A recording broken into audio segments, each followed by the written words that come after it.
Chapter 332. Along the way, Nivell was silent, and the Sunil soldiers did not talk much. Everyone's face was tense, as if they did not have the time to communicate and focus on their mission. The air was filled with the metallic smell of the soldiers' armor and a serious, intense atmosphere. It was silent, and only the clanking of the tanks could be heard.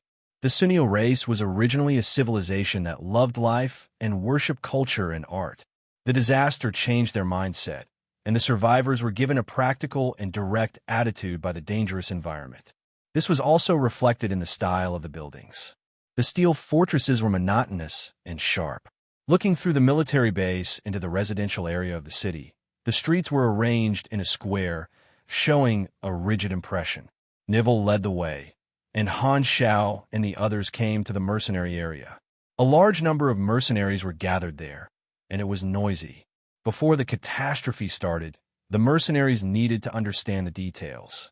Nivell stepped on the stage and said with a deep voice, "The observation team discovered the signs of the beast going berserk 2 months ago, so we started the recruitment. You are all mercenaries who accepted the mission, and you can only get through this by working together. If you want to get the reward, please do your best." After a brief introduction, Nivell went straight to the point. There are prophecy stones growing under this planet, and the prophecy stones have the ability to pollute the soul. All the mineral veins on this planet have merged together to create a psionic force field that shrouds the ecological environment of this planet and subtly affects the soul. Therefore, the beasts on this planet are always in a berserk state and are very aggressive. However, this is not the direct cause of the catastrophe.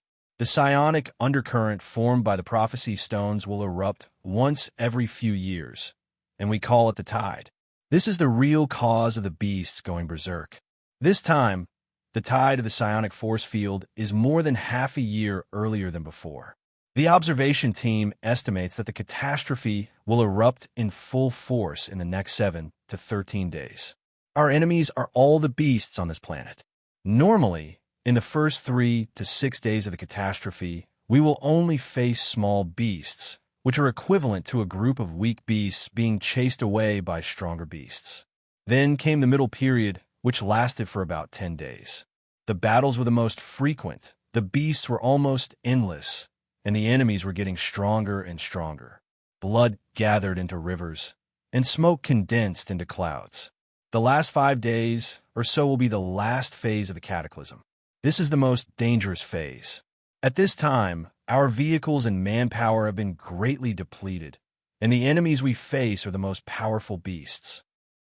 They are attracted by the smell of blood of countless dead beasts. At this time, a mercenary interrupted. "You have tanks, airplanes, and even interstellar battleships. Isn't killing wild beasts a massacre?"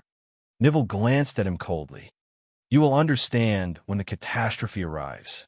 Immediately after, Nivell opened the projection and showed the introduction of the beasts one by one. He introduced the beasts of this planet, which were also the monsters that everyone was about to face. Han Xiao took a few glances. The beasts on planet Sunil were far stronger than those on Blue Star. The prophecy stone had existed for countless years, and its spiritual power could subtly influence the evolution tendencies of the beasts. The beasts on planet Sunil lived by fighting. The strong survived, and the weak were eliminated. Since we know that the beasts are the enemy, why don't we kill all the beasts? Maple Moon asked curiously. Because of the symbiotic nature of the ecosystem, Madblade said hesitantly. But this is already a threat to the continuation of the race. What ecosystem is there to consider? Meat Bao disagreed. The problem is, can we kill all of them? The players started to argue. They all had their own opinions about the Sunil race's actions. There were more than 100 types of beasts. After explaining them, Nivell distributed the information to every mercenary and gave them missions according to the missions they had accepted. Latest update: the Sunil race had many resource extraction points and various facilities in the wild, but during the catastrophe, all the people gave up on these points and returned to Forest City. They gathered all their forces to protect one place and reduce the chances of being attacked. The main city was the last barrier. Forest City had 5 defense circles, and the job that Han Shao had accepted was to protect the second last defense circle. This was relatively the safest job. The other missions were to protect the reconnaissance aircraft, protect the sky battleships, and provide reinforcements. Forest City had many defensive measures, and the main city was the core of the defense to take advantage of the geographical advantage. Forest City was not a dead zone, and there were escape tunnels underground. If Forest City showed signs of being breached, they would move the people in advance and escape from underground or in the sky. Therefore, the main city was not impossible to lose. There were also powerful beasts underground and in the sky. If they were attacked by unstoppable beasts in these two places, they would fall and be buried alive. Therefore, these two were the last resort. The two most dangerous jobs were field reconnaissance and field combat. Planet Sunil was covered in forests, and there were blind spots for reconnaissance in the sky. Therefore, field reconnaissance was essential. Carrying out missions in the wild during the catastrophe was very dangerous. If they found a beast that was too dangerous heading toward the main city, they would need the field combat team to kill the beast before it reached the main city or divert it. The survival rate was extremely low. Therefore, no mercenaries had ever applied for these two jobs. They were all done by their own warriors. The mercenaries in different positions were each led to their positions by an officer. Nivell led the group of mercenaries that Han Shao was in to familiarize them with their positions. Time passed quickly, and the sky darkened. The mercenaries all lived in the military base, but Han Shao needed to enter the city to complete his subclass goal. He found Nivell alone and asked, "I want to apply to enter Forest City." "Why do you want to enter the city?" Nivell frowned. "Some private matters. I have a friend in the city, and I want to visit him." "No." Nivell rejected immediately. To prevent any hidden dangers, mercenaries were not allowed to enter the city unless absolutely necessary. They could only move around in the military base. "You can't use this reason to enter the city, but your friend can visit you," Nivell added. Han Shao had a helpless expression. He wanted to meet a key storyline character, but the other party did not even know him. Why would they visit him? Could he only sneak in secretly?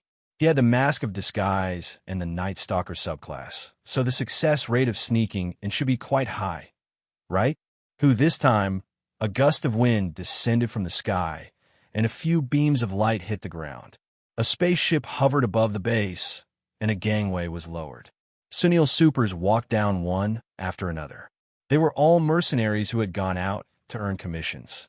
Before the catastrophe arrived, they all returned to their own race. On the ground, the Sunil soldiers raised their heads. Worship, excitement, and yearning flashed in their eyes as they saluted in unison. Every time the warriors of their own race returned, they would enjoy a grand welcome ceremony and be loved by everyone. Han Shao had sharp eyes. He saw someone familiar and shouted, "Hey, Lurden!" Green Knight Lurden was also in the crowd. He heard the shout and turned around. After thinking for a while, he remembered that this was someone he had fought side by side with. Blue flames spouted from his feet as he landed in front of Han Shao. He asked in surprise, "Why are you here?" "Black Star is a mercenary." Nivell saluted and answered first. "So, you're a mercenary too." Lurden realized, "I just registered. I heard that your race is in danger, so I came. I didn't expect to be fighting side by side with you." Han Shao was familiar with this. "I have an acquaintance in the city and hope to visit. Can you do me a favor?" "If he's your friend, then no problem," Nivell said. Lurden thought about it. The two of them had fought side by side before. Although they had not known each other for long, he felt that Han Zhao's identity was not dangerous, and he was quite strong. He did not mind doing a small favor, so he nodded and said, "Okay, I'll accompany you into the city, thanks." Han Shao smiled. It was so convenient to know an acquaintance. He could solve the problem with one sentence, and there was no need to take the risk of sneaking in. After not seeing each other for a while, Lurden's prosthetic body had been repaired. Han Shao followed him through the sentry post. The rest of the returning Sunil Supers also entered the city first. Han Shao and Lurden followed behind this team. Boom! Chapter 333. The impending catastrophe had originally made the civilians panic, but now, everyone on the streets was smiling, as if the return of the supers had dispelled their fear. "I'll bring you into the city. According to the rules, I have to accompany you the entire time," Lurden said. Han Shao did not mind and said, "Your race seems to worship supers a lot. To be exact, it's excitement," Lurden said calmly.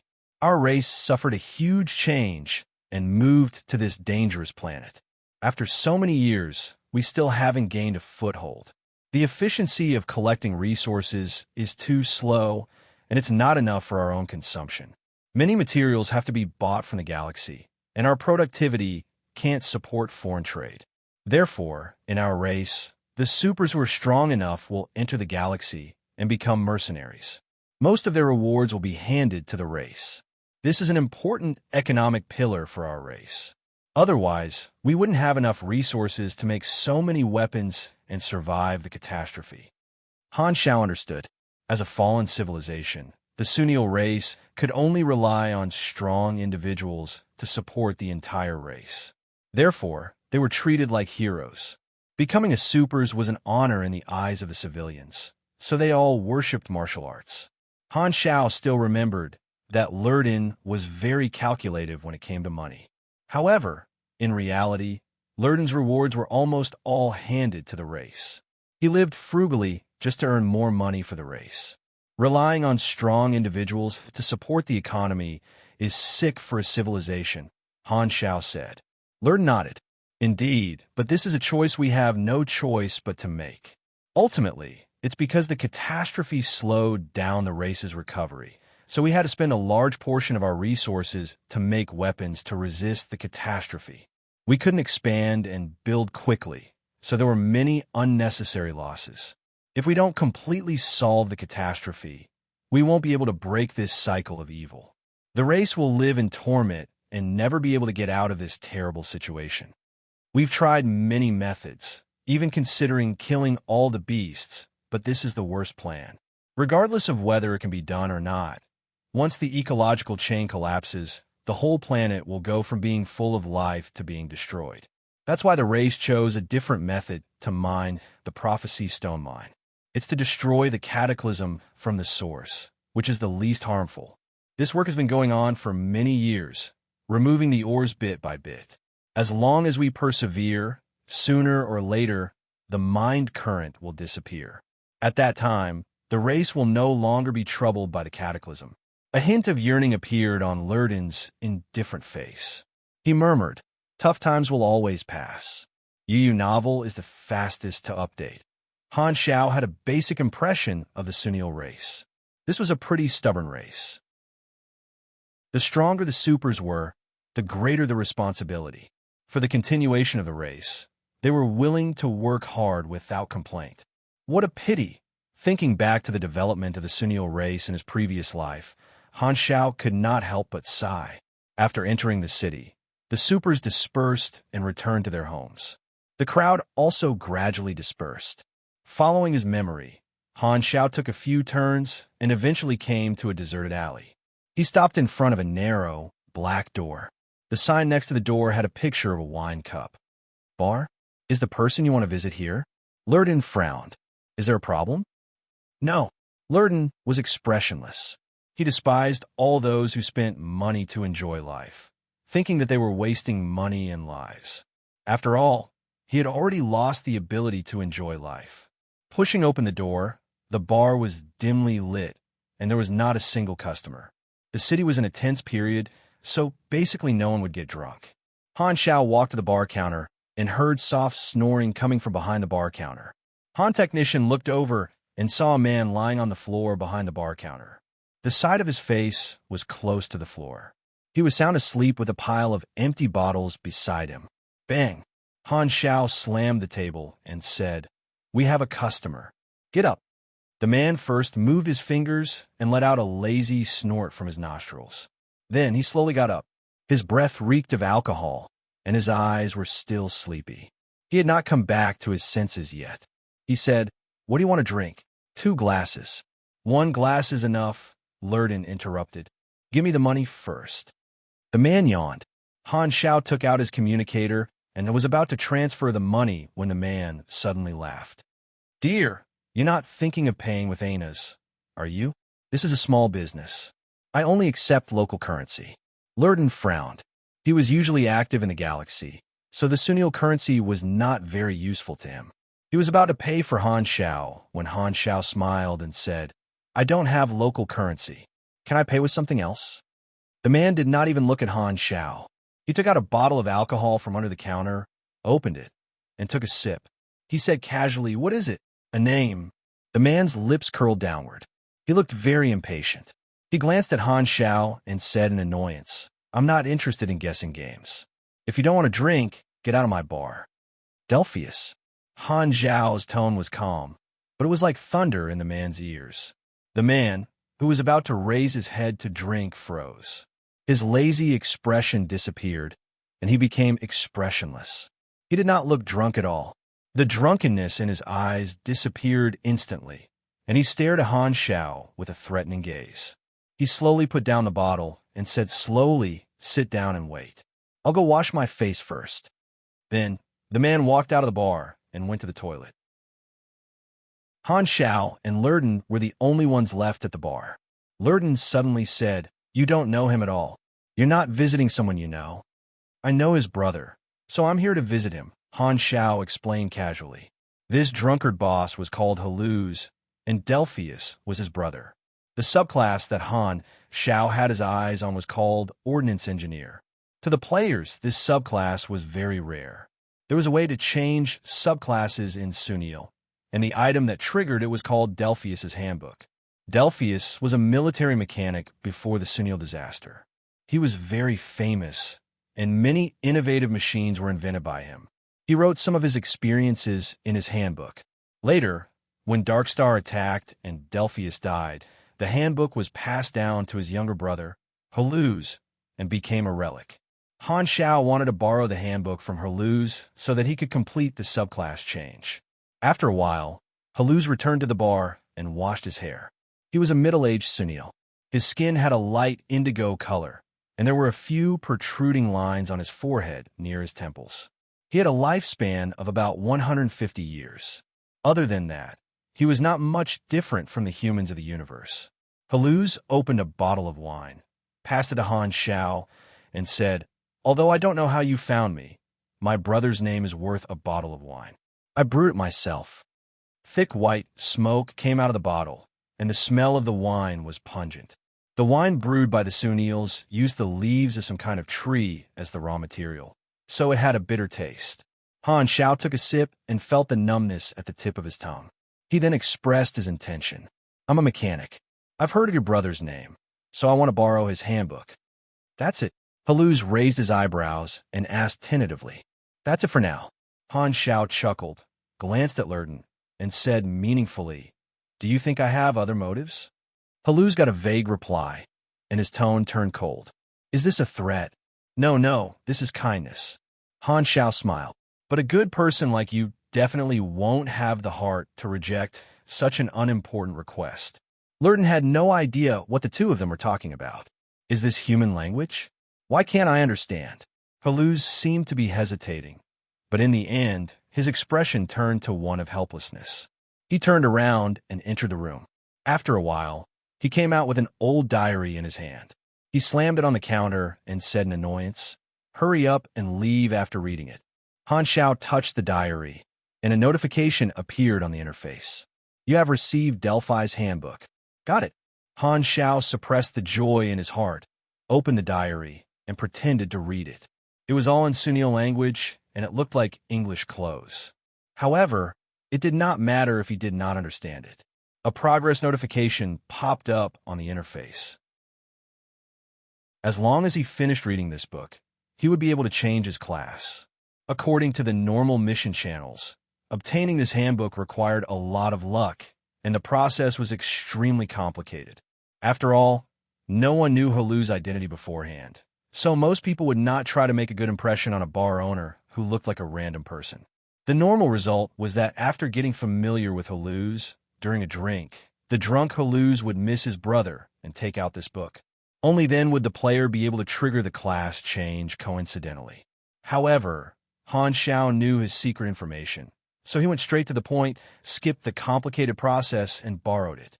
Lurton glanced at it and asked, "You know Sunil language?" Han Xiao closed the book and said, "No, I don't." "Then you still want to read it?" Haluz glared at him. "Just treat it as me admiring your brother. Thank you for the wine." Han Xiao put down the diary, smiled, and left. Haluz shouted behind him, "Weird guy, don't disturb me again. You never know." Han Xiao had a teasing look in his eyes. Walking out of the bar, Han Xiao opened the interface and looked at the latest notification. He was in a good mood. After being stuck on the class change requirement for so long, he finally got the subclass that he wanted. The EXP on the interface could finally be used. Chapter 334. Ordnance Engineer LVL1. +1 end, +3 int, +1.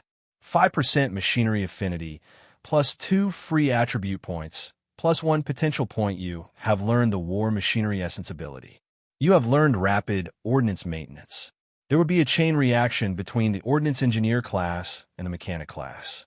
The Ordnance Engineer's skills and attributes were very compatible with the Mechanic class, and it was almost equivalent to half of the main class. Updated at the earliest. As the name suggested, the Siege Lion was an intelligence class. It did not have any combat skills, but it was more useful for mechanics than combat skills. Ordnance referred to war machines, such as guns, armor, shields, and so on. This subclass would have additional enhancements when creating and using war machines. Han Xiao had piles of experience in his waist. With a wave of his hand, he directly leveled up the two skills to the maximum level. War Machine Mastery LV10. Gain an additional 18% attack and defense when using war machines. Quick Ordnance Maintenance LVL10. Plus 24% speed when repairing war machines. Randomly restores 3 to 6% durability during the repair process. Triggering rate depends on INT. Unlimited number of times.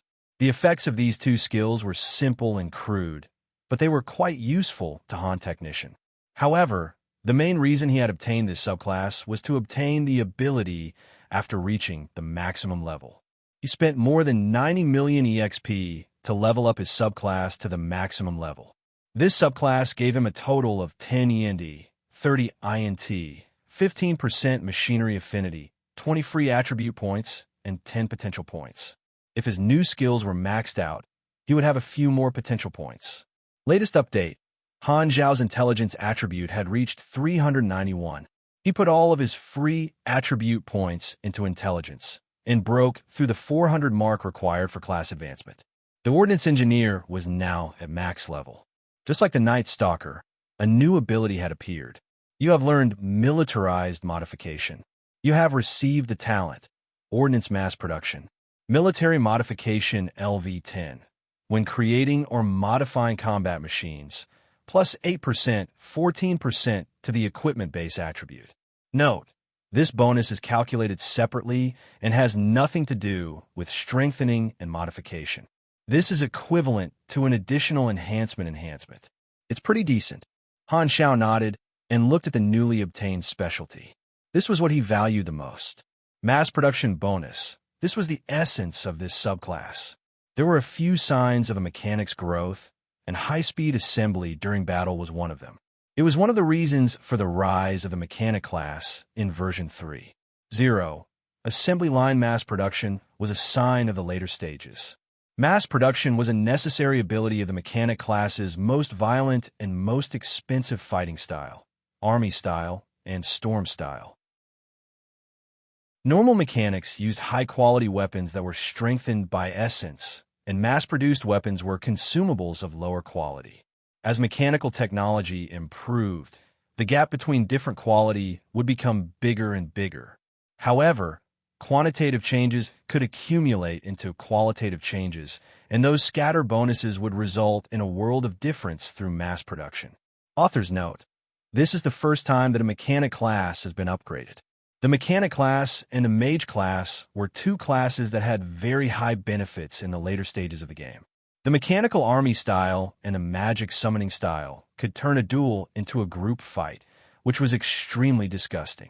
Almost all players could not withstand the waves of rush from these two combat styles, and their gaming experience was extremely bad. However, although these two styles were strong, they had a huge limitation, and the reason was obvious. They were very expensive. Mass-producing a mech legion was extremely expensive for the players. Furthermore, at that time, all the players' individual combat ability would be strong enough. Even if the army style could overwhelm the opponent with a sea of players, their own army would be greatly depleted. If they participated in the Pro League, the army style's combat ability would be in a constant state of decline. The army style that had accumulated for an entire season would be depleted after 10 or 20 matches. If the army style clashed with the army style, oh wow, that would be so cool. A group battle would be a grand spectacle, and the spectators would be happy. However, both sides would be completely wiped out, and not a single strand of hair would be left. Therefore, in Han Zhao's previous life, the army style and the storm style were known as legendary styles, and they were extremely rare. If one saw such players, they would definitely cherish them. After all, they could betray the sect at any time. Han Zhao had analyzed the situation. The players were relatively weak now, and he could personally trample on them. However, in the later stages, the players would become more and more powerful, and he did not want to take too many risks. Therefore, developing the army style was a necessary choice, even if it was just a trump card. The army style is very expensive. In the eyes of the Han technician, a problem that could be solved with money was not a problem at all. This was especially so when this talent could even reduce the cost. Seeing these words, Han Zhao felt as if he had drunk a cup of hot water. His entire body was comfortable and nourished, and all kinds of illnesses could be cured. Han Zhao had a more long-term plan for his growth. Although he had not learned the assembly line knowledge yet, he wanted to obtain a useful talent first. His total level was 80, and he had also met the requirements for class advancement. The level 80 class advancement mission required him to sacrifice 60 million EXP. It was simple and straightforward. Han Zhao could not help but feel relieved.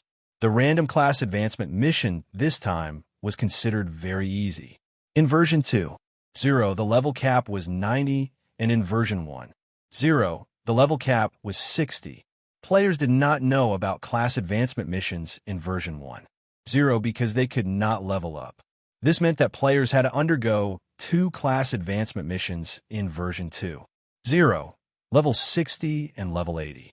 The level 60 class advancement was the key dividing line for race evolution, so the level 80 class advancement was relatively easier. However, the so-called simple was only according to the standards of the Han technician. If players wanted to accumulate 60 million EXP, they would need to spend a very long time. He had only spent 90 million EXP to level up from 70 to 80. Players were not as rich as the Han technician, so they could only slowly grind their way up level by level. One could imagine the significance of this amount to them. Furthermore, sacrificing this amount of EXP was equivalent to not gaining anything. This kind of class advancement requirement would make players very blue. Han Xiaoxin was very happy. Now, there are only 2 class advancement missions left. As long as I earn enough money from this mission, I can go back home and get married. I can go back and change my class to my new main class. After leaving the bar, Han Xiao and Lurden strolled on the streets of Forest City. The sky was filled with thousands of stars, and the soft starlight fell on their shoulders. Although the environment of this planet was dangerous, the scenery was very beautiful. The green mountains in the distance, the verdant forests, the rustling of leaves in the wind that seemed to have been dyed in green, and the resplendent galaxy that hung upside down above his head. Back then, the Sunil refugees had been moved to this planet by Ghidorah, probably because they had taken a fancy to the natural environment here. Han Xiao shook his head. He could not help but think of a famous quote from Lu Sun. Dangerous things often have beautiful appearances. Where else are you going? Lurden asked. Just walking around. Then let's leave the city and return to the base. Don't you have anywhere to go in the city? Han Xiao asked. Lurden shook his head. I don't have a family. Han Shao stroked his chin and asked, "What mission do you have?" "Field combat. This is the most dangerous job. Use Sunil Super's hand over the hard-earned money and even risk your life to carry out dangerous missions." Such dedication, as expected of a hero of the race. Lurden had a complicated look in his eyes. He wanted to say something, but stopped. In the end, he shook his head and did not say anything. This expression was seen by Han Shao, and he was secretly overjoyed. He had obtained the information he wanted from the test. If I'm not wrong, the Sunil storyline already exists. Han Shao narrowed his eyes. Chapter 335. Lurden went to report to the field reconnaissance team. For the next few days, Han Shao could only stay in the military base. However, since he had already completed his subclass, he did not need to enter the city for the time being. As the date of the catastrophe approached, the influence of the tide became more and more obvious. Everyone felt that something was wrong. There would always be a vague whisper in their mind, sounding very distant, as if they had never heard it before. However, for some reason, they had the illusion that they could understand it, but when they tried to listen carefully, it would disappear. It was very strange. The frequency of the mental whisper matched with the wave section of the brainwave, and it could affect the emotions of the mercenaries. Because of this, the actions of the mercenaries gradually became more and more irritable. However, the Sunil soldiers were used to it. Their minds were firm, and they were not affected. This was the low-intensity mental current formed by the prophecy stones. Intelligent creatures were more resistant and would not be affected easily. However, every time the tide gushed out, the strength of the mental whisper would increase, and everyone would be able to experience what the beasts felt every day. After living with the brainwashing whisper for a long time, all it took was a small spark to make them lose all rationality and follow their killing instincts. The tide was the spark, and this was also the source of the catastrophe. On this day, the ear-piercing alarm sounded in every corner of the military base. Everyone was familiar with the meaning of this sound. The enemy was attacking. The atmosphere in the military base suddenly changed, becoming solemn and serious. The Sunil soldiers ran back to their positions, and the mercenaries, who had been trained for the past few days, quickly found their positions. All kinds of tanks and defense tanks were activated, and countless floating turrets rose up. Rings of airflow spread out, stirring up sand and dust. 9 galactic-level battleships slowly floated in the air like 9 floating fortresses, guarding the sky above Forest City and occupying 9 directions. Han Shao suddenly looked down. A few stones were bouncing on the ground. First, there was a slight tremor, then it became more and more intense. Finally, there were rumbling sounds coming from all directions. The forest in all directions was swaying, and the loud, sharp, and ferocious roars of beasts turned into sound waves, shaking the sky. The swaying of the forest was like a snake slithering through the grass, quickly approaching the border between the forest and the plain. Ux! Net something was coming out. Countless people swallowed at the same time, so nervous that they were sweating. Roar! Their roars were like rolling thunder. Trees fell, and wild beasts broke out of the forest. The horde of beasts squeezed together and dashed madly. Their sizes varied, and they were like a rapidly spreading black tide that filled his line of sight. Just by looking at this scene, many people felt suffocated from the bottom of their hearts. Fire! An officer roared ferociously. Boom! Boom! In the next moment, a series of deafening explosions rang out from the defensive circle. In the middle of the battlefield, the sound of the cannons on all sides made their eardrums buzz, making them almost deaf. The catastrophe was coming. Forest City had a total of 5 defensive perimeters.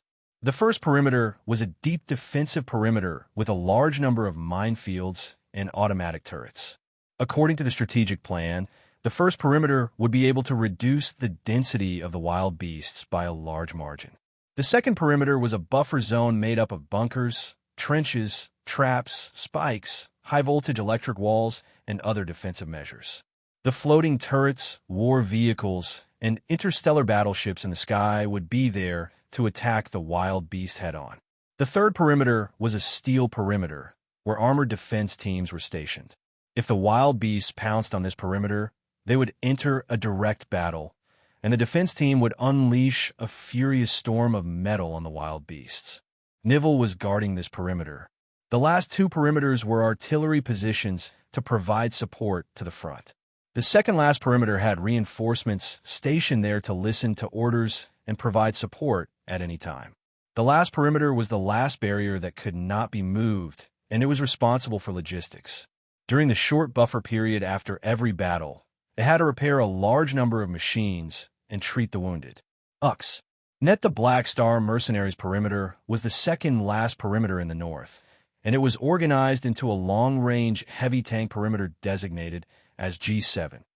3 Fortress-class defense tanks were the core, and they could be embedded into the ground to become super-large turrets. They were equipped with 18 mobile heavy cannons and a certain number of ground guards. As the tanks moved, they would shoot at the wild beasts in the distance from high angles. As a mechanic, Han Technician's job was to control one of the heavy cannons, and his only mission was to shoot. Mechanics were usually assigned as gunners in this type of perimeter battle. Mechanical bonuses could increase the firepower, and Han Shao was no exception. In such a huge disaster, unless one was unbelievably strong, the strength of an individual would be very small. Boom! Countless burning arcs of light shot out from Forest City's defensive perimeter and flew into the distance, covering the sky and the earth. They exploded amidst the horde of beasts, creating a mixture of red and black smoke. The beasts were blown into the sky one after another, their limbs and bones flying everywhere. Their blood and brains were dyed the same color as the beast's brains. The front line of the Black Tide was blocked, but the wild beasts at the back were not afraid of death. They stepped on the corpses and blood as they advanced. The rain of steel pierced through the bodies of the wild beasts, and the scene was extremely bloody. The smell of smoke and blood mixed with the hot air and swept into the perimeter. Bang! Bang! Bang! Every time Han Shao fired the cannon, he could feel the strong recoil. He could clearly see a burning flame with a trail of smoke coming out of the muzzle and exploding in the horde of beasts thousands of meters away. An orange flower was raised in the endless black tide. The feeling of controlling the heavy cannons and firing at will was very satisfying. It was just shooting and exploding. Experience kept appearing on the interface. Using the senile weapons, the experience gained from killing monsters was reduced to a certain extent. Han Shao mainly used this to determine how much experience the players could gain from killing monsters. However, looking at the excited looks on the players' faces when firing the cannons, he knew that the rewards and fun would not be bad. Being in such a large army, every player had a special feeling, as if they were participating in a huge event. It was very exciting. The Black Tide was blocked outside the first line of defense. Facing the overwhelming firepower, it was difficult for them to advance an inch, leaving behind a pile of blood and flesh. Beside him was another Birdman mercenary who was controlling the heavy cannons. He casually controlled the cannons and said, "The catastrophe is not as scary as the Seniles said. The wild beasts can't get in at all." Han Shao glanced at him and did not say anything. This Birdman mercenary definitely did not listen to the Seniles and the catastrophe seriously. This was only the first wave of the catastrophe. It was just a group of small beasts, and the largest was no more than 10 meters. According to the guide, these were just appetizers. The beasts that appeared later were the real nightmare. The cannons fired for a full 4 hours before there was a hard-earned vacuum. The logistics team hurriedly replenished the ammunition and sent out the disinfection team with flamethrowers to burn the blood and corpses on the battlefield. At the same time, the soldiers changed shifts. All the positions had to be changed several times. No one could stay on the same shift in such a high-intensity battle. Han Shao also walked down from the fort to rest. The roar of a plane could be heard above his head, and a new batch of reconnaissance planes took off. The field reconnaissance team and field combat team had already entered deep into the forest. Their job was dozens of times more dangerous than positional warfare, and they could die at any time. It was like a small boat in a raging wave. Not long after, the field recon team returned. The next wave of beasts was about to arrive. The people who changed shifts were all in position, ready for battle. The previous scene repeated, but this time, the black tide started to slowly move forward, gradually approaching the first line of defense. This time, the fighter jets took off and launched missiles from above. The firepower covered the entire area and stopped the beasts once again. The Sunil fighter jets were small and very agile. The wings were similar to the Amphiptera mechanical suits steering propellers. Han Xiao could tell at a glance that this kind of structure was very good at agile aerial combat. The enemy was very far away. Even though the beasts were endless, the mercenaries around did not look nervous at all. It was as if the distance gave them a sense of security. Plus, they were surrounded by steel fortresses, giving them the illusion that they were very safe. On the other hand, the Sunil soldiers were worried and solemn like dark clouds gathering between their brows. At this time, a black shadow appeared in the sky far away. The flying beasts showed up and quickly approached. There were small flying beasts less than a meter long and medium-sized flying beasts with a wingspan of a few meters. They looked very ferocious, and they were all creatures that Han Xiao had never seen before. They looked like dung beetles that had become gods. Just as this thought flashed through Han Xiao's mind, the G7 officer shouted, "The flying beasts usually appear around the third day. This time, they're ahead of schedule. Switch to high-explosive bombs, raise the muzzle, and fire at the sky." The cannons did as they were told. The sky exploded, and bloody flying beasts fell from the sky one after another. The fighter jet rose to a higher altitude, shaking off the flying beast's entanglement.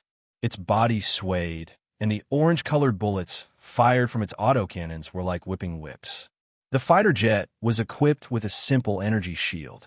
This wave of flying beasts only had sharp teeth and claws as means of attack. They could only cause crackling electric arcs to appear on the energy shield. The tail end of the fighter jet kept breaking through the sound barrier, killing in and out of the group of flying beasts. It was like an armored cavalry piercing through the infantry formation time and time again. This was already the scale of a large-scale ground war. Time passed quickly in the fierce battle. At first, the mercenaries were very relaxed, but after only 3 days, the strength of the beasts increased rapidly. Gradually, no one could laugh anymore. After continuous high-intensity battles, everyone was showing signs of fatigue. Han Xiao tried his best to do his job and play the role of the cog in the chain. On the 4th day, the enemies that threatened the safety of the rear appeared. The ground moved up and down like waves. A group of drilling beasts crossed the first 2 lines of defense and crashed into the alloy wall of the 3rd line of defense, breaking out of the ground. This was the first time the rear line saw a group of beasts up close. The appearance of the drilling beasts was the signal for the start of the contact battle. The supers on standby behind the 3rd line of defense could finally be of use. Chapter 336. The beasts that broke out of the ground bared their fangs and pounced toward the steel defense line. Boom! Boom! The sound of the Sunil soldiers' large-caliber defensive machine guns firing was more like the sound of cannons. Flames more than a meter long shot out from the muzzle of the guns, and depleted uranium armor-piercing bullets and explosive bullets swept across the area. The burrowing beasts were sent flying as if they were whipped by an invisible giant hand. They fell to the ground and were focused on by the bullets, howling in pain as they rolled around. Their shells and flesh were smashed into a pulp, leaving sticky marks on the dry ground. "Hold the defense line." Neville's tone was cold and hard. He commanded the B-12 defense team through the combat channel that came with the NCO-class armor. He had 30 soldiers under him, and they cooperated to create a net of firepower to block the wild beasts in this area. While firing, Neville scanned his surroundings. This wave of burrowing beasts did not cause any trouble. They only damaged some armor, and there were no casualties. It was scary but not dangerous. Boom! Two dark burrowing beasts suddenly broke out of the ground beside the B-12 defense team. These were two fish that had escaped the net. They opened their bloody mouths and pounced at Neville and a soldier beside him. The attack was very sudden. Before the other defense team members could turn their guns around, Neville had already reacted. He threw away his gun and reached out his hands. His steel palms accurately grabbed the beast's open jaws in midair, preventing the fangs from piercing through his helmet.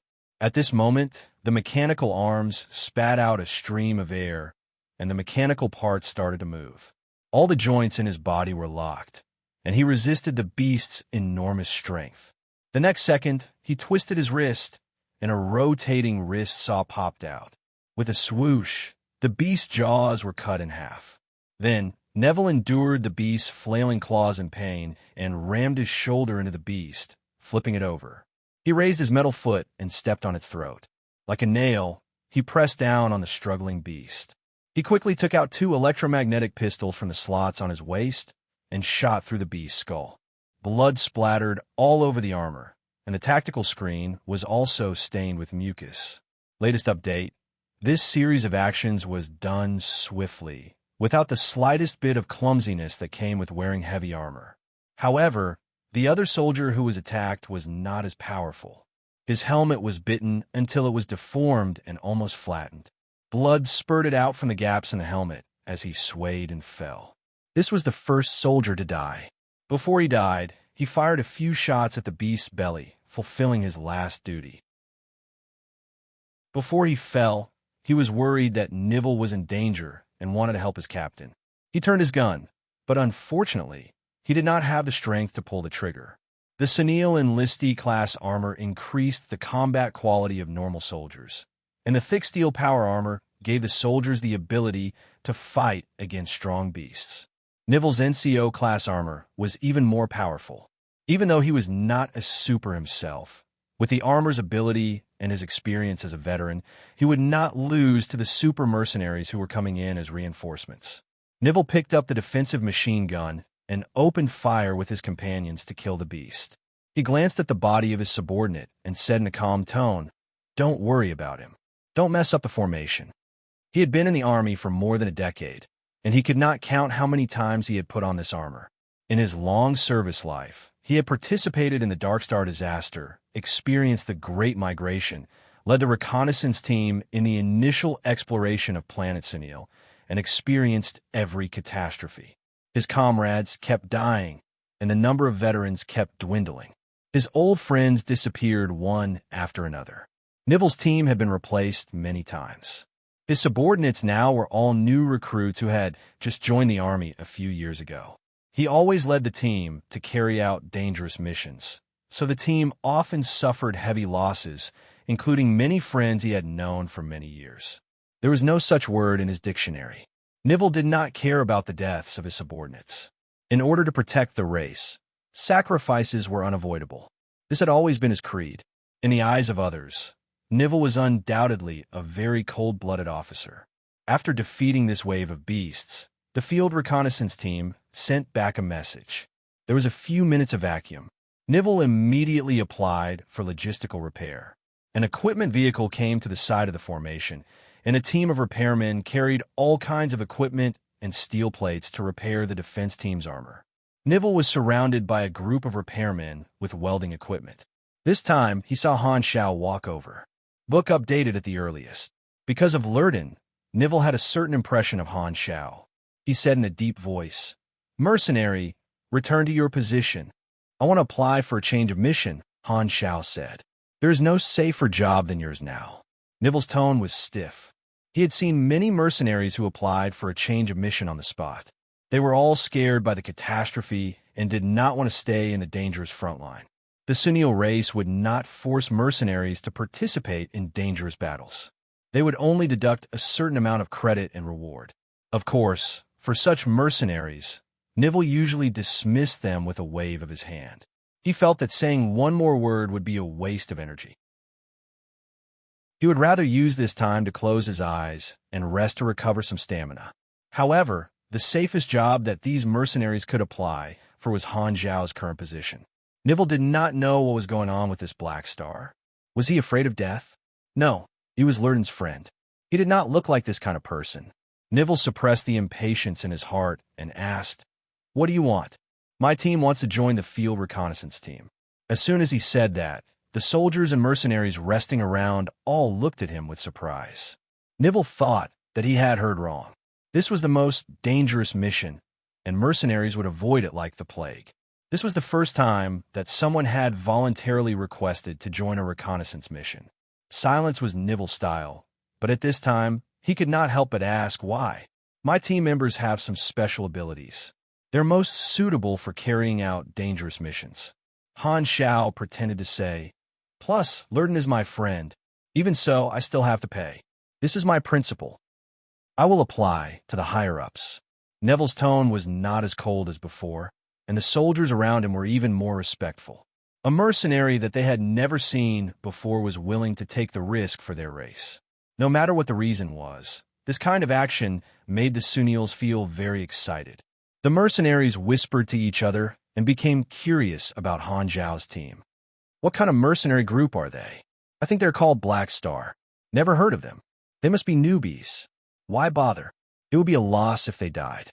Not long after, a new mission popped up on the interface, Field Reconnaissance. The reward was 8,000 anus. This was a mission for the entire mercenary group, and the other players had also triggered it. Han Xiaoxin was very satisfied. In the mercenary hall in Uberly Hub, he could not accept other missions because he did not have enough credit points. Now that he was in Sunil, there was room for negotiation. This kind of private employment would not increase credit points, but the fame and reward were not small. Field reconnaissance was indeed very dangerous. Han Xiao did not plan to do it himself, but let the players do it. After all, they would not die, so he could squeeze as much as he could. It was perfect for reconnaissance. After the players completed the mission, he could get a share of the reward. The players were pleasantly surprised. Although it was safe to stay in the base, it was also very boring. With the reward as motivation, the players did not care about the dangers of field reconnaissance at all. "One more request. I personally want to join the battlefield maintenance team," Han Xiao said. "I'm a mechanic, the kind that is not bad." "Battlefield maintenance?" Nivell frowned. "I feel that this job is better for me to use my abilities." Maintenance was a logistics job, and it was all done by the logisticians of the race. Letting the mercenaries participate would be a waste of manpower, which was equivalent to wasting money to hire people. Nivell did not reject immediately. The Black Star mercenary had just applied for the most dangerous mission, and the captain's request was not too much. Nivell felt that Han Xiao should be given some special privileges. Han Xiao picked up the damaged enlistee class armor and repaired it on the spot. He used all kinds of tools one after another. Sparks flew everywhere, dazzling everyone's eyes. Before anyone could react, this set of armor was already about 90% repaired. His machinery affinity was very high, and with the buff from the newly acquired ordnance engineer, his repair speed was very fast. He added in a timely manner, "Only during the rest period can your equipment be fully repaired. If it is seriously damaged, it'll be very dangerous. However, I have enough strength to protect myself, so I can repair it on the battlefield to ensure your safety." "Okay, the higher-ups have given permission." Nivell asked the higher-ups and received a positive response. Field repairs required traveling to the front lines, and Han Xiao took the initiative to give up the safety of his position and take on a risk that he did not need to take on. Everyone was amazed. What kind of spirit was this? He was practically a selfless role model. There were not many good people like this in the world. Seeing this, Maple Moon could not help but recall the goal that Han Xiao had announced. She thought to herself, every main character has their own unique traits. He's a very positive character deep down. Could it be that his unique trait makes him a natural-born hero? After the mission change, the players were all pulled to do field reconnaissance lessons. They had to set off before the next attack and temporarily split up. Han Xiao did not need to shoot anymore and directly reported to the battlefield maintenance team. This was part of his plan. The mechanic class could reverse engineer the blueprints through repair and modification, but it required a large amount of experience. Han Xiao did not lack experience. As long as he had enough repair opportunities, he would be able to reverse engineer the blueprints. He valued the enlistee class and NCO class armor the most. The performance of this type of armor was not bad, and it was very suitable to be sold to players on a large scale.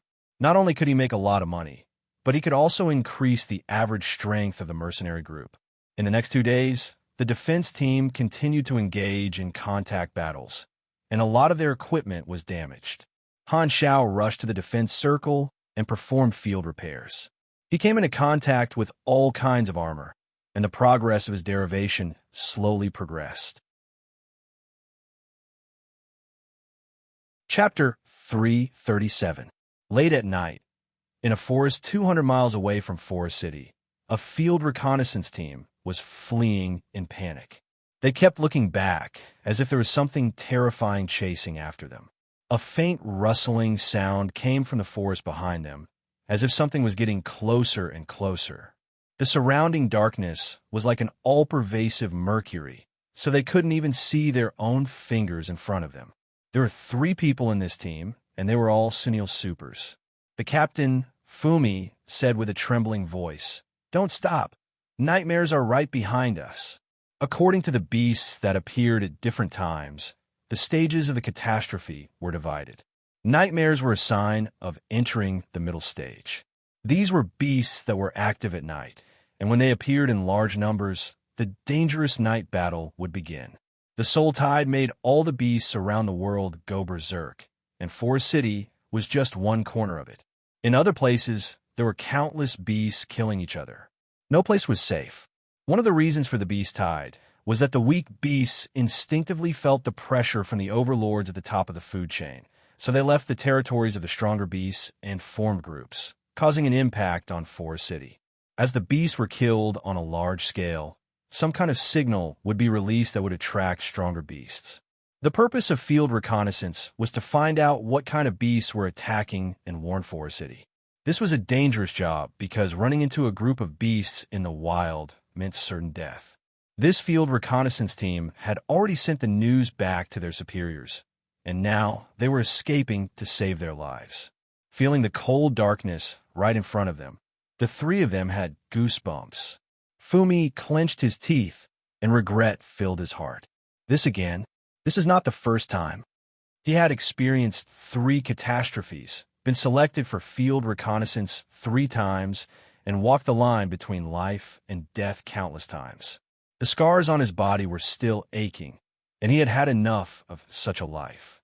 In the past, when the catastrophes came, the supers who were running around actively came back to protect their race, and Fumi was the same. Now, he only felt annoyed and resistant.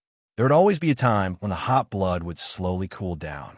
He kept giving without any returns, and year after year, Fumi's patience had long been exhausted.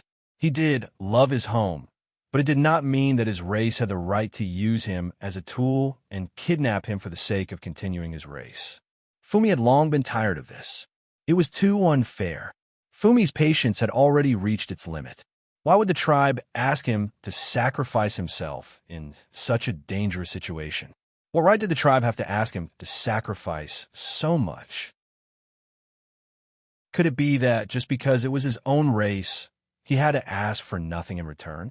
Why should the strong bear so much responsibility? His life as a mercenary in the galaxy had broadened his horizons, and Fumi felt that it was not worth it to risk his life for his race. Life was extremely precious, and he only had one. Many of the tribe's warriors had firm beliefs, but there were also many warriors who shared the same thoughts as him. After giving so much, he felt that he had done all he could for the tribe. If I can survive this time, I don't care what kind of calamity it is. I will never come back. Fumi gritted his teeth. Suddenly, a whip-like tail shot out from the forest and wrapped around one of the scouts.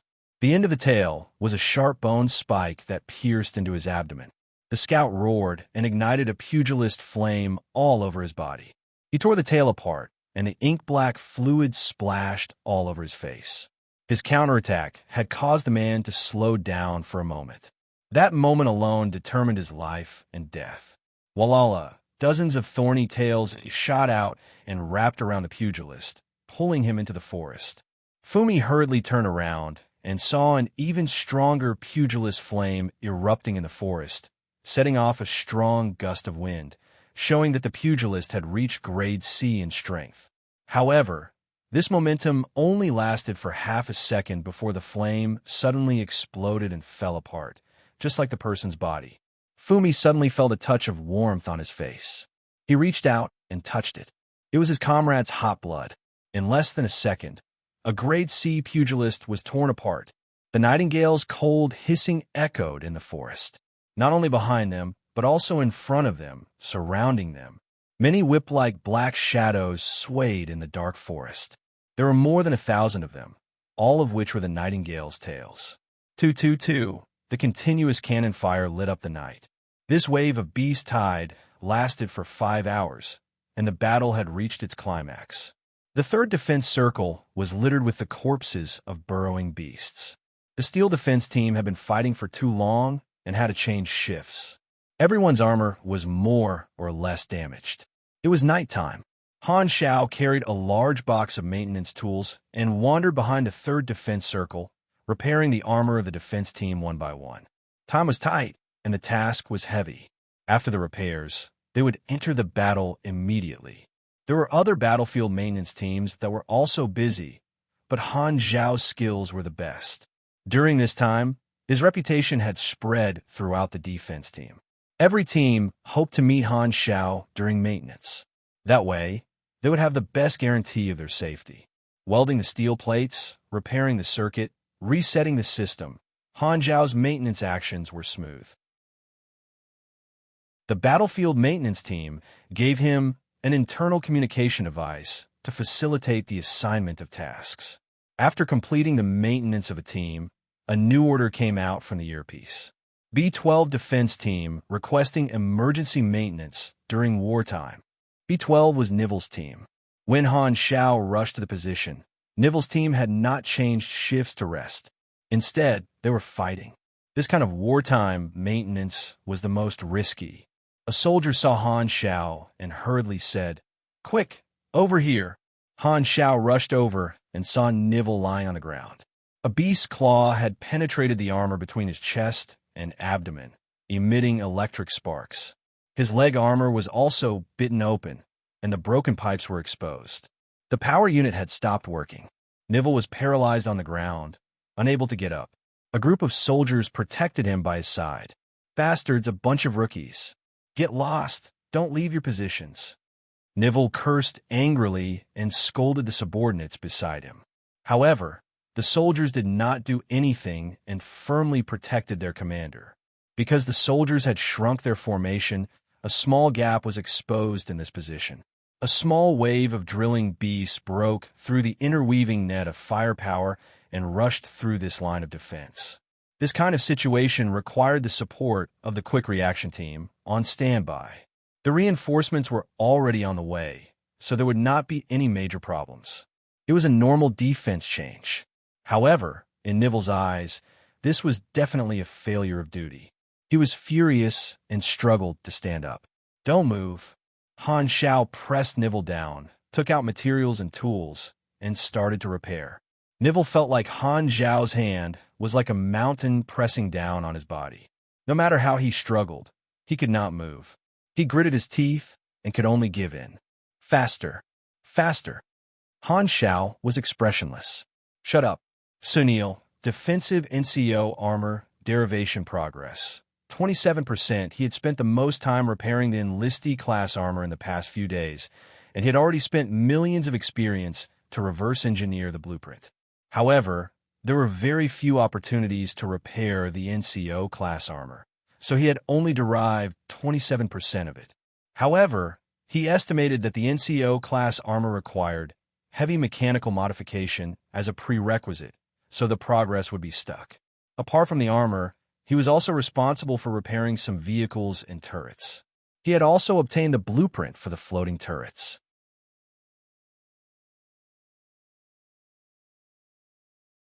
Chapter 338. While repairing, Han Xiao glanced at the galactic battleships above Forest City and said, "We've been fighting for so long. Why haven't those battleships moved yet?" Those are the sky barriers of the city, and they're also the strongest weapons. The beasts are still small, so it's not time to use the battleships yet. Nivell said. Han Xiao changed the topic and asked, I heard that you still have a trump card called the Commander-class armor. It has extraordinary power, far more powerful than the NCO-class armor you're wearing. Why haven't you used it yet? The Commander-class armor was a long time ago. When a mother planet was attacked, the manufacturing technology was lost. Now, there are only 4 damaged Commander-class armors left in the warehouse. The damage rate is 70%, and there's no way to restore the technology. Nivell sighed and said, although the Commander-class armor can be used by ordinary people, only supers can unleash its strongest power. When our mother planet was attacked, we sent out all the Commander-class armors to fight back. They were damaged one after another, and the users died one after another. If not for their sacrifice, less than half of the population would have survived. In the end, we only managed to collect 4 damaged Commander-class armors, full of battle scars. These 4 armors were the greatest contributors to protecting our race. The Commander-class armor was completely different from the Enlistee-class armor and the NCO-class armor. The latter 2 were standard equipment, but the Commander-class armor was equivalent to top-grade equipment, elite equipment, and supers equipment. The resources used to produce 1 Commander-class armor could be used to produce hundreds of Enlistee-class armors. The loss of the Commander-class armor was equivalent to the loss of a top-grade force. If they had the Commander-class armor technology, they could mass-produce top-grade soldiers to deal with dangerous beasts. The threat level of the catastrophe would be reduced by at least 1 level. Boom! The ground suddenly shook, and 2 armored soldiers flew out from the side. Nivell could see behind Han Xiao. His eyes widened, and he roared, "Get out of the way!" An earth-drilling beast the size of a bull knocked the soldiers aside and headed straight for him. There were many types of earth-drilling beasts. This type of earth-drilling beast was good at charging, and its defense was very strong.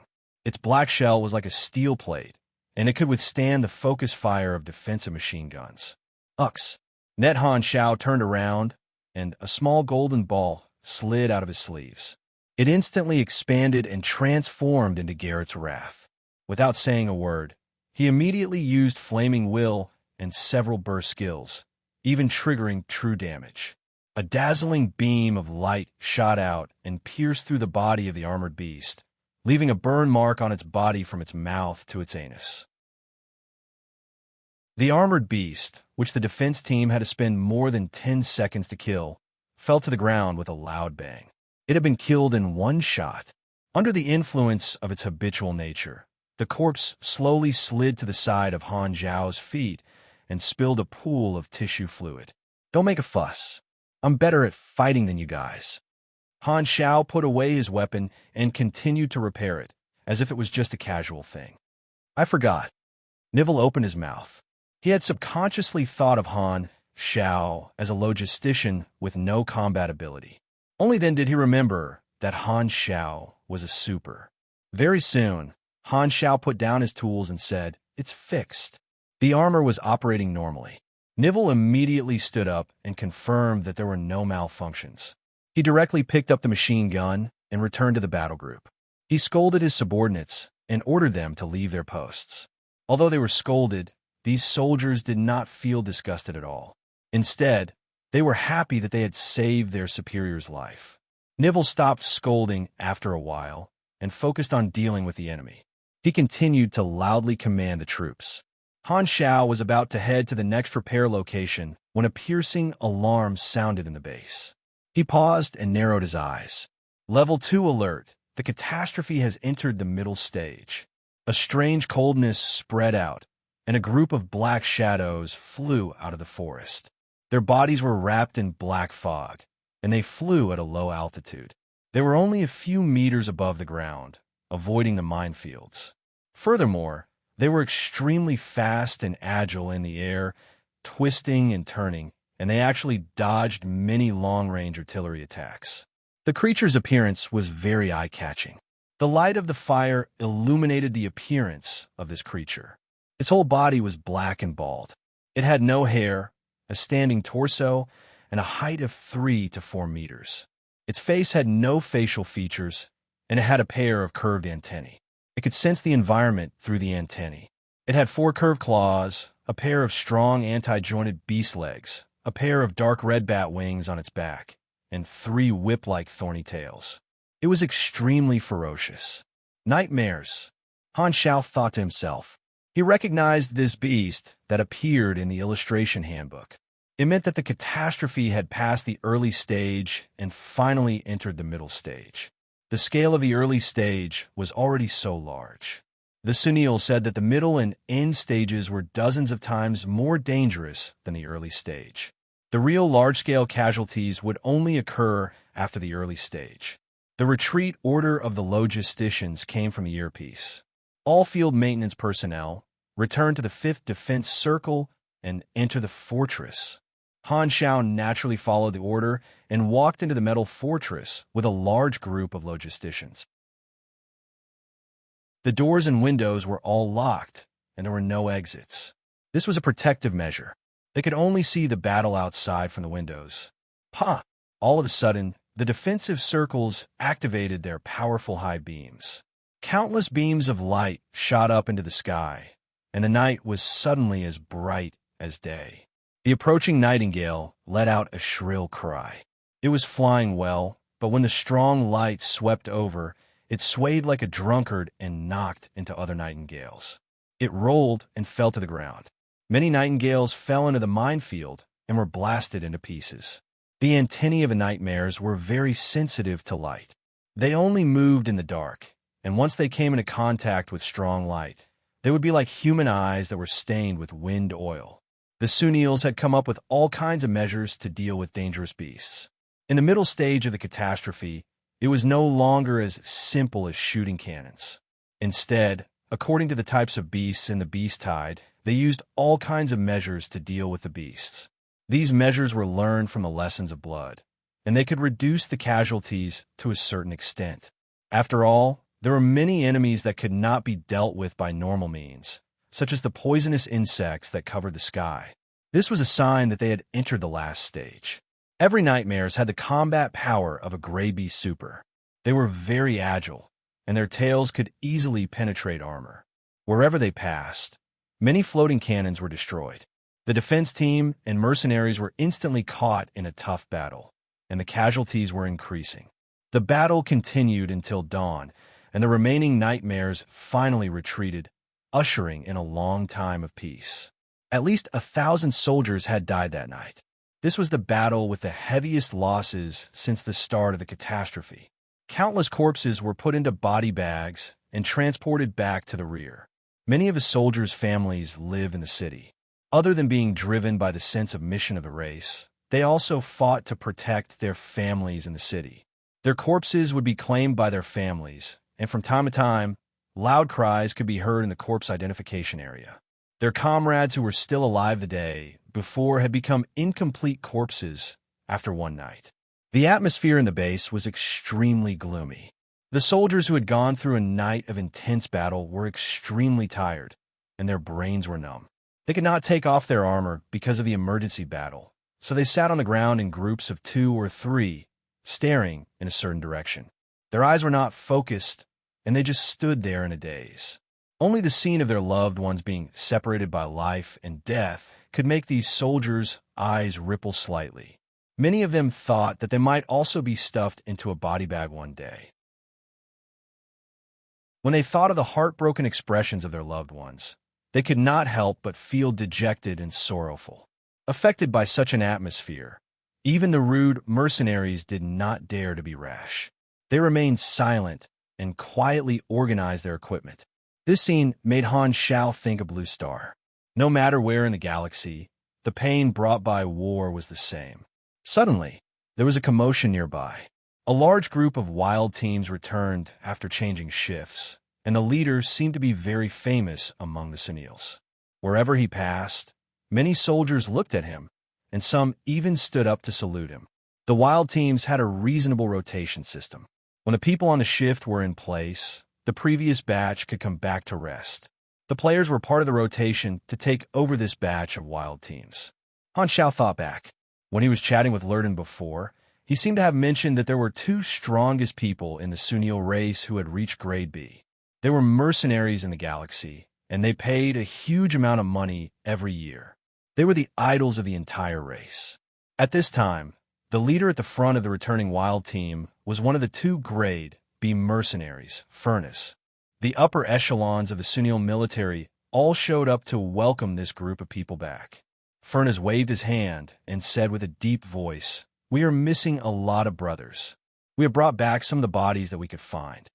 The crowd separated, and more than 20 body bags were carried out, revealing the faces of the bodies. They were all supers of the Sunil race, and Fumi was among them. Han Xiao glanced around and did not see Lurden's body. He looked up and saw that Lurden was standing in the team. Although he had lost 2 arms and 1 leg, he could still breathe. The upper echelons of the military said, with a serious expression, "We will take care of their funeral." "That better be the case," Furnace said calmly. This group of supers of the Sunil race looked at the bodies of their comrades and showed a sad expression. The scene was filled with grief, and the Sunil soldiers lowered their heads to remember their heroes. Han Xiao had been observing this group of supers and noticed a slight difference. This group of people represented by Lurden only had grief on their faces and silently missed their comrades. Chapter 339. The returning field troops were disbanded to rest. Lurden hopped on 1 leg and was about to find a doctor to fix it. Han Xiao whistled and signaled for Lurden to come over. "It's you. You're still alive." Lurden hopped in front of Han Xiao. "I should be the one asking you that." Han Xiao glanced at his broken limb. "I was in danger a few times and almost died," Lurden said casually. Although he was not very close to Han Xiao, seeing that someone who could be considered a friend was still alive, Lurden's face relaxed a little.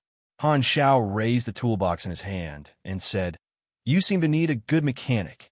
Is it free this time?" Lurden raised his eyebrows. Han Xiao rolled his eyes and said, "Buy me a drink at the same bar as last time." This was the catastrophe period, so there was time to rest. Seeing that the Black Star mercenary had volunteered to be a field scout, the officer gave Han Xiao the privilege of entering the city again. Lurden had a spare prosthetic arm, so Han Xiao quickly fixed it for him.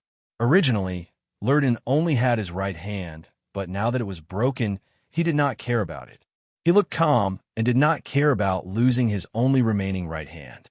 The two entered the city and went to Herlu's bar according to Han Xiao's instructions. There were many customers drinking today, all of them civilians nearby. The soldiers outside the city were killing each other, so most civilians were hiding in their homes or emergency shelters set up by the government. A few people chose to use alcohol to drive away their fear. 90% of the shops in the city were closed during the catastrophe, but Herlu's bar was still open, so there were many customers, and it was a little noisy. Coming to the bar counter, Han Xiao said, "2 glasses of your signature." "1," Lurden interrupted. Herlu's looked up drunkenly and saw Han Xiao's face clearly. His expression changed. "It's you again." He had an impression of Han Xiao, a weirdo who came looking for his brother's notes and seemed to know his secret. "What do you want now?" Han Xiao smiled. "Just a drink." Herlu stared at Han Xiao for a long time before reluctantly taking out a bottle of wine. Han Xiao didn't talk to him anymore. He drank and chatted casually with Lurden. Seeing this, Herlu's put away his doubts and turned to greet the other guests. He pricked up his ears to eavesdrop on the conversation between Han Xiao and Lurden. Han Xiao glanced at Lurden's broken arm and said, "Don't you feel pain?" Lurden shook his head. "When I was in a biomass gear, I asked the doctor to cut off my sensory nerves. Injuries won't affect my combat ability. You are a metahuman. Biomass gear will weaken your abilities. Why did you go for it?" Lurden pursed his lips and said calmly, "So be it. You can live longer this way. Dead people are useless. You chose to wear biomass gear in order to live longer, and you even took the initiative to carry out the most dangerous field combat missions. You really do love your race deeply." Han Xiao raised his eyebrows and said, "No one is born to be a hero. You Sunil supers seem to be too selfless. You must have your own reasons. Why don't you tell me? I'm quite curious." Lurden was silent. There was reminiscence in his eyes, and there was some fluctuation in his tone, as if he couldn't calm down when he thought about the past. He slowly said, "Just like all the other Sunils, I used to have a perfect family. My father was strict, my mother was kind, and I had two sisters. When Darkstar attacked, I was still a child. Even now, I still remember the laser cannons falling from the sky, thick like a waterfall. The most magnificent building in the city center turned into ashes instantly. We joined the fleeing crowd, and the military soldiers protected us. They knew that they would die if they stayed behind, but they still prioritized escorting us out. Unfortunately, my family didn't make it to Ghidorah's rescue ship. They died on the way. A laser turned my parents into ashes. I was just a child who broke down in fear. All I knew was to cry, follow the refugees, and move forward numbly. Every day, the military would give very little food to the refugees. I was so hungry that I couldn't control myself at all. After I received the food, I would secretly hide most of it and only give a small amount to my sisters. At that time, I only wanted to live, and I didn't know how to think about anything else. Then my two sisters starved to death. Lurden paused and said in a low voice, "I still remember the look on their faces when they died. Their bony hands grabbed my clothes, and they stared at me as if they were saying that they were hungry, but they didn't have the strength to speak. Those two pairs of desperate eyes were engraved in my eyes. My mind went blank, and a few seconds felt like a century. When their hands fell off, I finally dared to breathe. At that time, I was scared. I couldn't believe what I had done. If I had given the food to my sisters, even if I was a little hungry, we could have survived. But I didn't know anything at that time. I only thought that if I ate less, I would starve to death the next day. I numbly followed the crowd to board the rescue ship, not knowing where to go from here. Back then, there were many children who had lost their families like me, and they were all raised by the disabled veterans. A group of children and I were given to a veteran and lived with him from then on. He raised us and taught us how to fight. He was a rough person and impatient, but he was a good person and a good soldier. Many of us supers were orphans who were raised by the race back then. I gradually regarded that veteran as my adoptive father, but there was always a thorn in my heart. I felt that my past was too dark, and I always thought that I was a bad person. If I told my adoptive father, would he chase me away? One day, I was impulsive and told him that I had killed my sister. He scolded me, not because of my selfishness, but because I should have saved the time to train instead of reminiscing about the past. He said that the race was now on the verge of destruction, and there was no time to be tied down by the past. Even if I was an unforgivable thug, as long as I picked up a gun to protect the race, I only had one identity, a warrior. No one cared about my past. They only cared about what I could do. Han Xiao touched his chin. What about that veteran? The first time the catastrophe came, the disabled soldier could have been protected, but he volunteered to go to the battlefield. Then he died. I later found out that he belonged to the group that protected us refugees, and I used to receive food from him. Then I became a mercenary. Lurden shook his head. The race has done me a great favor, so now I will contribute as much as I can. So, your contribution is mainly to repay the favor. Han Xiao turned around and glanced at Haluz, who was eavesdropping. Haluz was expressionless. He slammed the empty bottle on the table and walked away impatiently, as if he could not be bothered to listen to this conversation. Not entirely. It's also for the continuation of the race. The sadness of losing his comrade this morning was diluted by the occasional talk. Lurden also wanted to know more about Han Xiao, so he changed the topic. Let's not talk about me. Let's talk about you. You. This time, Han Xiao suddenly stood up and interrupted. Sorry, I have some personal matters to attend to, so I'll leave for a while. Lurden was speechless. Shouldn't you return the favor when making friends? Why did you leave after hearing my story? I feel like I was taken advantage of. Han Xiao walked to the side, found Haluz, and said, I want to talk to you alone. Haluz immediately became alert. What is your purpose? Han Xiao went straight to the point this time. I know a lot about you, such as your strength, the legacy your brother left for you, and so on. Maybe you're interested to hear about the future of the Sunil race. Future? This word surprised Haluz, and he was even more confused about Han Zhao's purpose. He asked in confusion, "Who are you?" "I'm a foreseer, or you can call me a prophet." Han Zhao smiled weirdly. The reason he contacted Haluz so many times was because he knew Haluz's hidden identity. This guy was the main character of the Sunil race. Chapter 340. Foreseer. Haluz had a suspicious look on his face. Suddenly, a stranger came to him without warning and said that he could foresee the future. He had never seen this before. What the hell? Haluz was skeptical. His first reaction was disbelief. With a playful expression, he said, "You can foresee the future. Then, do you know what I'm going to eat tomorrow? It's fine if you don't believe my identity. Just listen. Time will tell if I'm right." Han Zhao ignored Haluz's teasing and started his own performance.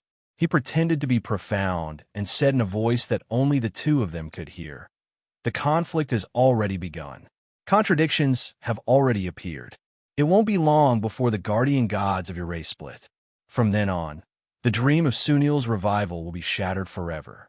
The catastrophe will exhaust your resources and hope, and you can only seek help. From then on, you will walk the path of vassals, becoming a vassal race of other advanced civilizations. Your people were scattered to different cities to live, and your unity gradually disappeared. You struggled at death's door, relying on the strong, and slowly losing your heritage and spirit. Your past became words, recorded in the textbooks and history books of the higher civilizations. Your descendants could only understand the history of your race through words, becoming another withered race in a vast universe." He purposely used ambiguous words. The purpose of a prediction was to give people a vague and hazy feeling. When it really happened, they would feel enlightened or regretful when they recalled the prediction. Han Zhao naturally understood the future of Sunil. This race would not be destroyed physically, but it was another form of destruction. Spirit, culture, thoughts, history. These are the foundation of a race's evolution from ignorance to wisdom. Thinking through the development process, they would come up with answers that belonged to the race itself. These things that could not be seen or touched allowed a race to be called a civilization. They were like the foundation of a building, the resonance of all the members of a race, the pillars that supported the unity of the race. Beasts were also divided into different races, but no one had ever called them a civilization. The Sunil race was a civilization that had fallen on hard times, and the supers were their guardians. The race was grateful for their contributions, but they did not have the extra resources to reward them. They had to rely on the supers to recover their vitality. However, it was the endless contributions that caused the conflicts to gradually surface. In Han Zhao's previous life, some of the supers could not hold it in anymore.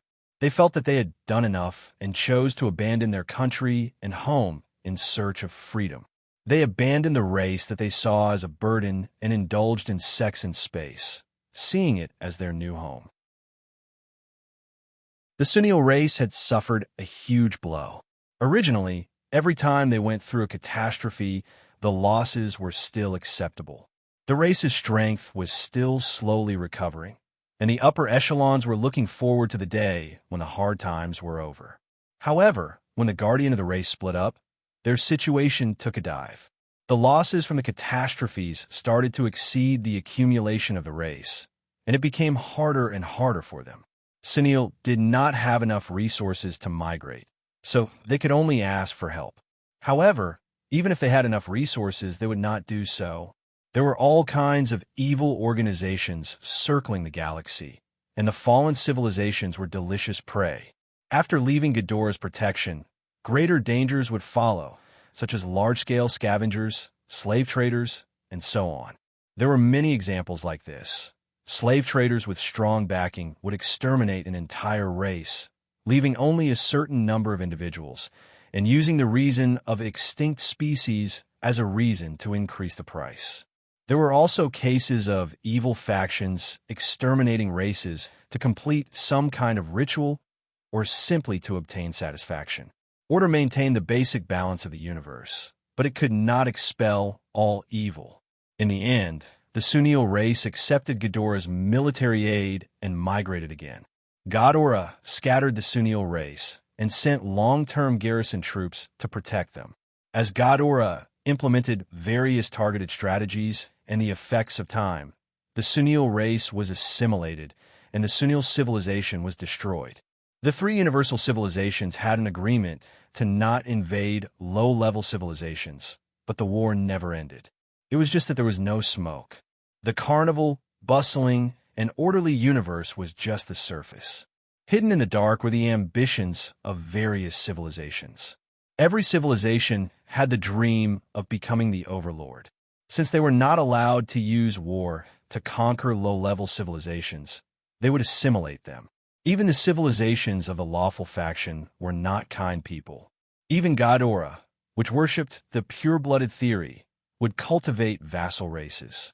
The rise and fall of your civilization was your own business. You wanted to continue your race, but others did not care and would take the opportunity to take advantage of you. Every day, a race or civilization would be destroyed in some corner of the universe. So what if you were one more? At most, they would send someone to record the history of the race, and it would become a topic of conversation or a dispensable record. Some galactic shows like to report on the plight of civilizations, and the selling point was to make the audience resonate and sympathize with them. However, expecting people to put their sympathy into action was a very slim hope. Individuals had emotions and would sometimes make emotional decisions, but when it came to a civilization and a race, only benefits were eternal. In the end, the Sunil race was just one of the thousands of normal civilizations and did not have the right to be treated specially. Furthermore, this was the Shattered Star Ring, the edge of the visible universe. It was remote and uncivilized, and the active people were scavengers, abandoned people, mercenaries, and so on. Furthermore, Darkstar attacked the low-level civilizations to make them exhaust Ghidorah's resources. If a civilization in distress could leave Ghidorah and become independent and recover their strength, Darkstar would not sit still and watch a Ghidorah ally be born. Han Shao told Haluz all this in vague terms, letting him understand that the future of the Sunil race was bleak. Why are you telling me something like this? Do you think I'm interested? Haluz casually raised his head and drank a mouthful of wine. He looked like a drunkard who did not care if the world ended tomorrow. He could drink today and get drunk tomorrow. Because I saw your ending. A lot of things can be avoided. Han Shao smiled. Haluz put down the wine glass and curiously asked, "What's my ending?" Although he did not believe that Han Shao was a prophet, most people would be curious about their own future. Han Shao had made a lot of sense just now, so Haluz really wanted to know how this guy would predict his fate. Han Shao stopped, smiled, and said, "When you believe that I'm a prophet, I'll tell you." "I already believe it." Haluz quickly changed his words. "If you really believe it, I welcome you to come find me in the future." Han Shao smiled. Shamelessness did not work on him. Haluz was the main character of the Sunil race's storyline. According to this person's experience, Han Shao felt that there was a chance that he could abduct this main character. Haluz was still a drunkard who wanted to escape from reality, so he could not afford to be the main character of the storyline. His part had not started yet. Han Technician had purposely done this to target the changes in Haluz's future and leave a deep impression. Han Shao could not only have himself as the only NPC in his faction. He had to expand the number of officers, and Haluz was the first target. At this time, an argument suddenly sounded in the corner of the bar. One of them had a big belly and was obviously drunk. He had a conflict with a drinking buddy next to him. They seemed to be talking about the survival of the race and had different opinions. Chapter 341. On the other side, a drunkard with a big belly waved his beer bottle and yelled, "Then go beg Ghidorah? What's the use of race honor? Only survival is important." The brains of those leaders are filled with sh*T. So many people die every single time, and both of my younger brothers have died in battle. All of their persistence is futile. They could have obtained the help of Godora. So why did they have to force themselves? Those supers are useless. If they really had the ability, they would have solved the catastrophe long ago. The drunkard had a look of disgust on his face, and his tone was agitated. He felt that the supers and the army were too weak, and his words were getting worse and worse. His behavior of picking up his bowl to eat meat and putting down his chopsticks to curse angered the other customers. The supers and the army were heroes in the eyes of most civilians. Any questioning or insulting would anger the public. A few customers immediately spoke up. Everything you're enjoying now is the result of the heroes risking their lives. What right do you have to criticize us? The drunkard snorted. This is what they should do. Those with ability have to take more responsibility. If not for the race's nurturing, they would just be ordinary people like me. People like you are disgusting. You should be sent out of the city to fend for yourself. The drunkard snorted. Even if the city is lost, I'm still a civilian who has priority. Anyway, I'm not the one who dies. You don't deserve protection. The crowd was even angrier. The quarrel became more and more intense.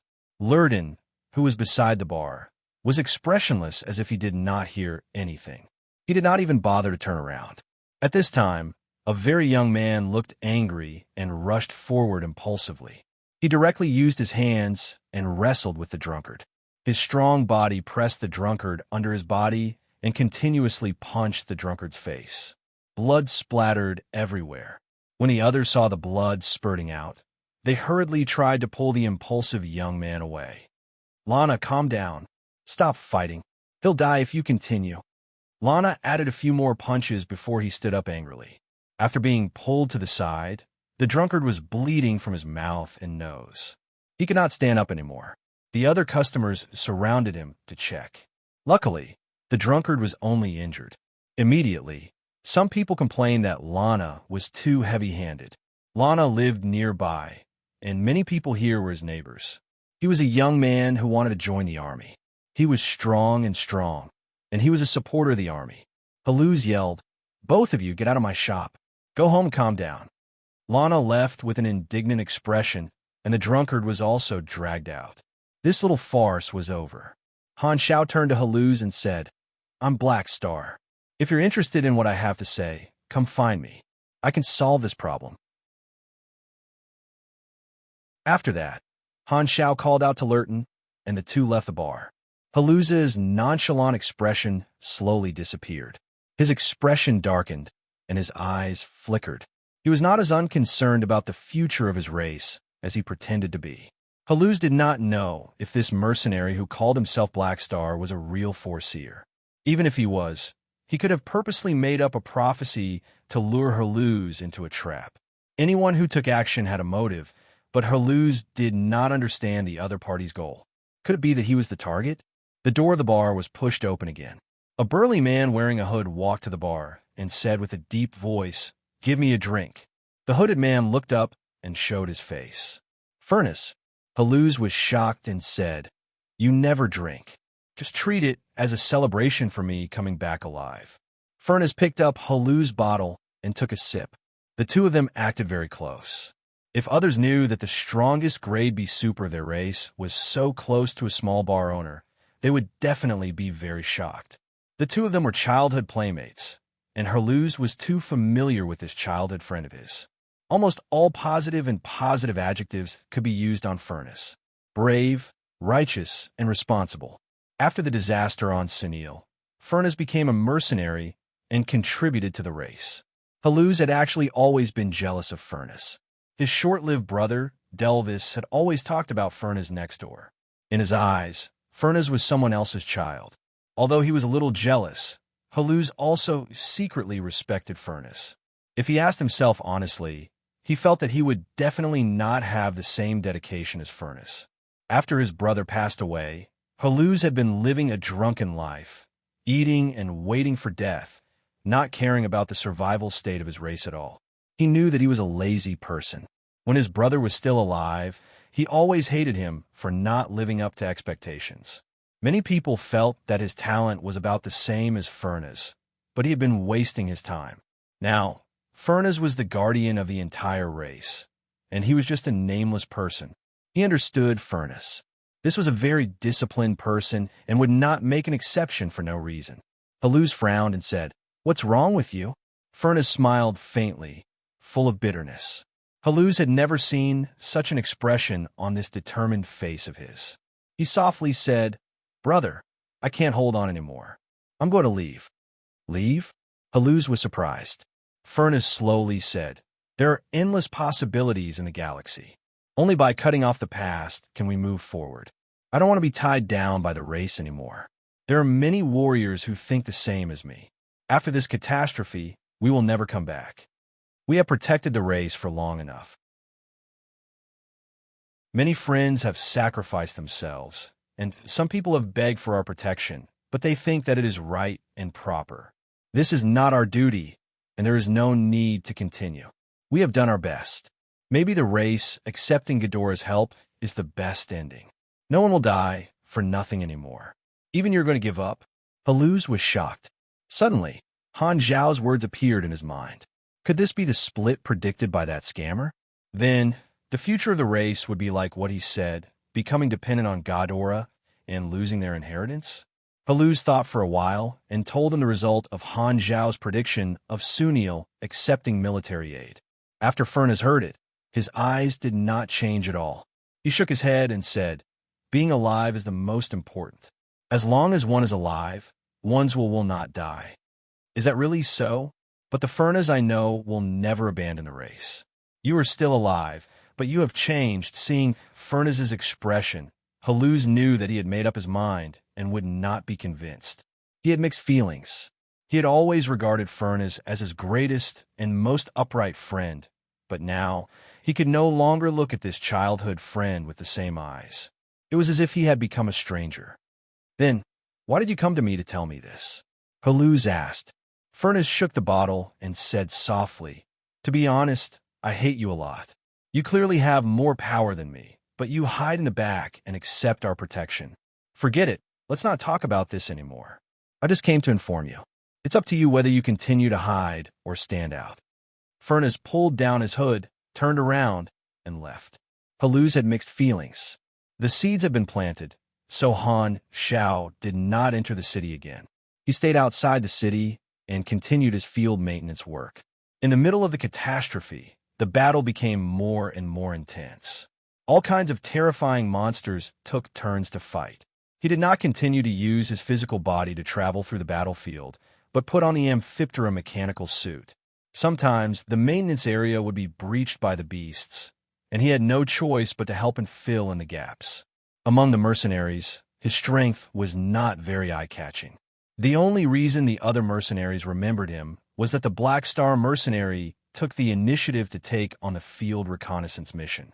Many mercenaries felt that Han Zhao was crazy, and when the next field patrol took over, the mercenary group would definitely suffer heavy losses.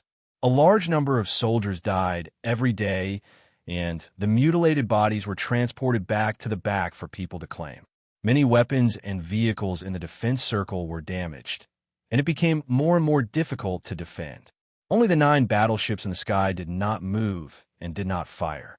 Sunil had limited resources, and battleship energy was scarce.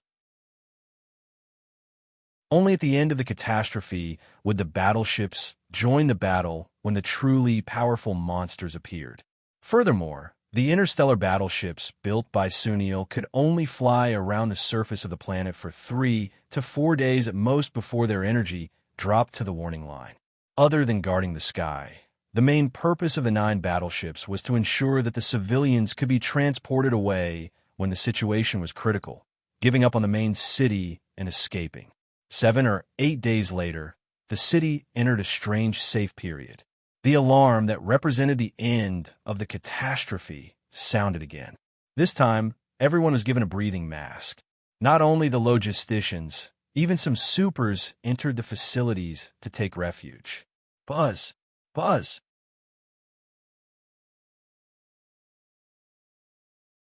Chapter 342. Whoosh! Within the defensive perimeter, some sort of device spewed out a purplish-red biochemical gas that enveloped the entire area. To deal with such a large number of small insects, Using a toxic gas attack was the best method. This type of specially developed toxic gas was very lethal. Even the flying insects that could withstand fire would fall to the ground after a few seconds, struggling to die. However, at this time, thunderous beast roars sounded. Large beasts with an average size of more than 10 meters charged over together with a swarm of insects. The strength of the beast horde at the end was far greater than the previous two stages. These beasts were all at the top of the food chain on planet Sunil. There were bone armor war elephants that were dozens of meters tall, sulfur flame, winged pythons that could spit fire, and so on. A defense team needed to spend at least 20 seconds to kill one beast.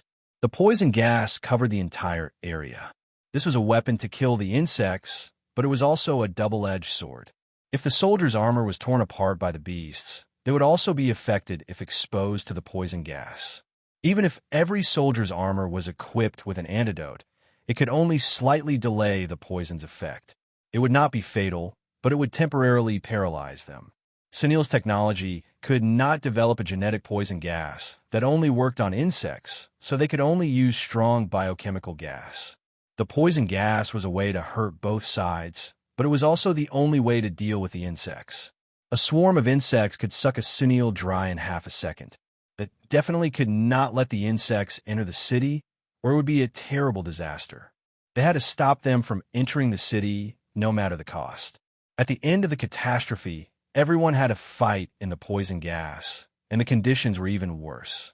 The two outermost lines of defense were almost half destroyed after the previous two stages. This was also the disadvantage of the Sunils. The beast horde approached the defense team's position despite the cannon fire. The ground shook violently as a bone armor war elephant charged at the B-12 defense team in a crushing manner. The pressure from its enormous eyes made Neville's steel-like mind tense up involuntarily. At this moment, a large ball of light flashing with electric light fell from the sky.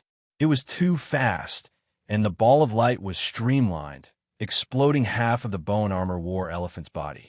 Blood and flesh splattered everywhere. Neville raised his head to look. This ball of light left a dazzling zigzag electric trail in the air, crossing the sky and connecting with the battleship in the sky. The 9 battleships in the sky, which had been idle for half a month, finally opened fire. Electromagnetic railguns surged with blue light, shooting out bullets entwined with electric light. They targeted the large beasts to attack, immediately reducing the pressure on the ground. A fierce battle ensued. Cannon fire and lightning flashed across the entire battlefield, deafening everyone's ears. The beast tide was endless, and the stench of blood was extremely pungent. The defense team fired wildly, and the light from the fire illuminated the corpses of the beasts and soldiers on the ground time and time again. The losses were heavy. Crack! At the base of the B-12 defense team, a pure purple thunder leopard that was more than 10 meters in size moved quickly like a flash of purple lightning. With one claw, it cut open the armor of the soldiers, and even the soldiers inside were cut in half. Neville turned a blind eye and ordered his subordinates to focus fire. There were only 12 of his subordinates left, and more than half of them were injured. "Don't be shaken. Hold the position." Neville's tone was cold and hard. Countless bullets penetrated the thick skin of the thunder leopard, and blood splattered everywhere. The thunder leopard roared and pounced, killing all the soldiers. Only Neville was left. The thunder leopard's life force was still very strong. Far away in the city, the countless fresh life forces were like freshly baked bread. This thunder leopard's bloodthirsty genes began to stir. Just as the thunder leopard was about to cross the defense line, Neville immediately blocked in front. The defense machine gun swept, and after witnessing the scene of the thunder leopard easily killing the soldiers, he knew that he was not a match for it. However, he still blocked the thunder leopard without hesitation. The responsibility of the defense team was deeply ingrained in his bones. He would not allow any beast to cross the defense line that he was in charge of. As long as there were no orders from above, he would not retreat. The thunder leopard roared and pounced fiercely. Neville controlled the NCO class armor to fight with it. He rolled and dodged, leaving wounds on the thunder leopard's body. He slid past the thunder leopard's abdomen and dodged a claw attack. Just as he was about to get up, he suddenly felt a sharp pain in his left arm. The thunder leopard had turned its head at a strange angle and bit through his arm armor. The poisonous gas poured in through the hole, and Nivell felt a piercing pain on his skin. It quickly turned into the numbness of being poisoned. He immediately held his breath and injected an antidote into his waist. A burning sensation flowed through his body. After injecting the antidote, the effect time has been extended to about 2 minutes. If I hold my breath, I should be able to hold on for another 10 seconds. I have to kill this beast during this time. Nivell's expression was cold. Even if he was poisoned, blocking the enemy was his top priority. He had already disregarded life and death. One man and one beast fought fiercely. Nivell abandoned the heavy defense machine gun and used the wrist saw and the armor's guns and rockets to fight. After dozens of seconds of fierce fighting, both sides were covered in wounds. Nivell began to feel his body stiffen and his head become dizzy. The double effects of excessive blood loss and poisoning began to take effect. Nivell suddenly stood still and did not move. The thunder leopard pounced over, but he did not dodge at all. He allowed himself to be pinned onto the thunder leopard's body. Its claws pierced through his chest and abdomen. Puff! Blood flowed out from his mouth. Nivell endured the pain and stabbed one hand into the thunder leopard's neck. He used his other hand to firmly hang on to the thunder leopard's body. He used his other hand to stab into the thunder leopard's mouth and fired wildly. He knew that his movements were slow, so he used himself as bait and risked his life. The thunder leopard was in so much pain that it twisted. It bit off the arm that was in its mouth and smashed down with its claws like a madman. Nivell was seriously injured and could not move. He watched the huge claws grow larger and larger in his vision, but he was very calm. This day has finally come for me. Just as the claws were about to slam down, Nivell saw a huge flash of lightning descend. It was extremely dazzling. Immediately after, Nivell and the thunder leopard were both covered by the light of the railgun. The tragic battle ended. On the first day of the last phase of the catastrophe, there were heavy casualties. Dozens of fighter jets crashed, and even 2 battleships' energy shields were almost shattered by a group of super-large flying beasts. The energy was severely depleted. What a terrifying battle. This is the first time I've seen such a big battle. I won't accept any more large-scale missions in the future. The mercenaries who participated in the battle were panting heavily. Many of their colleagues' corpses were lying on the ground. Han Shao started to repair the armor one by one. He did not need to directly participate in the battle. In such a dangerous situation, he did not have the confidence to come out unscathed. He did not want to take the risk of coming out unscathed. He was here to earn a commission and help out with his ability. He would not risk his life for other forces just for a little bit of money. During this rare, empty period, another batch of wild troops returned. All the players were back, and everyone looked very relaxed. It was as if they were not on a dangerous mission, but on a field trip. Moving around in a dangerous area was not a psychological burden to the players at all. After all, they would revive. Although there was a limit to the number of times they could revive, this group of people were mostly professional players, so they naturally knew how to control the number of times they died. Now that they were all at the max level, losing a little experience was nothing. After all, they could make up for it with the mission rewards. Furthermore, earning universal currency was more useful. On this side, Black Star's group gathered, and the surrounding mercenaries immediately noticed them. After sizing them up, shock appeared on their faces. Those people don't seem to be missing. What? All of them are alive. The mercenaries were shocked and very curious. They hurriedly asked the other wild team members and got the answer that this group of people could revive. Their faces instantly turned into envy and fear. In the universe, undying supers were the most difficult enemies to deal with. No one dared to underestimate them. This mercenary group is full of undying people. Incredible. This group of mercenaries all remembered the name of the Black Star Mercenary Group. A mercenary group whose members could not die, in their professional eyes, would become extremely popular in no time. The name of the Black Star mercenary was reported to the upper echelons of the military, and the upper echelons took it very seriously. Undying scouts were the most suitable for reconnaissance, and they could greatly reduce the losses of the wild troops. For this reason, the military general personally looked for Han Shao. His attitude was very sincere, and his attitude was very humble. It was completely different from the attitude he had when interacting with the other mercenaries. The military expressed that they hoped that the Black Star mercenary would not take shifts and rest, and that they would once again participate in the wild reconnaissance, saying that the Sunils needed them. Most importantly, of course, they promised to increase the reward. Such useful helpers naturally deserved better treatment.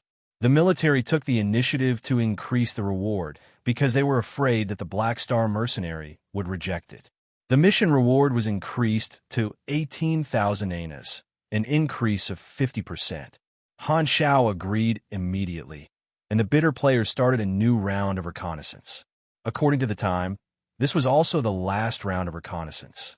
The corpses on the battlefield were moved back for people to claim. Han Shao found that Nivell had died in battle, and he was a little sad. After all, he was an acquaintance. The family member who came to claim the body was a woman.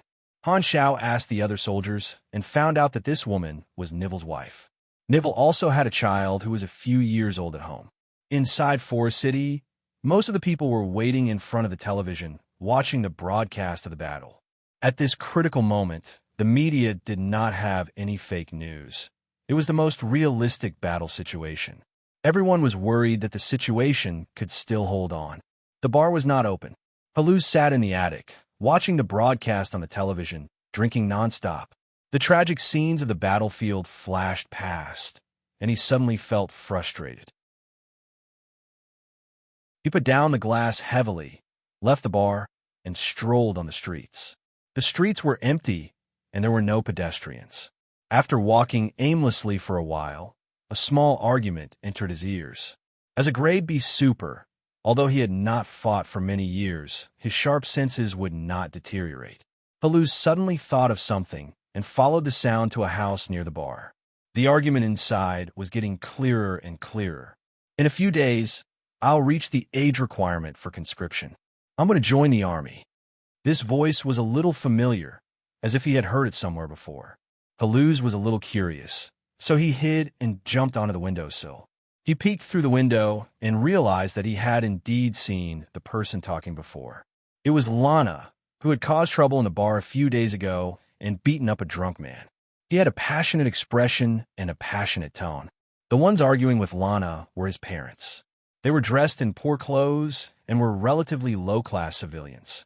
At this time, Lana's parents were anxious.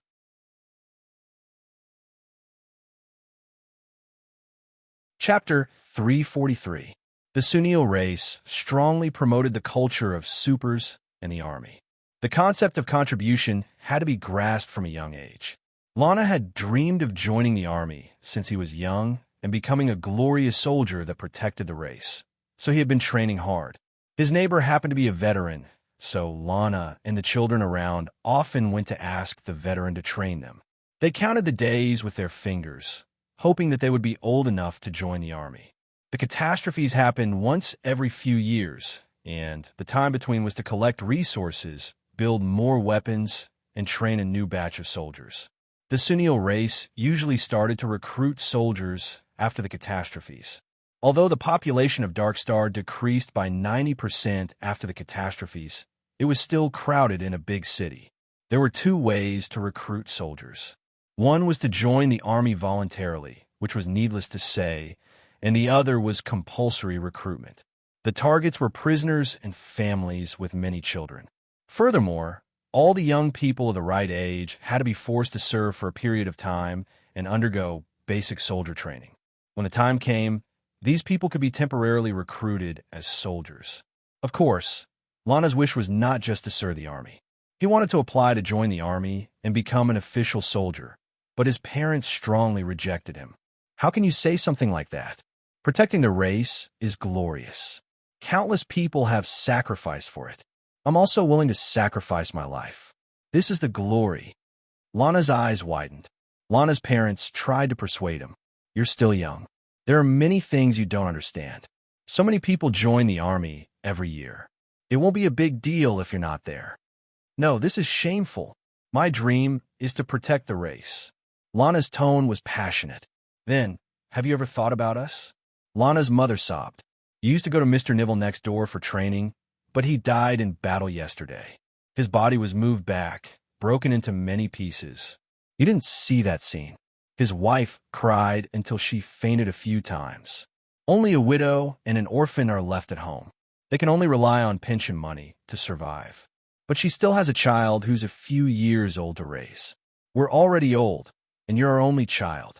If you die, what should we do? How are we going to live? Lana was speechless. With a conflicted expression, he mumbled, "This is not right. Lana, be it the supers, the army, or Mr. Nivell, they're all great people, but we're just normal civilians. I love my race, and I'll work and contribute to my race. The battlefield shouldn't be a choice for us." His father placed his hands on Lana's shoulders and spoke earnestly. He respected supers and the army, and he was grateful for their contributions. However, when it was his turn, he could not make the same choice. Lana lowered his head and said nothing. His mother said anxiously, "Lana, you must promise us. Don't take things too hard." "I agree." Lana lowered his head and said gloomily, "I will serve in the military. I won't enlist." His parents immediately heaved a sigh of relief, their faces filled with benevolence. Outside the window, Haluz leaned against the windowsill and looked up at the sky. In the sky, the enormous figures of the 9 battleships were like thick, dark clouds, blocking the sunlight that was supposed to shine into the city. The airflow created by the engines at the bottom turned into an everlasting wind. The thick smell of blood outside the city was carried into the city and almost became indiscernible. Many memories appeared in his mind one after another. Ferna's bitter smile, Lana's passion, the criticism of the drinkers, the bloody battlefield, the sacrificed soldiers, the people who worshipped him, the countless times he pulled away after sobering up, the day he guarded the bar and let himself rot slowly. There was also the Dark Star disaster that he had not thought about for a long time. That was the last time he saw his brother Delvis. In his memory, Delvis still wore thick glasses. His hair had not been taken care of for a long time, so it was messy and oily. His white lab coat was like a robe on his thin and short body, giving him a funny feeling. His figure appeared on the communication screen. Behind him was the research institute whose dome had been blown up. Delvis pushed his glasses up out of habit and said to his tall brother, "Haluz, Brat, I left something for you in the research institute at home. The password to open the door is our parents' birthdays. You don't have to spend any effort to crack it." His tone was the same as usual, still exasperated, but there was a hint of reluctance. The communication ended. He looked out of the window.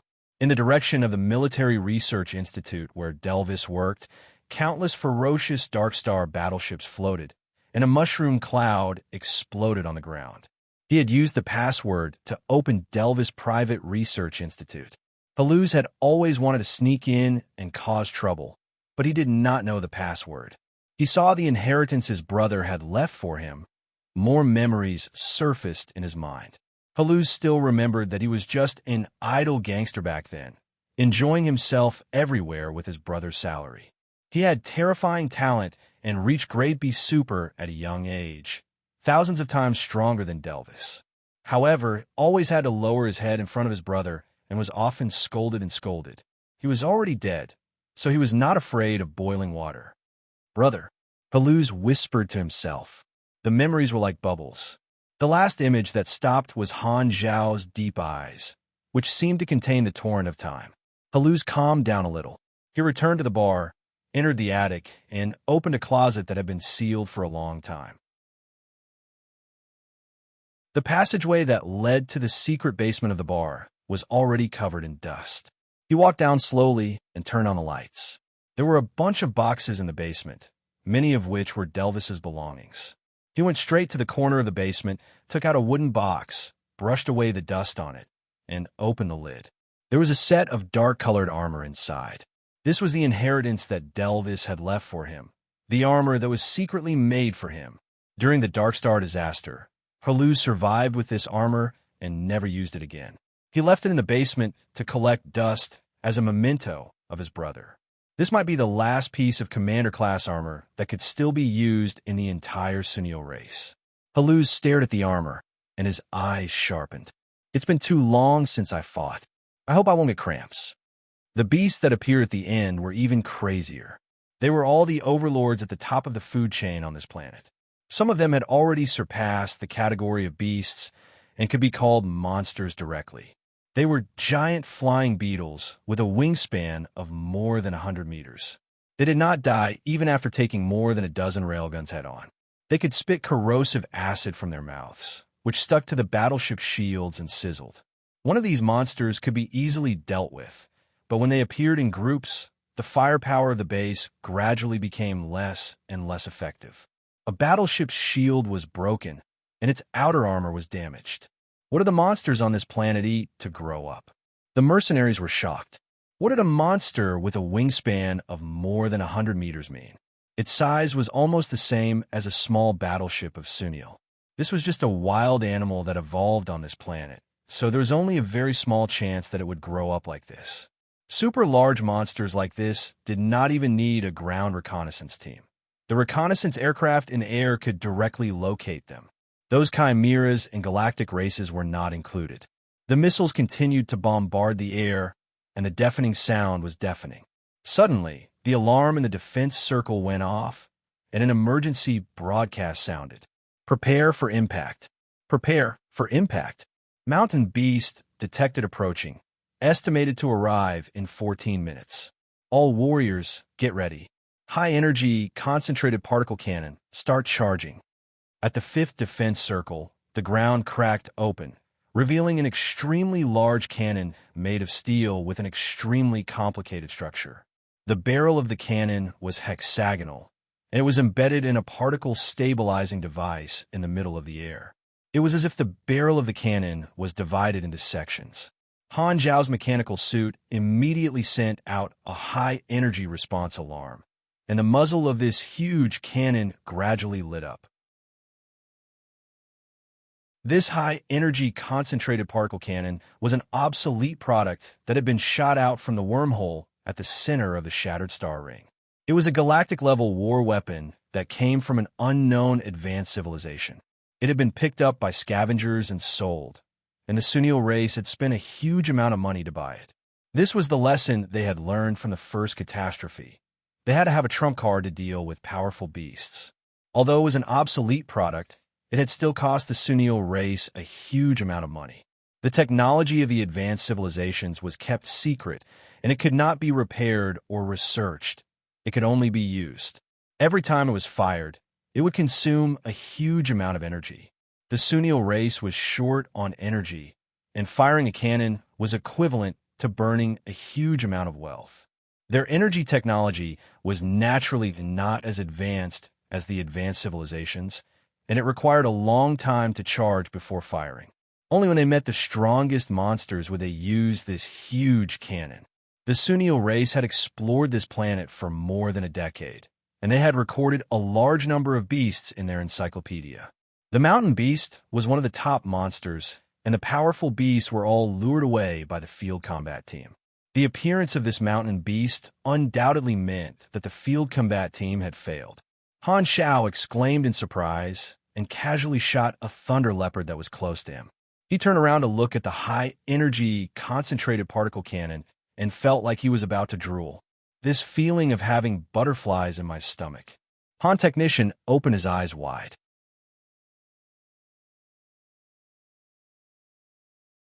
Chapter 344. The ground shook. The forest in the distance collapsed, and a huge beast slowly approached. Its body was close to 200 meters long, and it was like a moving mountain. Even though they had seen the appearance of mountain beasts from the illustrated handbook, many of the mercenaries were still shocked at this moment. What a huge creature! The mountain beast had 4 hooves that were as thick as a building and a long tail that stood upright. Its body was covered in rock-like scales, and it had a thick yellow shell that looked like a tortoise shell on its back. Its head was like a shovel, and its jaw was protruding. Its eyes were hidden in the cracks of the shell, and the shape of its head gave off a ferocious feeling. However, the mountain beast was actually a gentler animal, and it liked to pretend to be a small mountain to sleep. It was affected by the soul tide that made it irritable. Adult mountain beasts were usually between 150 to 220 meters in size. Compared to them, the Sunils were like ants on the ground. The battleship in the sky fired at the mountain beast from afar. 6 to 7 electromagnetic railguns exploded on its body, shattering a large piece of rock armor but not hurting its flesh. The mountain beast defense was extremely strong. These few railguns angered it, and it let out a low roar like a cow. Its long tail stabbed into the ground with a bang, rolling up a large clump of soil mixed with trees. Its tail quickly tightened, and the clump of soil became much denser. Then it swung its tail violently, and the clump of soil shot out like a cannonball. It contained the strength of a mountain beast, and its kinetic energy was extremely terrifying. Han Xiao could not even see the full appearance of the flying clump of soil. He could only see a fleeting shadow. Bang! The battleship's shield flickered, and the clump of soil exploded on it. With it as the center, chaotic electric currents spread throughout the shield, and cracks quickly spread. This attack almost broke through the shield's defense. The battleship urgently increased its energy output, and the shield returned to its original state. The attack did not work, so the mountain beast roared and rolled up another clump of soil. It could still use hundreds or thousands of attacks like this, but the battleship's energy was limited. High-energy, concentrated particle cannon charged. Target has entered shooting range. Countdown, 5, 4, 3, 2, 1. Fire. A dazzling milky white beam of light shot out. It was at least 4 meters in diameter and crossed a few thousand meters in the blink of an eye. It easily penetrated the mountain beast's shell and shot into its abdomen, causing a chain explosion inside its body. Boom! The sound of the explosion was like an earthquake. A thick and solid beast's hoof was blasted away, and the front half of the mountain beast's body was blasted open. Blood flowed like a waterfall from the wound, and a miserable howl shook the heavens as it fell to the ground. The high-energy concentrated particle cannon was a weapon used by the battleships of a super-high civilization. Being able to heavily injure a 100-meter-long giant beast with just one shot was the trump card of the Sunil race. This scene energized the soldiers. They suppressed their fatigue and fought against the beasts. What a terrifying weapon. Han Zhao's eyes lit up as he suppressed the desire in his heart. This was a weapon that could only be grasped at a later stage, and with his current level of knowledge, he was unable to learn it. Only by continuing to grow would he have the opportunity to create such a powerful weapon. The particle cannon did not retract. Instead, it began to recharge. At this moment, the broadcast rang out once again. Not only was this mountain beast approaching, there were also 2 other powerful monsters approaching. Very soon, they appeared within their line of sight. One was a flying monster that looked like a dragon, a lava lizard. Its wingspan was 100 meters, and its scales were ferocious. This thing was much harder to deal with than the acid flying beetles of the same size. Not only was its shell tough, but it could also spit out lava. It lived in a volcanic environment. The other was a land creature, a king hunter. It looked like a tiger or a leopard, and its body was covered in armor-like scales. Its body was only about 30 meters long, but it was even more dangerous than the mountain beasts. It was agile, and its movements were as fast as lightning. Therefore, it was difficult to lock onto it, unlike the mountain beasts, which were easy targets. It could easily break through one line of defense after another. Its sharp claws could easily tear through metal. It was the biggest threat to the ground troops. The name King Hunter came from its dominance in the forest. It was the undisputed ruler of the forest on this planet. Every time it appeared, it meant that the Sunil race had to pay a heavy price to deal with it. The most dangerous time was when a king hunter almost broke through the defense circle and charged into the city. The situation took a turn for the worse. The lava lizard swooped down at high speed, and the king hunter ran as fast as lightning. There were strong enemies approaching from both the sky and the ground, and there was even an injured mountain beast that kept throwing rocks. The particle cannon slowly finished charging. It aimed at the lava lizard in the sky and fired, directly breaking one of the lava lizard's wings. This monster spun and landed on the ground with a loud thud. The enemies that could fly had to be dealt with first. The king hunters on the ground could only be delayed by manpower, waiting for the particle cannon to recharge. The army mobilized the troops in front of the king hunter. There were more than 1,000 people, but this number was not necessarily enough. Endless bullets rained down, but they were all deflected by the scales of the king hunter. Sparks flew everywhere. The king hunter was getting faster and faster, and no attack could stop its momentum. Everyone could foresee the outcome if it crashed into the steel defense line at this speed. A bloody path would be plowed through the defense team, and they would lose at least 2 teams. None of the soldiers wavered. They obeyed the orders without hesitation. Just as the 2 sides were about to collide, boom, dust suddenly flew up, and the seemingly unstoppable king hunter beast actually stopped. It opened its bloody mouth wide and bit on a long gray metal cube that looked like a ruler. An armored warrior was holding onto the cube, and both sides were competing with each other in terms of strength. They were evenly matched. It was this armored warrior that blocked the king hunter, leaving only a majestic back view for all the soldiers. Everyone opened their eyes wide, wanting to see who this intruder was. However, he was wearing a helmet, so they could not see his face at all. This armor was a little shabby, like a tight suit with a few pieces of armor embedded in it. The color was dark. Seeing this, Han Zhao's lips curled up slightly. The intruder was Herluz. "You really came?" Han Technician smiled. "Let me see if you're strong enough at this time."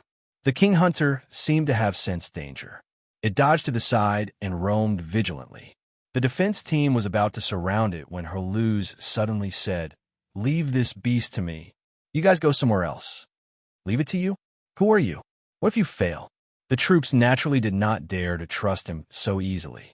However, before they could continue to move, they saw a strong pugilist flame burst out of this armored warrior's body. Then, a change that shocked all the Sunils happened. The shabby combat suit on Herluz suddenly changed shape. A few compressed pieces of armor opened up and turned into countless precise structures and armor.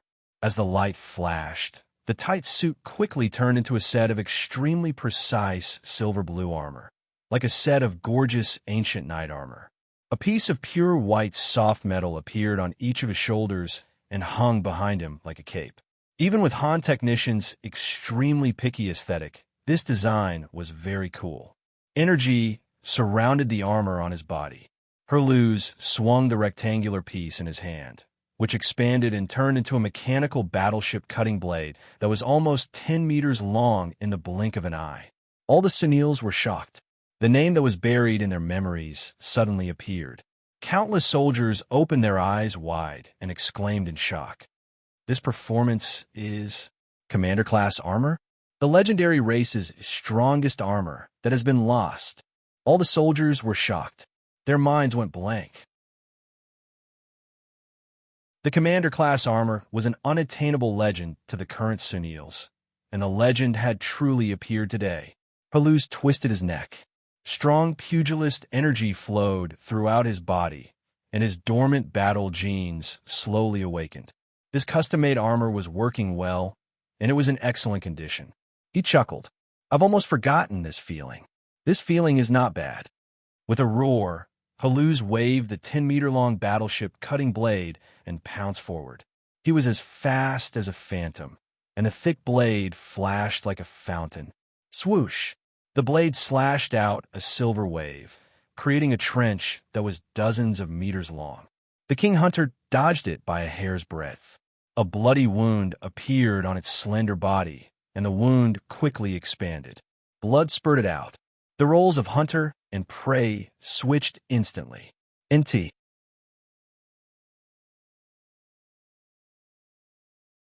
Chapter 345. Herluz was a gray bee pugilist, and shattering light was a set of super equipment that was tailor-made for him, allowing him to unleash his pugilist strength to a greater extent.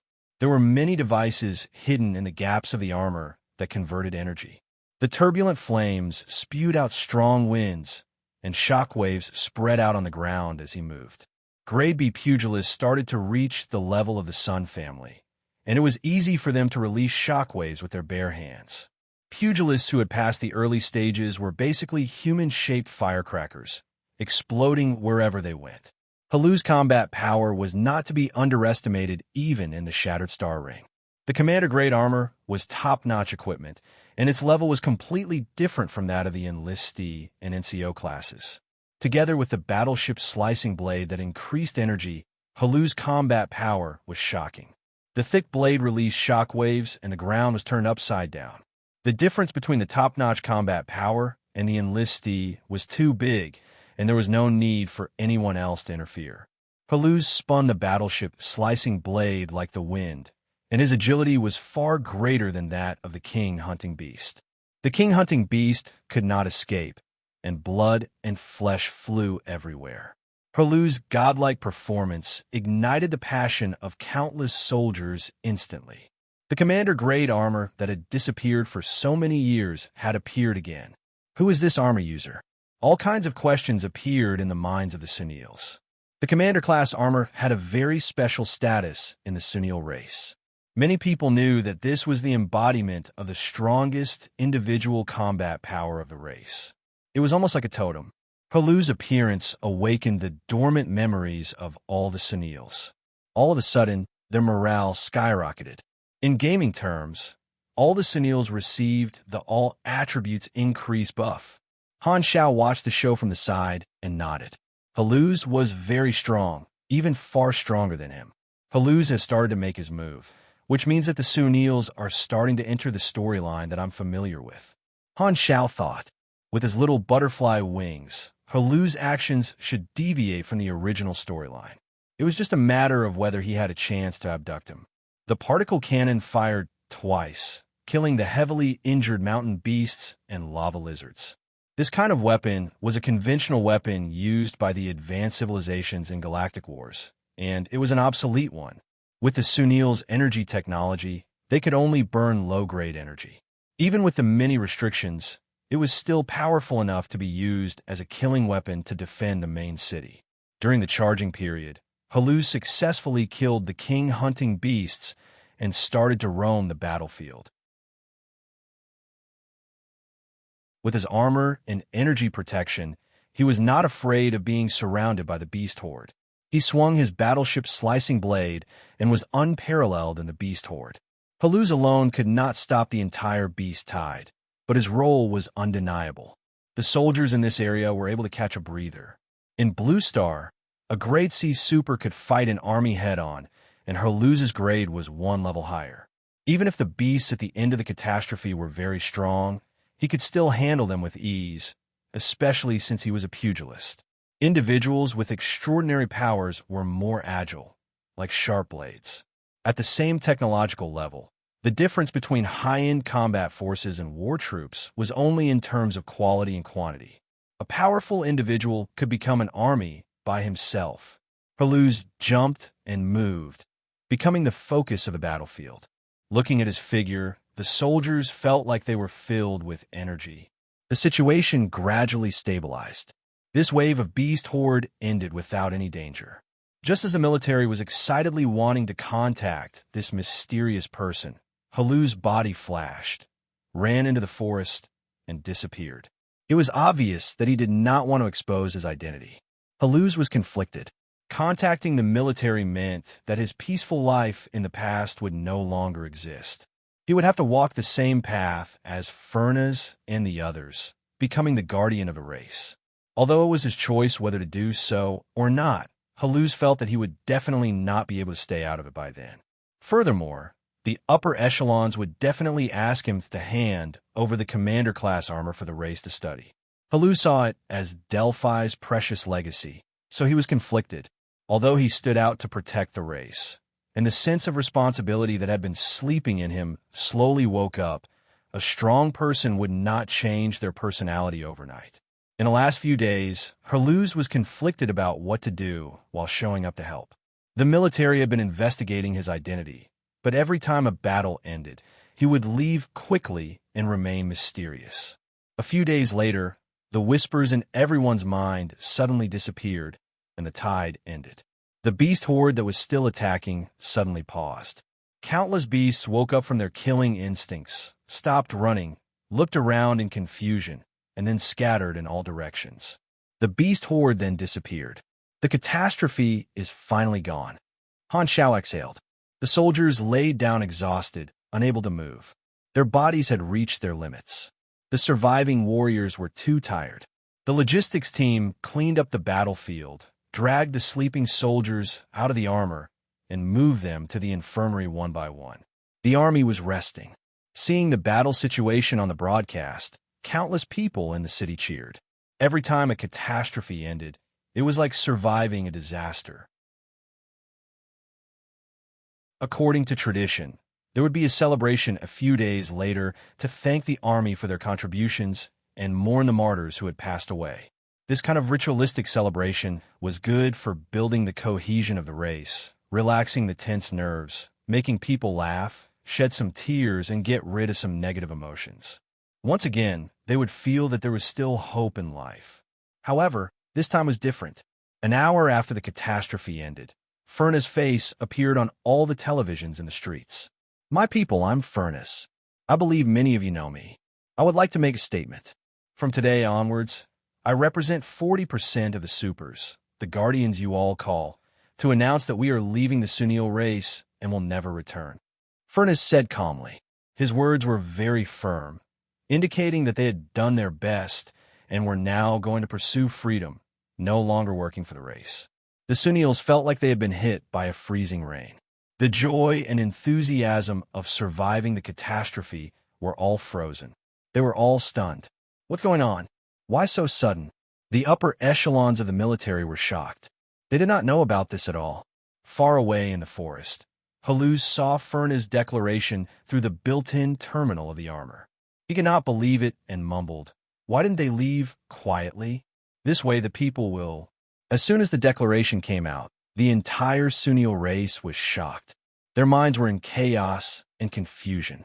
They did not know the reason, only that the guardian they had always relied on was going to abandon them. Why? Why? Therefore, no one was silent. Collapse, disillusionment, despair. Cries, screams, roars.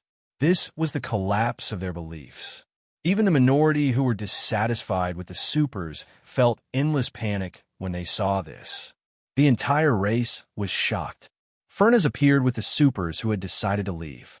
They walked out, and the Sunil soldiers looked at them in disbelief, but they could not help but make a path for them. This time, another group of people, including Lurden, came up to them in shock and anger. The Sunil supers were divided into two groups. One group announced that they were leaving the race, and the other group was shocked and angry.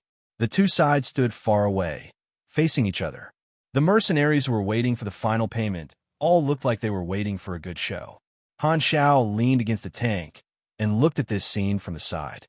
He narrowed his eyes and thought to himself, "It's starting." He had only heard about the split of the Sunil supers from rumors, but this time he could see the real thing with his own eyes. The two sides were called the Independence faction, led by Furnace, and the Guardian faction that protected the race. "Why are you doing this?" A person from the Guardian faction was furious. Furnace glanced at him coldly and said, "I've already said it very clearly." "Don't show such an expression. I know you guys have thought this way for a long time. After so many years, how many brothers have been sacrificed? How many brothers have been disabled? Because of this, we've already done our best." The expressions of the people from the Guardian faction changed slightly. Indeed, most people had similar thoughts before. Not many people could remain firm and unwavering. Furthermore, they had been in the colorful galaxy for a long time and had seen the temptation of the colorful world. Some people got rid of the desire to grow stronger, and some people let it take root. But Lurden clenched his teeth. "If you want to leave, you can leave quietly. Why do you have to make such a big fuss? Why do you have to publicly announce the split? You're destroying the hope of the race. Furness interrupted Lurden and said coldly, So what? The people from the Guardian faction were shocked. They felt that the once firm and reliable Furness had become a complete stranger. The two sides were in a stalemate, and the surrounding Sunil soldiers gradually surrounded them. Further away, the mercenaries all took out their snacks and watched this battle without blinking. Their faces were filled with excitement, as if they wanted to see the world burn. Han Shao casually grabbed a weird cigar-like cigarette from a dwarf mercenary. He took a puff, shrugged, and said, See, this is the result of a long-distance relationship. Brilliant. The people around them who were watching the show laughed out loud. The mercenaries were a group of very cold and unsympathetic people. Han Shao was very open-minded. The split of the Sunil race was destined to happen. It was the beginning of the end of the Sunil civilization and Herlu's part. He was just a spectator now. Only when Sunil split and became chaotic would he have the chance to be a third party. All he had to do was wait for everything to develop naturally. Furthermore, with his intervention, the split might not be the source of the tragedy like in the original plot, but a new beginning. He could also benefit from it. This was a win-win situation.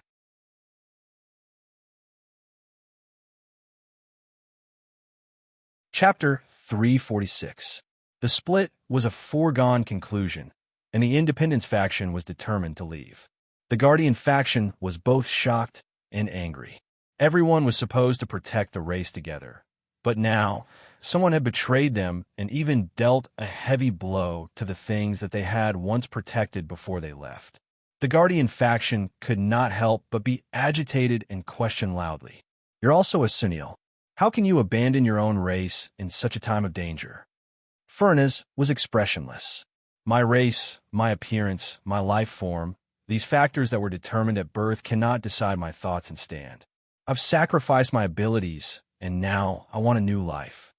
The people of the Guardian faction still wanted to question, but seeing that the people of the Independence faction were calm and did not feel guilty at all, the Guardian faction suddenly could not bring themselves to criticize them.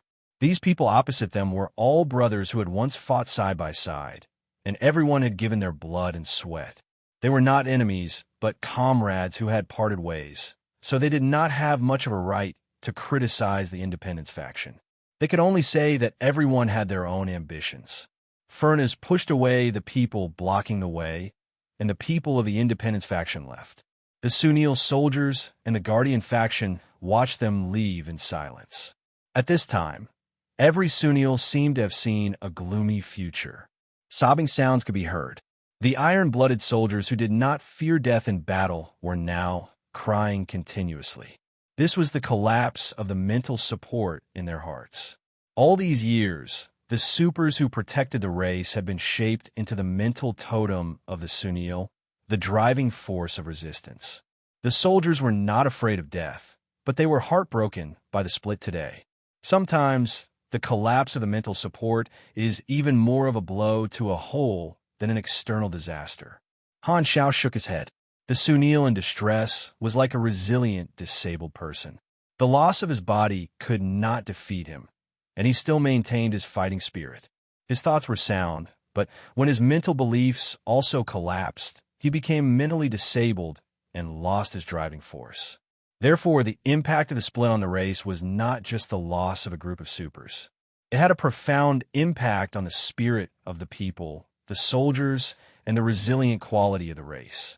Herlu's position as the main character was to weaken Furness and the other former heroes of the tribe after the split. Herlu was raised to become a new benchmark and a new source of motivation, representing that there were still people persevering. In his previous life, Herlu's future position was higher than Furness's in the past. If Furness was the representative of the change from being generous and hot-blooded to being bored and indifferent, then Lurden was the representative of the sin of redeeming himself, and Herlu was the representative of the escapist slowly awakening to his sense of responsibility. After Sunil's fall, the mindset of the race kept changing from hot-bloodedness to indifference, and from indifference, they found a belief to persevere. The belief collapsed in the split, and Herlu's appearance built a new belief in the ruins, giving the race a new quality. His experience and actions gave the confused race a reason to persevere, staggering forward in pain and hardship. The conflict in his heart was a microcosm of the entire race. Herlu's was not like Bennett, who was far away in Blue Star building a sanctuary. He had already established a firm belief, and Herlu's was a growing main character. Thinking about the direction of events in his previous life, Han Technician was a little emotional. Unfortunately, water can float a boat, but it can also sink a boat. When Herlu's died in battle, the Sunils gave up, struggling, and went into the arms of Ghidorah. The people of the Independence faction left the defense circle and entered the forest. They planned to find a place to contact the Galactic Travel Agency and never come back. Suddenly, a figure appeared in front of them. It was that mysterious armored warrior. Furnaz and the others stopped.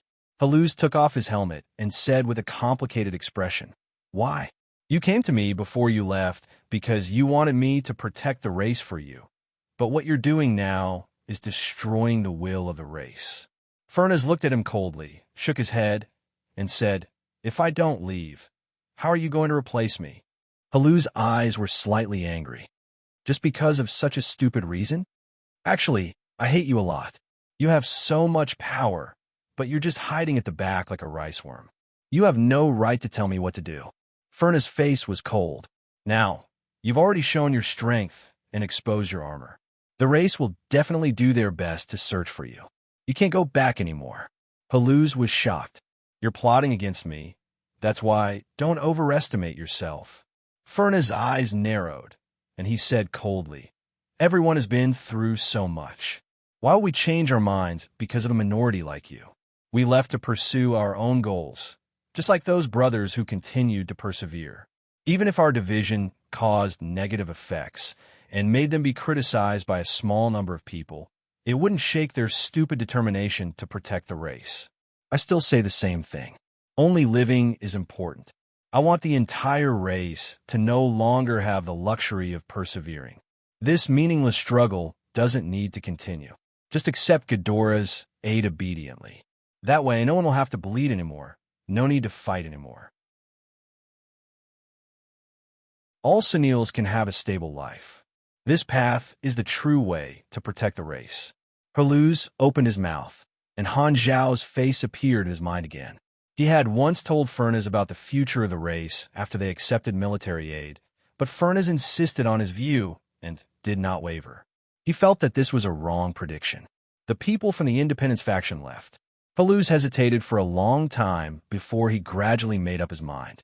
He left the forest and walked toward the defense circle. The army was still in shock from the division. When they saw this mysterious armored warrior appear, they were stunned for a while before they remembered the order from their superiors. They hurriedly collected their emotions, suppressed the confusion in their hearts, and surrounded him with military orders. In front of countless soldiers, Herlu's slowly took off his helmet, glanced at the exhausted soldiers, took a deep breath, and slowly said, "My name is Herlu's." To the entire Sunil race, this catastrophe had gone through many twists and turns. After the war, the Guardians had split, but the legendary Commander-class armor had appeared again, and a hidden Grade B super called Herlu's had stood out to surround the race. For the next few days, the media had greatly exaggerated Herlu's experience, creating him as a hero who had stood out in a time of crisis. They reported that the Research Institute would invest a huge amount of money after they obtained the Commander-class armor, and that one day, the race would be able to obtain the technology for the Commander-class armor again. They used Herlu's and the future plan to dilute the impact of the division.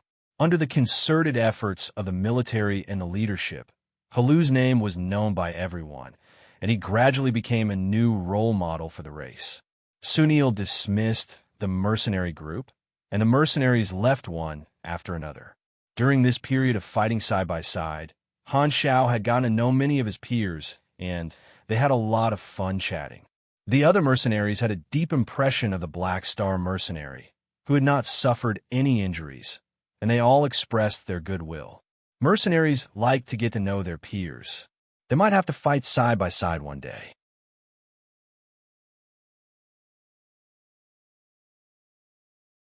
Chapter 347. Through the battlefield maintenance, Han Shao reverse-engineered a few new blueprints, including floating turrets, large-caliber defensive machine guns, and 3 types of soldier-level armor: assault, reconnaissance, and defense. As he expected, the NCO-class armor required heavy mechanical modification, and its progress was stuck. However, Han Technician was not the type to return empty-handed. He used his connections with the military and spent more than 2,000 ANAs to buy 3 different types of NCO-class armor.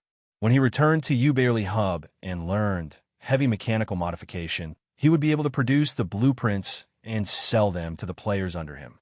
He could easily earn back the cost of the armor. Everyone got 12,000 ANAs. Our market spending power has greatly increased. Han Xiaoxin was overjoyed. This kind of armor was very easy to sell. He only needed to invest some EXP to upgrade the blueprints. Furthermore, he had the bonus of machinery affinity, so the armor he produced was much better than the assembly line. After he sold it, he could even earn long-term repair fees. The commission he earned from accepting the mission was only about 1 class advancement knowledge, but through this group of players, his income could multiply many times. The Black Star mercenary group's credibility points had increased quite a bit, and they finally had their first battle employment resume. The Sunil race had written down the details of the mission, and it showed that the mercenary group had applied for the most dangerous wild mission, which they had completed perfectly without any casualties. This new resume could be said to be extremely valuable. The Sunil faction favorability was unlocked, and it increased by 1,000 points, reaching friendly.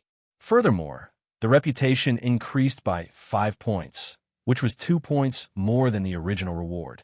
The Black Star mercenaries' reputation started to improve in the mercenary industry. The most direct improvement was that the faction reward limit increased by 10,000 EXP, which increased by 26 times.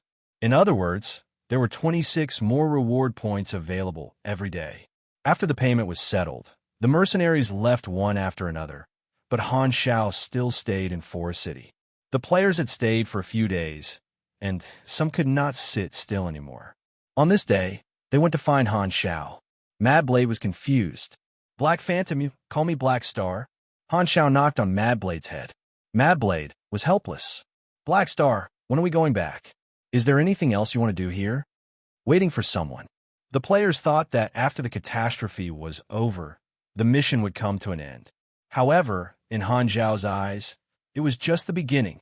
One day later, the Sunil military sent someone to inform Han Shao that Herluz wished to meet with him.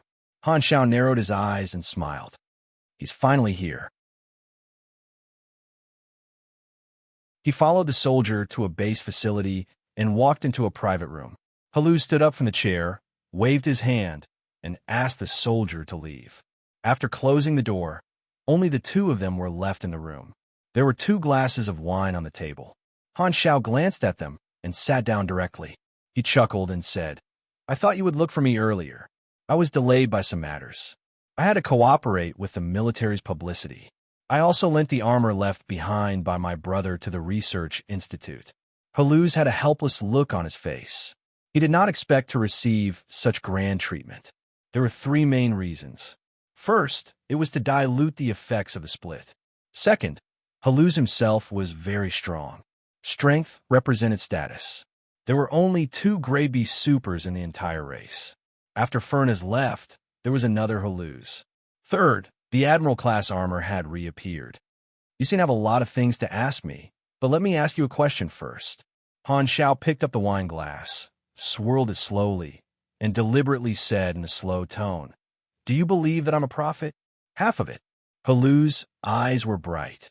"Did you already foresee that I would protect the future of the race? Is that why you came to contact me?" "Of course, I didn't know that a bar owner was actually a hidden Grade B super. I also didn't know that he would wear the Admiral-class armor called Shattering Light to face the catastrophe." Han Zhao's tone was mocking. Herluz smiled bitterly. No one knew that his armor was called Shattering Light, so his identity as a prophet was confirmed. However, he still had a question. "How many events can you foresee, and how far into the future can you see?" To be honest, I can only foresee some fragments of the future. I don't know much. If I didn't coincidentally see Sunil's future, I wouldn't have come. Han Zhao's face was sincere, and he did not even blink. I see. Although I don't know much about the galaxy, I heard that foresight is usually limited. Haluz was very glad that Han Xiao had foreseen the future of Sunil and not something else. He could not help but sigh. Maybe this was the long-awaited luck of the race. Suddenly, Haluz's eyes became sharp. He stared at Han Xiao and said with a deep voice, "Then what is your goal?" The atmosphere suddenly became heavy, and Haluz's aura was faintly visible. He thought that Han Xiao definitely had something in mind. Otherwise, he would not have revealed his identity as a prophet for no reason. He definitely wanted to get something from Sunil. Han Xiao pondered, put down the wine glass, and slowly said, "Let me tell you a story. On a backward planet with a surface civilization, there was a handsome man who was used as a test subject. One day, he was arranged to do an experiment, and he awakened the ability to foresee. He saw many fragments of the future, and with his foresight, he successfully escaped and obtained freedom. He then killed the evil enemies on that planet and became a legend that could be seen all over the planet. However, at this time, he saw a new future. A man-made disaster would descend on his mother planet soon, and the mastermind behind it was hidden deep in the galaxy. Therefore, he left the planet and stepped into a bigger world to find a way to save his mother planet." Han Xiao adjusted his collar. "I'm just a nobody. It's that handsome man." Haluz could not keep a straight face, and his mouth twitched. He did not know if this was normal in the galaxy, but in the eyes of the Sunils, it was shameless. "You and I are of different races, so it's normal for us to have different tastes," Han Xiao said generously. "Oh," Haluz believed him. He was stunned for a while before suddenly remembering the important matter. "You're saying that you entered the universe to save your mother planet? Does this have anything to do with Sunil?" Han Xiao smiled. "My mother planet is in the Garden Star system, and it's about to face a disaster. I'm sure the Sunils are very familiar with the name of the mastermind behind it." Haluz blinked, and his expression suddenly changed. "Dark Star?" He suddenly felt enlightened. Everything was connected. Dark Star is our common enemy, so he came to Sunil. This is the motive. This time, Han Xiao added, "The mercenaries under me are all warriors from the same planet. They're very clear about this and are only following me to find a way to save their planet. They can testify for me at any time. I'm helping you because we're in the same boat and also to find allies. You already know why I'm here, so you can rest assured." Haluz's expression softened, and he was filled with respect. "So, you're the same as the Sunil Guardians, a hero who wants to protect his own planet." Han Xiao did not blush and said humbly, "You're flattering me. I'm not a hero." Suddenly, Han Technician felt like he had returned to the time when he had just transmigrated and pretended to be brainwashed. His Oscar soul was burning. At this moment, Haluz felt that Han Zhao's figure had suddenly become taller, and he felt a little ashamed.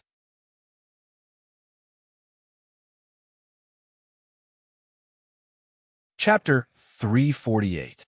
After understanding Han Zhao's motive, Haluz's expression softened. He paused and asked the question that he had always been curious about. "What's my future like?" "You." Han Xiao picked his ear, smacked his lips, and said, "Sacrificing yourself to fight the catastrophe, dying a horrible death." How horrible?" Haluz's expression froze. Han Xiao picked up the wine glass, squeezed it tightly, and crushed it into pieces. He shrugged and said, "Something like that." Haluz was skeptical. "Although I'm not one of those grade A supers, the beasts on this planet are not strong enough to kill me.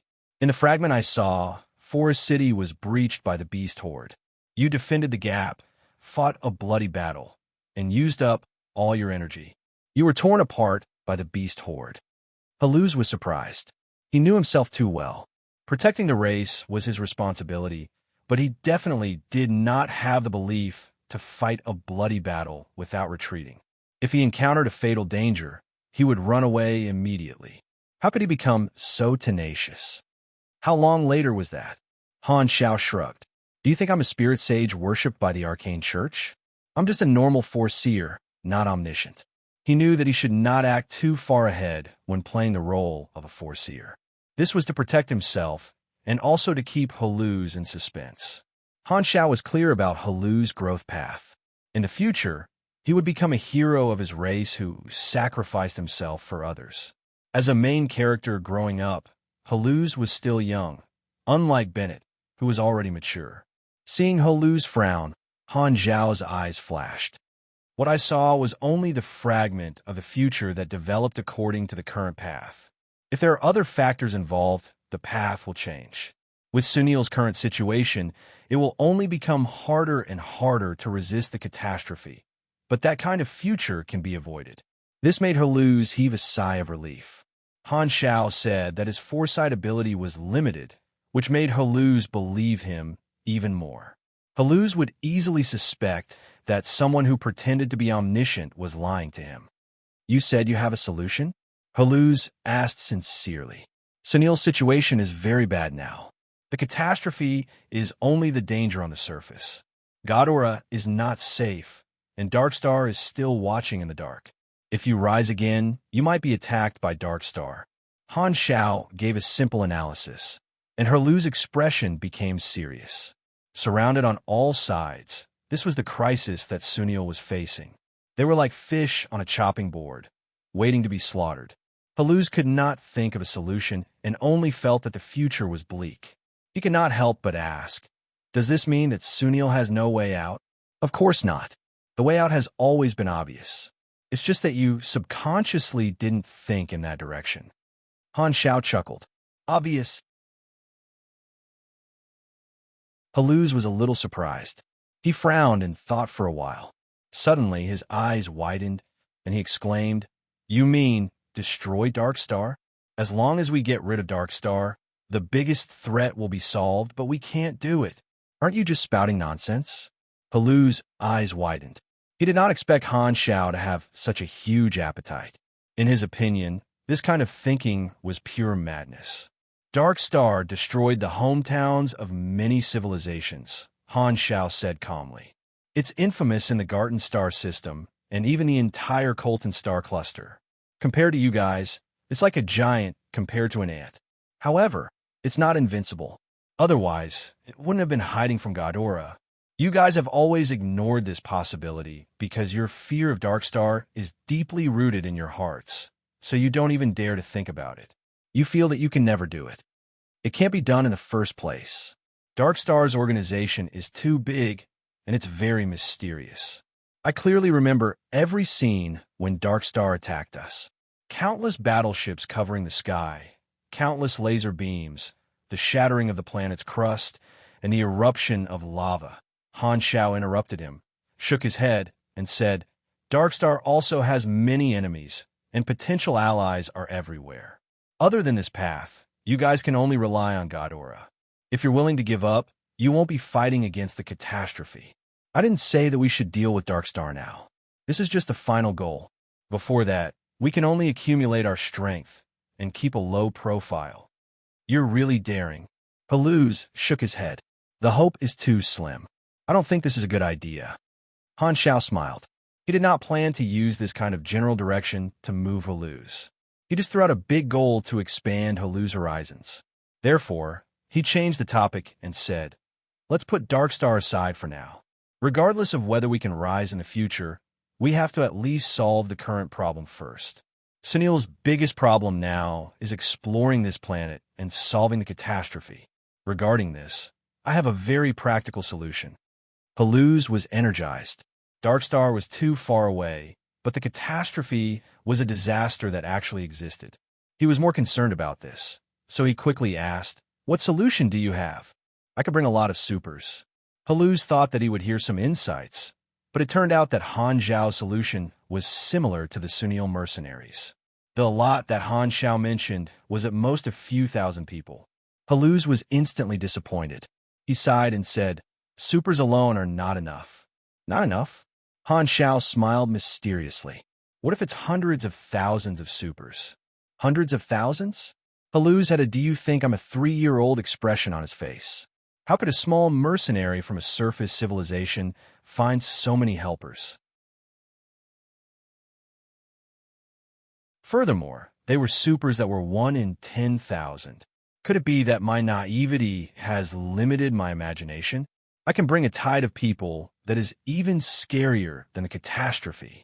They are fearless of death and brave in battle.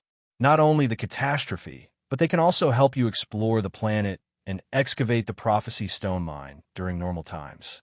All they need is a small reward. At this moment, Han Shao revealed a smile that revealed his true intentions. This was his biggest goal for this trip. What he wanted was the NPC resources of the entire race. If the players were the seeds, these NPC organizations would be the soil. The Sunil race was just the beginning. Han Technician's plan was extremely long-term. In the later stage of version 2.0, under the guidance of a galactic organization, the Blue Star players started to enter the galaxy. Han Shao wanted to replace that galactic organization and become the guide. The players had just entered the vast galaxy, and they knew nothing about it. It was the best time to trick them. If he gave them guidance similar to the beginner's village, he would be able to guide the players to their next activity area and gain the benefits of first impressions. Han Shao wanted his faction to become the faction system that the players followed when they changed maps. It would become a necessary part of the transition of the players' lives. If he succeeded, he would directly take in all the Blue Star players. He had already left a deep impression in the hearts of the Blue Star players.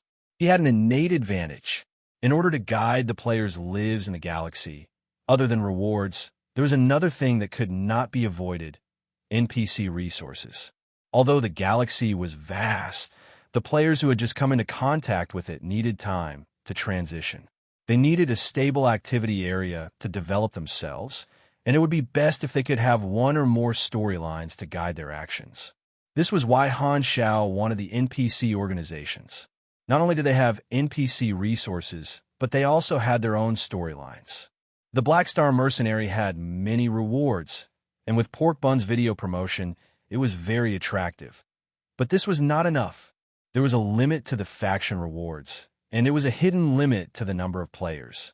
However, if he could reach an agreement with some organizations and guide the players to do missions and fight monsters, he could jump out of this limit and provide benefits through other NPCs. Since he wanted to make use of other NPCs, he had to highlight the role of his faction and let the players feel the advantages of the Black Star Mercenary. Other than rewards and items, he also needed special privileges. For example, if he could form an alliance with some organizations and the players joined the Black Star Mercenary, they could enjoy better benefits. Or, if there was a prerequisite to opening a new map, joining the Black Star Mercenary would send them to better maps to develop, and his faction could play the role of a key. Through various operations, it would create a similar effect and let the players feel that the Black Star Mercenary not only had many rewards, but also had various indirect benefits. The special nature of the mercenary group allowed the members to split up and move around different maps. This was the advantage of his faction. Players would gain areas to do missions, allies would get help, his faction would develop, and he would gain benefits. This was a win-win situation. Players were like human resources, and those who needed help were clients, and his faction was the middleman who provided the manpower. The difference was that these human resources belonged to his middleman faction. In other words, when the industry developed to a certain point, they would start to join franchises. These were only considerations from the perspective of benefits. The other perspective was related to feelings. The mercenary group itself did not have a history and lacked a sense of depth. Through helping the NPC organizations, the players could experience the storyline of these NPC organizations, increasing the player's sense of immersion. The mercenary group would then become the link connecting these storylines. It was as if the mercenary group had shared weal and woe with the players, accumulating the achievements of the mercenary group itself. Thus, it would slowly increase the player's sense of belonging to the mercenary group. Not only did the players need benefits, but they also needed a good story. Then, they would gradually immerse themselves in role-playing and develop feelings for the faction. Thus, Han Shao decided to create a common enemy, and Darkstar was the most suitable target. Working together to fight against the same enemy was the easiest way to develop a sense of belonging. Sunil, who shared a common enemy, was a very suitable ally. Furthermore, through the introduction of a mercenary group, entering the territories of different NPC organizations could also make the players have a vague sense of territory, which could also be grafted onto the attraction of their own faction. Feelings, sense of belonging, the long-term benefits of such emotional investment even exceeded the attractiveness of the reward itself. Players were the representatives of chaos, and Han Technician had always been working hard to create himself as one of the players, becoming a shadow that would run through the lives of the players. Developing the faction was the core to achieve this goal. His plan was huge, and it would take time to slowly realize it. Now, he had taken the first step.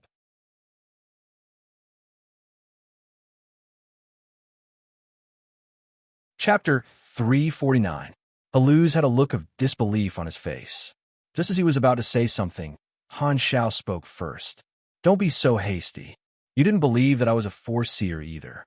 If you hadn't changed your mind, we wouldn't be meeting now.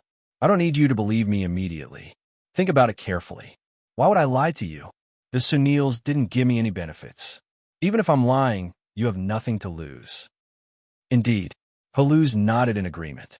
Even if Han Xiao was bragging, the race was just maintaining the status quo. Haluz would rather believe that Han Xiao was telling the truth.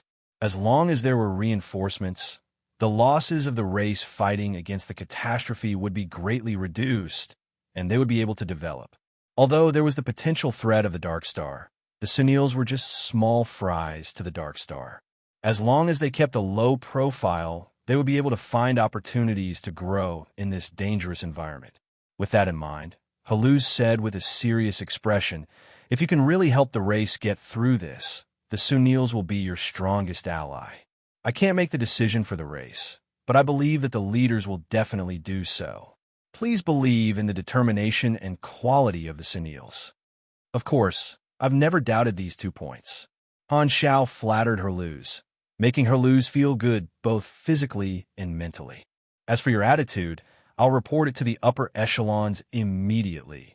Han Xiao waved his hand and said, I advise you not to say it first. A surprise is better than waiting in torment. Furthermore, with just your words, the upper echelons of your race might not believe that I'm a Force-seer. Haluz was stunned for a moment before he said, That's true. If I'm not wrong, you should be like the other supers, heading to the galaxy to be a mercenary. I've been in the race for too long. It's time for me to go out and contribute. I'll leave in 2 days. Haluz nodded. Although he was very strong, he had never explored the galaxy alone. Han Zhao's eyes sparkled, and he smiled. Since we've reached an agreement, why don't you join my mercenary group and be my comrade? At this moment, Han Technician felt like he was possessed by Luffy. If he were to add in the backlight the sun's backlight and an outstretched hand, coupled with a hot-blooded BGM, he felt that he could trigger the super powerful recruitment success rate, plus 100% buff. Join your Black Star mercenary. Haluz was tempted. He was going to be a mercenary anyway. Not only would there be more people working together, but he would also be able to interact with Han Xiao for a long time, witness his actions, and verify if what he said was true. If Han Xiao was sincere in helping the Sunils, he would have a chance to repay him. He would help Han Xiao save his mother planet, and they could even discuss how to deal with Dark Star together. It would be way too convenient for them to talk through the night and perfect the plan. Furthermore, Han Xiao was very important to the Sunils, and he could not let anything happen to him. If they teamed up, he would be able to protect him. After all, Han Xiao's strength was at a mediocre level in Haluz's eyes. He was definitely not strong. His strength is 1 grade lower than mine. It's very dangerous to be a mercenary.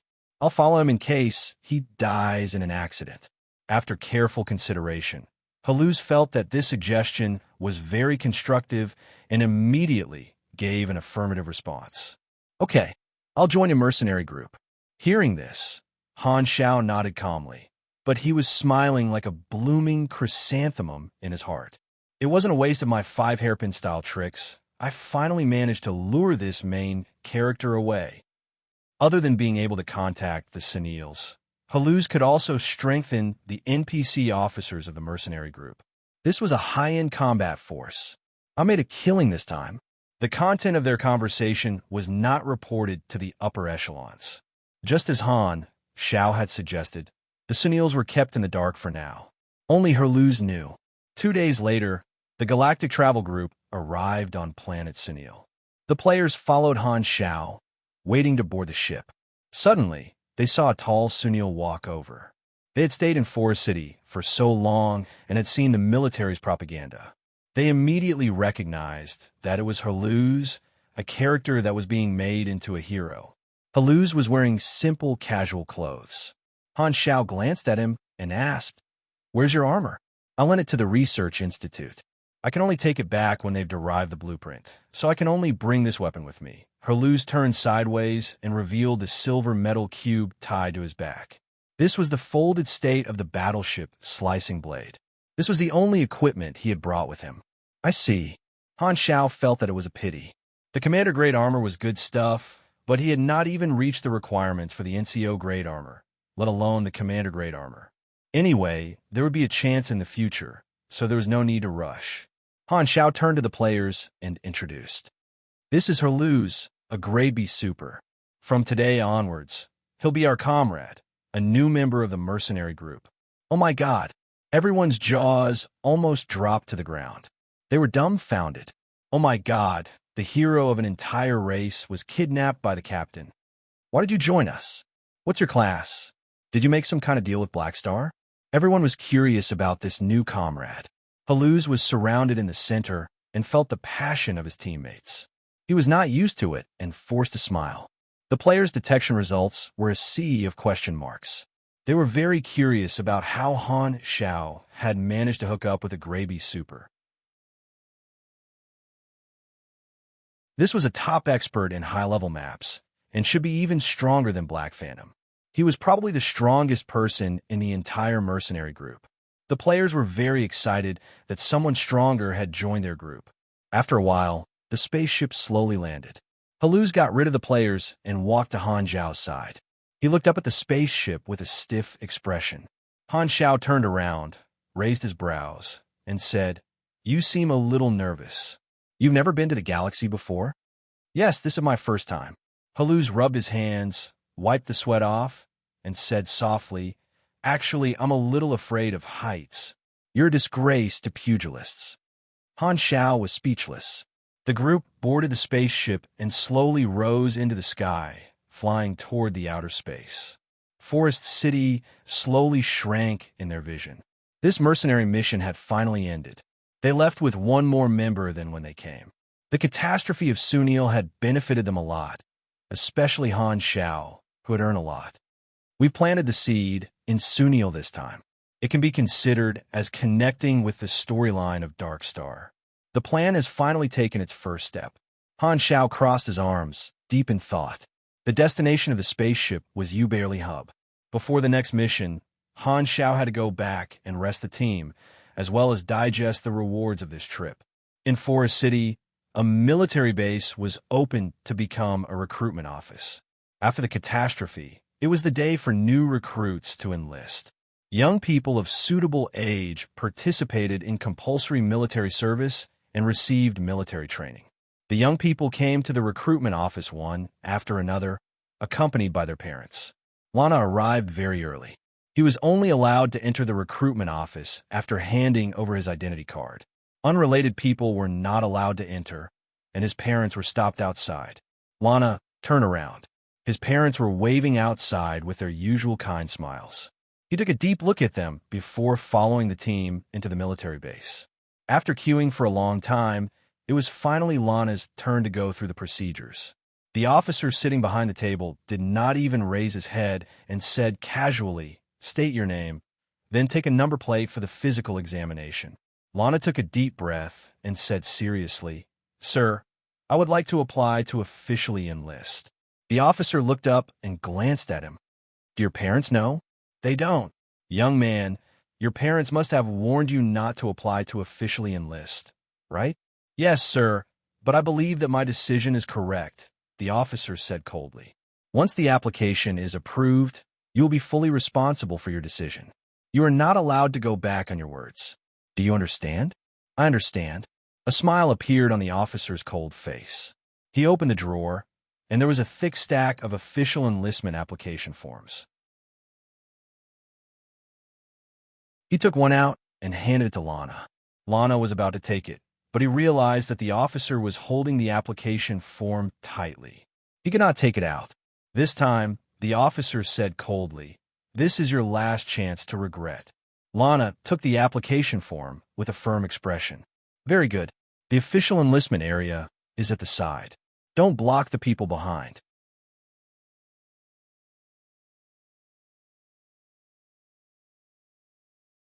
Chapter 350. After playing with the armor for a while, the players remembered to compare the attributes of the Sunil enlistee armor with the ones in the shop, and they realized that the difference was not much. Same quality, 1/3 of the price. This was the conscience of the industry. Everyone was overjoyed. The remaining people stopped watching and willingly took out their money, transferring it to Han Zhao's account. More than 50 people, more than 40,000 anus. About enough to buy 2 knowledges, Han Zhao chuckled. This was not the end yet. Then he opened up a new business in the faction store interface, equipment enhancement. When Han Zhao was creating the armor, the attributes of the armor he created could be called the basic version. This was to leave room for improvement, so that he could carry out his enhancement business. Repair and enhancement were long-term income. Han Zhao had many mechanical enhancement skills, so he had the prerequisite to carry out the enhancement business. How could Han Zhao miss out on such an income-generating business? Not only that, he also had to control his strength during the enhancement. He would not go all out on the first enhancement and always leave room for improvement. Only then would he be able to attract the players to continue spending. One could not blame the great mechanic Han Zhao for being black-hearted. Splitting an item into several batches for sale could maximize the profit, and at the same time, the players who did not know about it would be willing. Han Zhao used the cheap and good quality equipment to compete with the other shops. First, he would make the players buy the equipment and fall into the trap. Then, he would introduce the subsequent additional business, turning a one-time sale into a long-term profit. After all, he had occasionally played standalone games in his previous life and had been inspired by the idea of selling the game in pieces. Han Zhao sighed. Back then, I was also an honest person when I was young. My young and pure heart was tainted by society. It is not the man's fault that I became bad, but the world's fault. In the next few days, Han Zhao rushed to make all the armor. Every player changed their appearance and put on the enlistee armor. It was like a mercenary group had a set of uniforms. Although the players were all supers, the enlistee class armor also provided some convenience. As a staunch supporter of the great mechanic Han, Frenzied Sword was the first to spend money to strengthen the armor. After strengthening, the attributes of the armor increased by about 10%, and the price of strengthening the same piece of equipment kept increasing. The first strengthening of the enlistee armor only cost 60 anus, the second 100, and the third 150. With every 3 strengthening, the price would increase by leaps and bounds. The fourth strengthening cost 300 anus, and so on. Every strengthening would increase the attributes of the armor by 8 to 12%. The price was low, and the benefits were high. Frenzied Sword set an example, and the others felt that it was reliable and followed suit. After the Sunil mission, the players all had tens of thousands of anus in their pockets, and they would not feel comfortable if they did not splurge. The space that Han Zhao left for strengthening the armor was too large, and he would need to strengthen it at least 7 times to reach the peak of his ability. The strengthening business brought him a total of 23,000 anus, which meant that more than 50 players had strengthened it more than 3 times on average, selling the armor for more than 40,000 anus, and the subsequent strengthening earned another 23,000 anus. Han Zhao now had more than 76,000 anus in his account, which was more than enough to buy knowledge. While he was happily selling, Haluz found Han Zhao and asked with surprise, "How do you know about our enlistee armor technology?" Building the Sunil armor himself would definitely attract Halu's suspicion. Han Shao laughed and said, I derived your blueprints when I was repairing the battlefield. Isn't it amazing? Halu's face twitched. He had secretly learned Sunil technology, and Sunil still praised him for being amazing. Even his battleship slicing blade could not cut through such thick skin. However, the Sunil was already in such a state, so why would he care about this? Halu still wanted to work together with Han Shao, so he did not care about this. Furthermore, this was not a very precious technology. Most civilizations had basic enlistee armor, and their styles were all different. Uberly Hub, the regional exchange, Han Shao had earned enough money, so he immediately went to buy promotion knowledge. The class advancement requirement that he had been stuck on for so long was about to be completed, and he was a little excited. There were only 8 mechanic promotion knowledges in the Colton Star cluster. Han Shao glanced at them and immediately chose 2 promotion knowledges. Heavy machinery modification, price 25. Advanced electromagnetism, price 37. Learning successful. You have learned heavy machinery modification. Learning successful. You have learned advanced electromagnetism. Class advancement requirements. Total level 80, 400 INT, 5 mechanic promotion knowledges mastered. Class advancement successful. Detected that the level 80 promotion mission has been completed. Promotion successful. Yin bonus increased. 1 yen equals 40 HP equals 50 stamina. You have received a new class, Data Mechanic V1, plus 100 energy, plus 3DX, plus 2 yen, plus 4 INT. You have received 5 free attribute points. You have received 1 potential point. You have learned the skill Blueprint Improvement. You have learned the skill High Concentration Refinement. You have learned the skill Magnetic Vision, Data Flow. You have learned the talent Machinery Analytical Comprehension. The energy in his body cheered and jumped.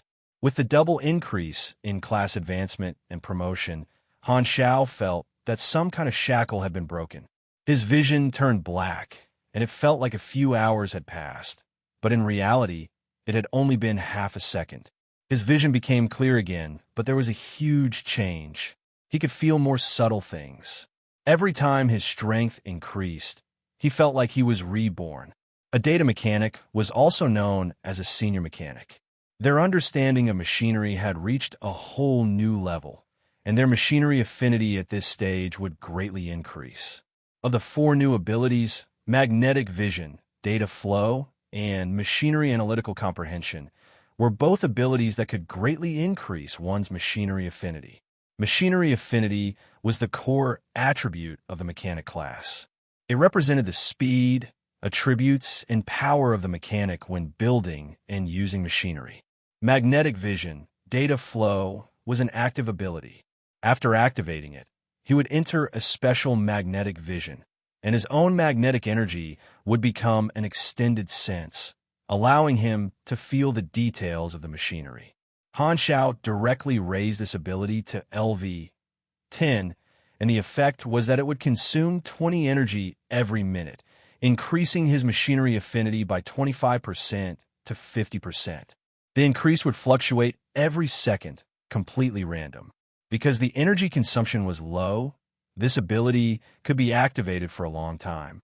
Different from Surging Mechanical Force, which could only increase damage, this ability could be used in building. Machinery Analytical Comprehension was a talent. Intelligence would directly increase his machinery affinity, and the effect was very impressive. Every 10 intelligence points would increase his machinery affinity by 1%. Han Shao currently had more than 400 intelligence points. This was the key ability at this stage. Increasing the intelligence attribute was very beneficial to the mechanic class. In the long run, this was a very core ability of the mechanic class. High concentration refining was the upgraded version of basic refining. It increased the strength of the raw materials, and the effect was very important. Blueprint Improvement was a passive ability. When building equipment, there was a chance of activating the effect. The level of the equipment blueprint would be temporarily increased by no more than 3 levels, increasing the attributes of the product. There is also a chance of a critical hit during the manufacturing process, creating equipment of a higher grade. The chance depended on intelligence and luck. Han Xiao still had more than 2.5 billion experience. With a wave of his hand, he directly raised these abilities to the maximum level, spending close to 50 million experience. Then, Han Xiao immediately raised his main class to the max level of V15. Above LV80, the experience required for leveling up increased exponentially. One level required tens of millions of experience, and leveling up to 15 levels in an instant cost 900 million experience. He did not even blink. Data Mechanic leveled up to V15X, plus 240 energy, plus 3DX, plus 2 Yendi, plus 4 INT. Received 5 free attribute points. Received 1 potential point. He directly went from LV80 to LV95. It even exceeded the upper limit of the players in version 2.0. Han Zhao's lead further expanded. The strength that filled his body suddenly swelled and became vigorous. If it was a small stream before, it was now like a wide river. Han Xiao took a deep breath and felt the strength of his body. He noticed that his energy had undergone an obvious transformation. He opened the interface and threw all his free attribute points into intelligence. He then observed the drastic changes in his attributes. Level 95 main class, Mechanic STR 121, DX 244, Yini 214, INT 570, MYS 21, CHA 14, LUK 1 free attribute points, 0 potential points, 82 health, 13057 stamina, 15420 energy, 5210 V9, energy rank, 5377 Ona grade. You are a sufficiently powerful super. You're also one of the main forces in the galaxy. Having evolved to this stage, you can look down on most creatures. As expected, my grade has reached B class. Han Xiao was overjoyed. Just my health alone has increased by more than 5,000 points, and my energy has reached a new level. My overall strength should be 40% higher than before. He had finally crossed the threshold of grade B, and he had a certain level of self-protection. His combat ability was far beyond that of grade B. Now that he had obtained 2 new advanced knowledges, his combat style could be upgraded. The sense of fulfillment filled Han Zhao's heart. My condition is a bit sluggish, and I'm about to start the next storyline. I'm a bit stuck, so I'll only update once a day for now. Let me adjust for 2 more days.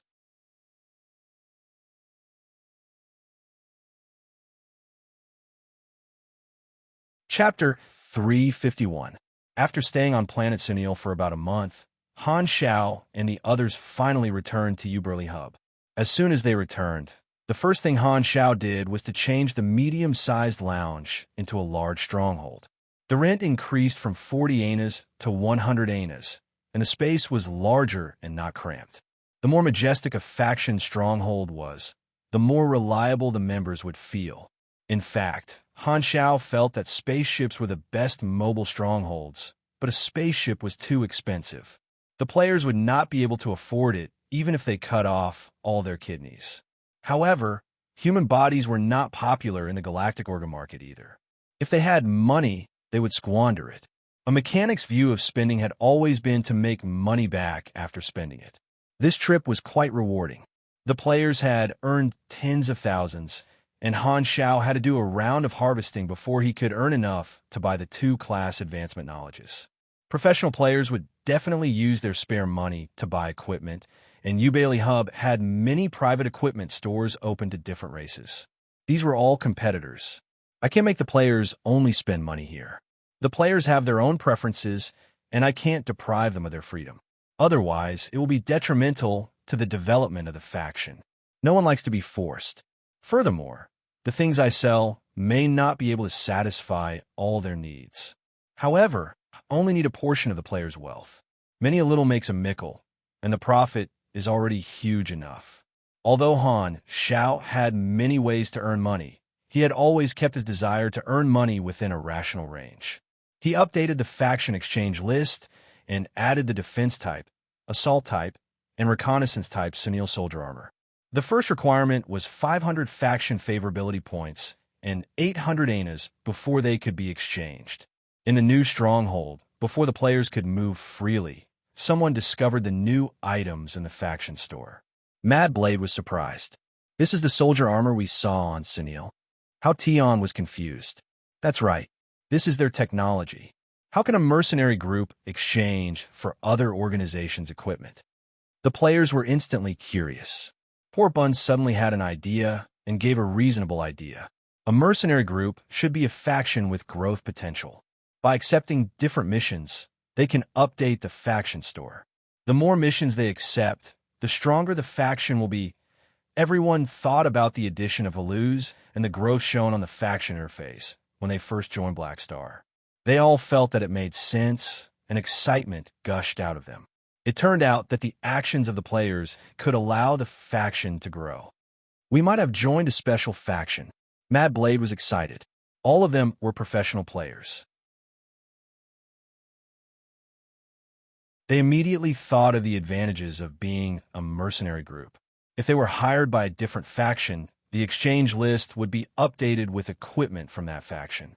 Then, as long as they completed more quests, the mercenary group would have more options for exchange.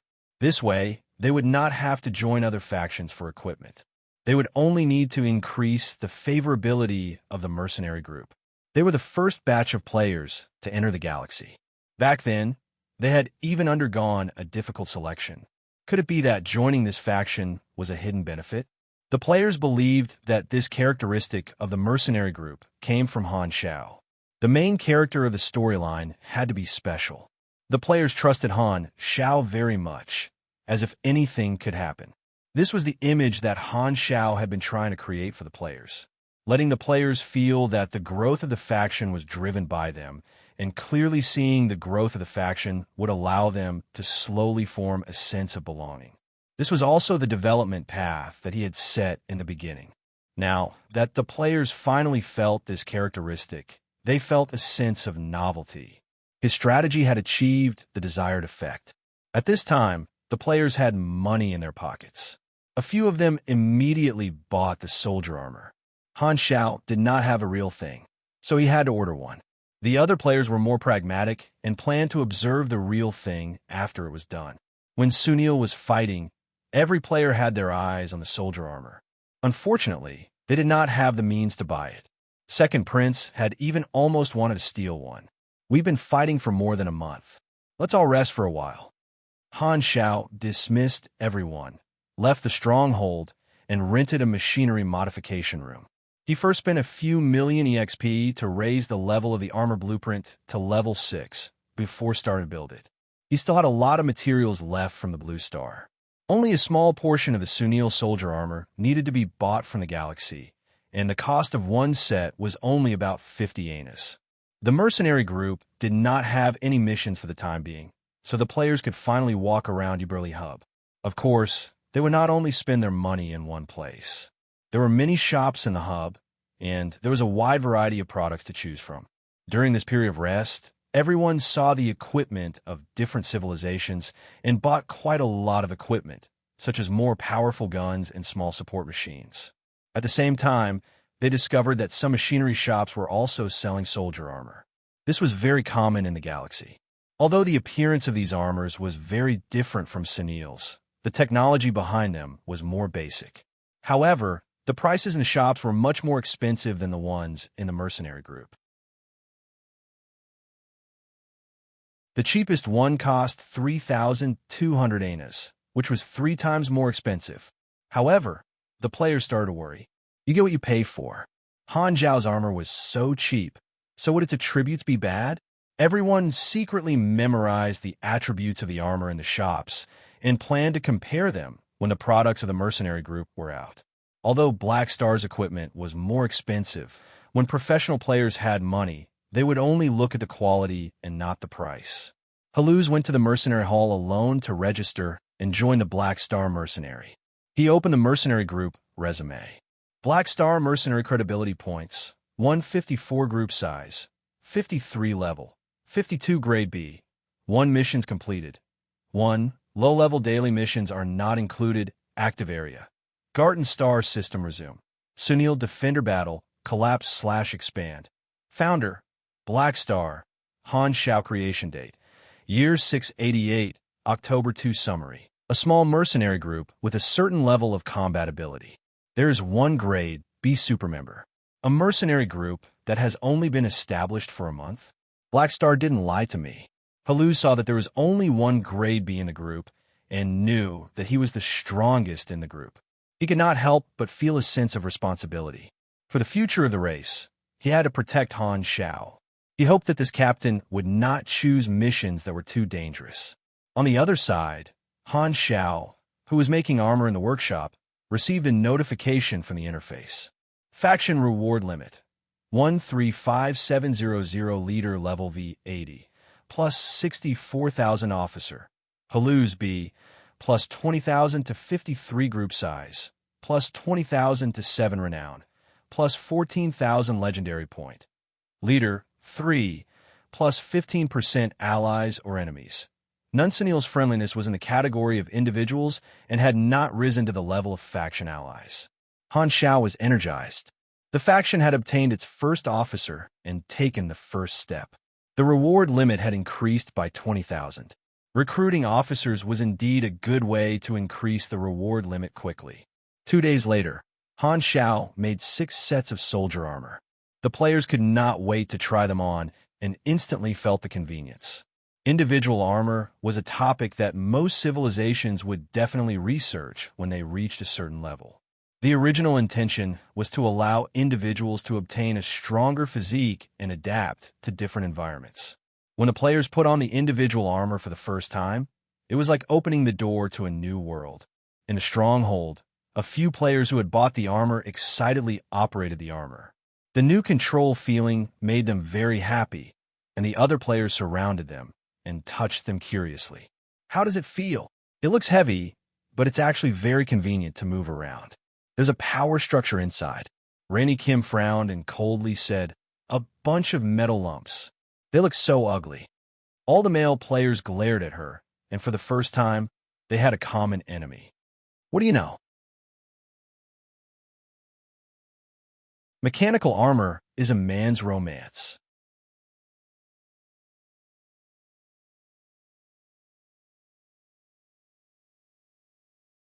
Chapter 352. After playing with the armor for a while, the players finally remembered the difference in attributes between the Sunil and Misty armor and the ones from the shop. The same quality, 1/3 of the price. This was the conscience of the industry. Everyone was overjoyed, and the remaining people no longer watched. They were willing to fork out the money and transfer it to Han Zhao's account one by one. More than 50 people, more than 40,000 annas. That's about enough to buy 2 pieces of knowledge, Han Shao chuckled. This was not the end yet. Then he opened a new business in the faction store interface, equipment strengthening. Han Shao had held back when he was making the armor, and the armor he made could be called the basic version. This was to leave room for improvement so that he could carry out the strengthening business. Repairing and strengthening were long-term income. Han Shao had many mechanical strengthening skills, and he had the prerequisites to carry out the strengthening business. How could Han Shao miss out on such a profitable business? Not only that, he also had to control his strength during the strengthening process.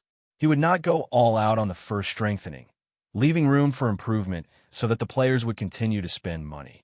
Han Technician could not be blamed for being greedy. He was doing his job by splitting one item into a few batches to maximize his profits. At the same time, the players who did not know the truth were still willing to do so. Han Shao used the cheap and high-quality equipment to compete with the other shops.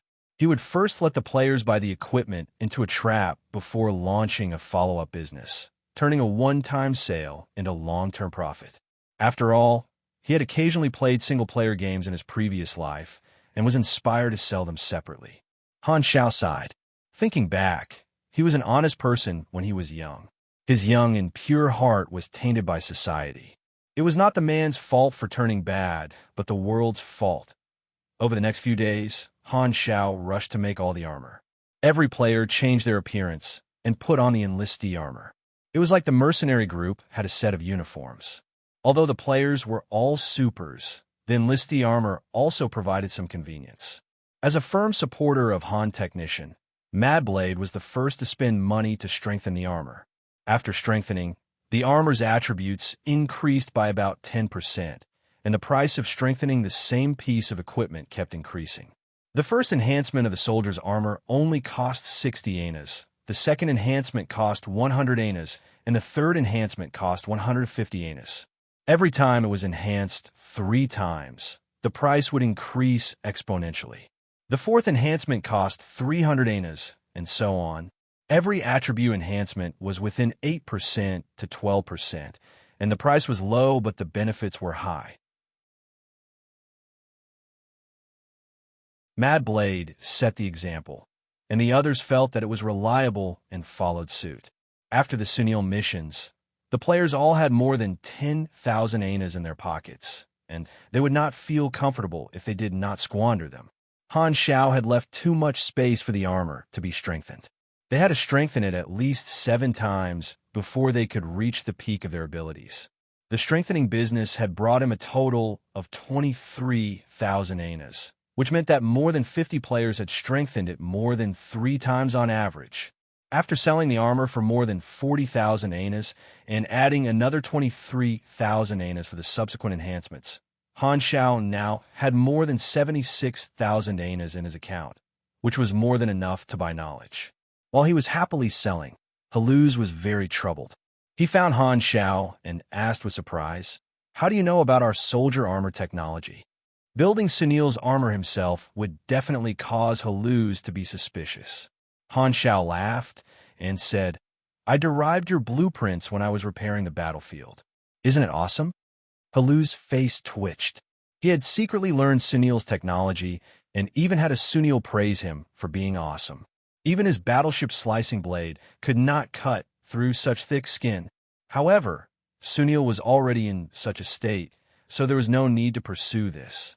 Haluz still had to work together with Han Xiao, so he did not care about this anymore. Furthermore, this was not considered very valuable technology. Most civilizations had basic soldier armor, and they just had different styles. You barely hub, regional exchange. Han Xiao had earned enough money, so he immediately came to buy class advancement knowledges. The class advancement requirement that he had been stuck on for so long was about to be completed, so he was a little excited. There were only 8 mechanic class advancement knowledges in the Colton Star cluster. Han Xiao scanned through them and chose 2 mechanic class advancement knowledges. Heavy mechanical modification, 25 points. Advanced electromagnetism, 37 points.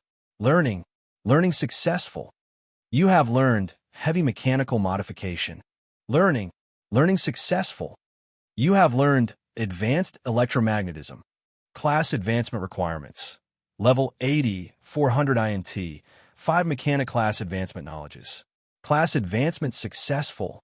Detected that the level 80 promotion mission has been completed. Class advancement successful.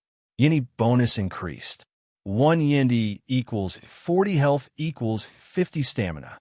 You have received a new class, Data Mechanic V1. Plus 100 energy, plus 3 DX, plus 2 Yendi, plus 4 INT. You have received 5 free attribute points. You have received 1 potential point. You have learned the skill, Blueprint Improvement. You have learned the skill, High Concentration Refining. You have learned the skill, Magnetic Vision, Data Flow.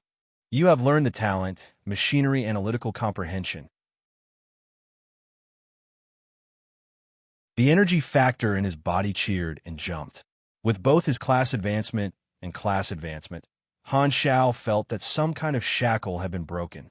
His vision turned black, and it felt like hours had passed. However, in reality, it had only been half a second.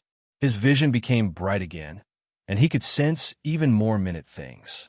Every time his strength increased, he felt like he had been reborn. A data mechanic was also called a senior mechanic. When one's understanding of machinery reached a new level, their machinery affinity would increase exponentially. Of the four new abilities, magnetic vision, data flow, and machinery analytical comprehension both greatly increased his machinery affinity. Machinery affinity was the core attribute of a mechanic. It represented the speed, attributes, and power of a mechanic when creating and using machinery. Magnetic vision, data flow, was an active ability. After activating it, one would enter a special magnetic vision. One's magnetic energy would become an extension of one's senses, and one could use the magnetic field to sense the details of machinery.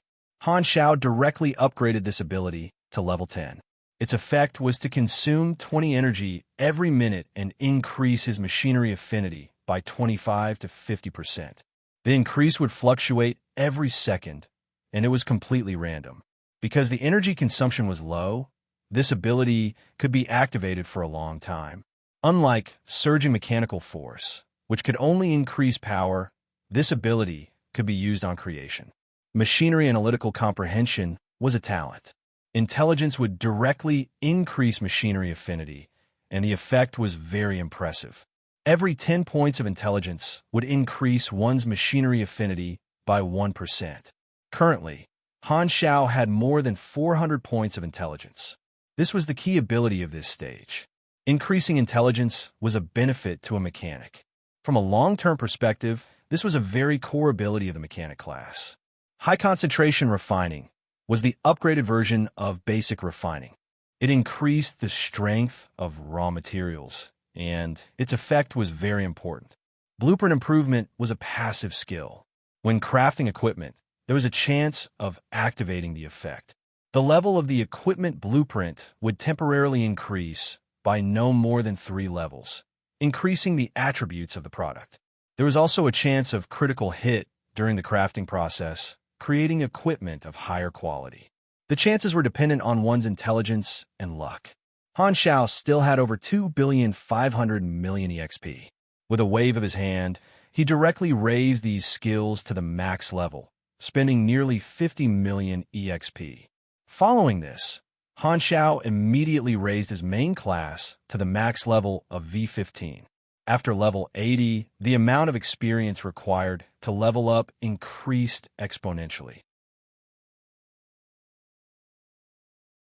Each level required tens of millions of experience. Instantly leveling up 15 levels would cost him 900 million experience. He didn't even bat an eye. Data Mechanic leveled up to V15X, plus 240 energy, plus 3DX, plus 2 Yendi, plus 4 INT. You have received 5 free attribute points. You have received 1 potential point. From level 80 to level 95, it had even exceeded the upper limit of the players in version 2.0. Han Zhao's lead further increased. The energy in his body suddenly swelled and became vigorous. If it was a small stream in the past, it was now a wide and thick river. Total level, 95 main class, Mechanic 121 STR, 244 DX, 214 Yendi, 570 INT, 21 MYS, 14 C Che, 1 LUK free attribute points, 0 potential points, 82 health, 13057 stamina, 15420 energy, 5210 V9 energy rank, 5377 Ona grade. BU are sufficiently strong super. You can be considered one of the backbone forces in the galaxy. Having evolved to this level, you can look down on most creatures. Indeed, my grade has reached grade B. Han Zhao's face was filled with joy. Just my health alone has increased by more than 5,000 points. My energy has reached 5,000 points, so my overall strength should be 40% higher than before. He had finally crossed the threshold of grade B, and he already had a certain level of self-protection. His combat strength was far from what a grade B could compare to. With 2 new advancement knowledges, his combat style could be upgraded. Han Zhao's heart was filled with the satisfaction of having gained so much. My status is a little sluggish, and I'm about to start a new storyline, so I'm a little stuck. I'll update once a day for now. Let me adjust for 2 days before resuming.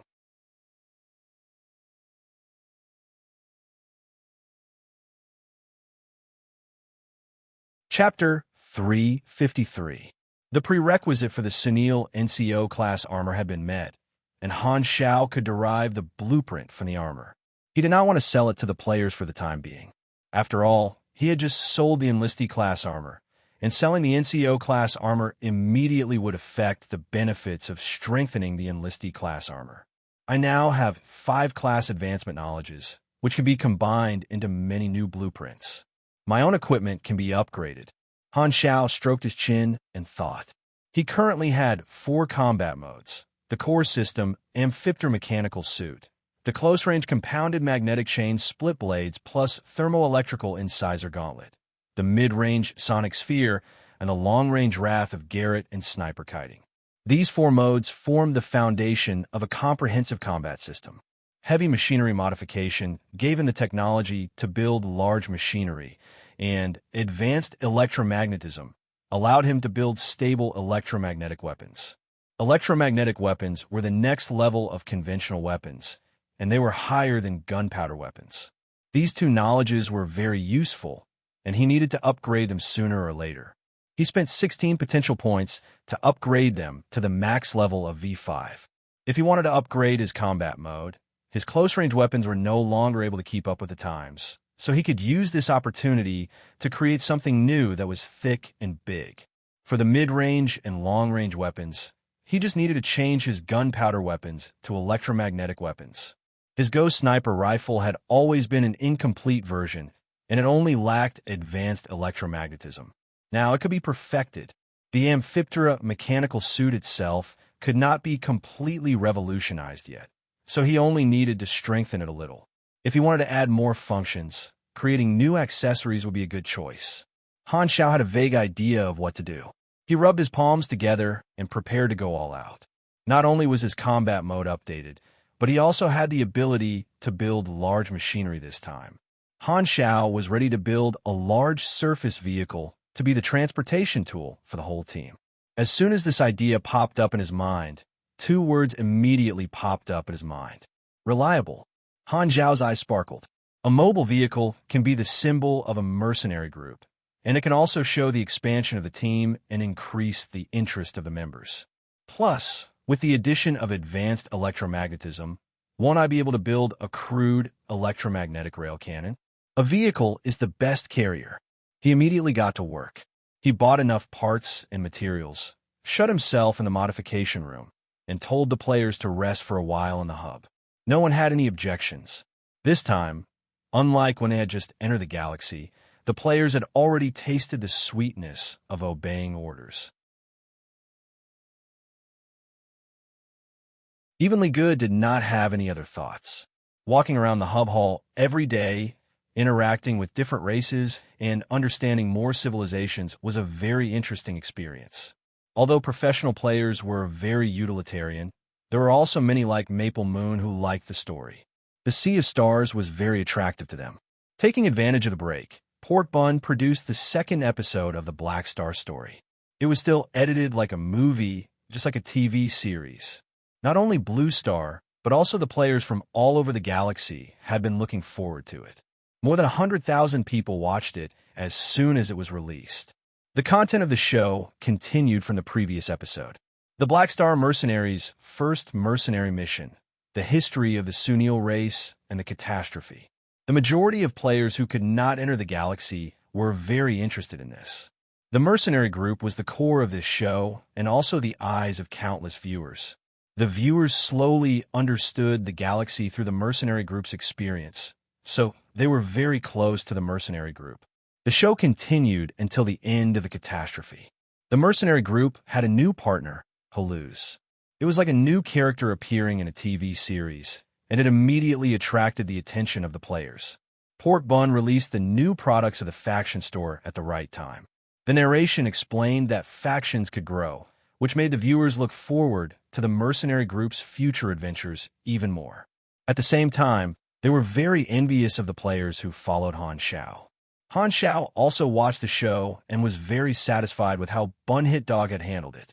As expected of someone he had taken a liking to, such a show could gradually develop the audience's habits and slowly develop feelings for him. The effect was good. In a combat simulation room in the hub hall, Herluz waved the battleship slicing blade and slashed the simulated beasts one after another.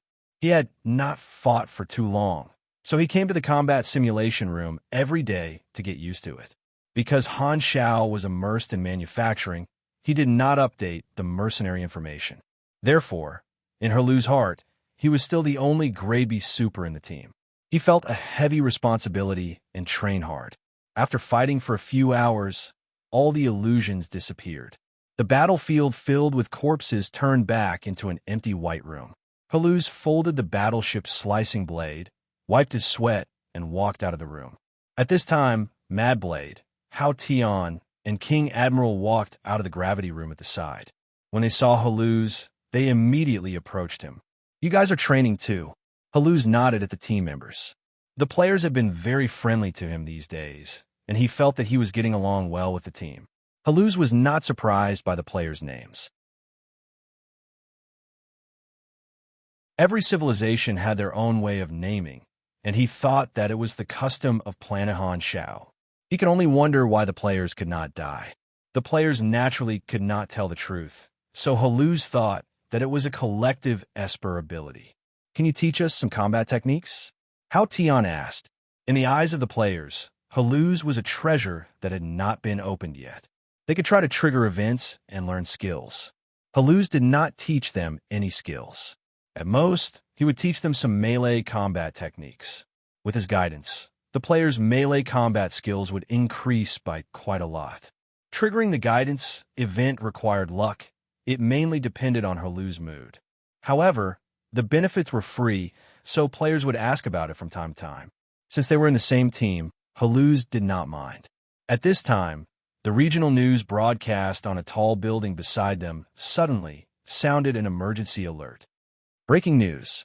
A civilian Silver's traveling team was attacked by mysterious scavengers when they passed by the Shattered Star Ring. A group of Silvers was captured by slave traders. According to reports, the location of the attack is Colton Star Cluster, Fawn Star System, Star Zone 4. The scavengers' organization is unknown. The escaped Silvers have issued a high bounty, recruiting mercenaries to save their own race. This news attracted Herluz's attention. Silvers? This race came from the distant sea of star spirits. They were a race at the level of universe nobles. Some races with powerful civilizations and high evolution were called universe nobles. For example, the ruling races of the three universal civilizations were proper universe nobles. The Silvers did not reach the height of the three universal civilizations, but they were an advanced civilization that had existed for a long time and enjoyed a special status in the universe. Similarly, noble races were very popular in the slave market. They were fat prey in the eyes of the scavengers. The Silvers were very rich, so the bounty they issued would definitely be astronomical. Herluz, who was lacking money, was tempted. With such a good opportunity to earn money, he had to persuade Black Star to take part in it no matter what. Ghidorah's jurisdiction was the Garden Star System. The Fawn Star System was close to the Garden Star System and was not as big as the Garden Star System. A few star system civilizations that were slightly weaker than Ghidorah controlled different star zones. Although they had defined their territories, there were often territorial disputes at the borders. It was not to the extent of war, but it still caused chaos.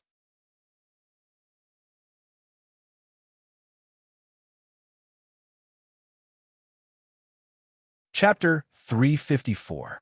Silvers. In the machinery modification room, Han Shao received Herluz's message and was surprised. He turned off the buzzing lathe, and the room became quiet. The smell of hot metal floated in the air. He knew the origin of the Silvers. They were an advanced civilization in the Sea of Star Spirits. The Sea of Star Spirits was a prosperous star field, located in the Radiant Federation's territory. There were many advanced civilizations living in peace with each other, and the environment was safe. It was completely different from the Shattered Star Ring. The Silvers had a long history In this kind of universe, Noble rarely came to the Shattered Star Ring. Han Xiao really did not know what was there to see in the Shattered Star Ring. In terms of scenery and environment, the Sea of Star Spirits was miles ahead of the Shattered Star Ring. In terms of danger, the Shattered Star Ring was miles ahead of the Sea of Star Spirits. Did these silvers come here just for excitement? Now that their companions were captured as slaves, it was indeed exciting. The silver's reproductive ability was relatively weak, and their population was not large. The evolution of their race was relatively high, and to some organizations, the genes of a highly evolved race were a treasure trove that contained the accumulated bloodline power of a long race for generations. The so-called universe nobles had many characteristics, and one of them was that they were rare. The silvers could be sold for a good price in the slave market, so it was no wonder that the scavengers would take the risk. Black Star, the silvers are very generous. They are recruiting mercenaries. This is a good opportunity to make money, Haluz said in a deep voice. He had nothing to do in the past few days, and he was anxious to make money, so he contacted Han Xiao immediately. Han Xiao shook his head. The silvers are very generous, but we can't earn this money. Large mercenary groups, like the Ring Alliance Army, will definitely fight for this opportunity. They are very strong, and the silvers have recruited a large group. We won't have a chance, but we should at least give it a try. There will be a chance. The mercenary industry was full of competition. The large mercenary groups at the top could get the best jobs, and the reputation they accumulated made the employers feel assured. Missions like this that obviously paid will usually belong to the large mercenary groups. Actually, Haluz knew that Han Xiao had a point, but he did not give up. Han Xiao muttered to himself. He did not remember this part of the story. According to the timeline, this incident happened in version 1.0, and the players in his previous life were still playing in the novice planet, so it was normal that they did not come into contact with it. Later, when he entered the Sea of Stars, he had never heard of the incident, which proved that it was just a storm that had been properly resolved. Therefore, it did not cause any other effects.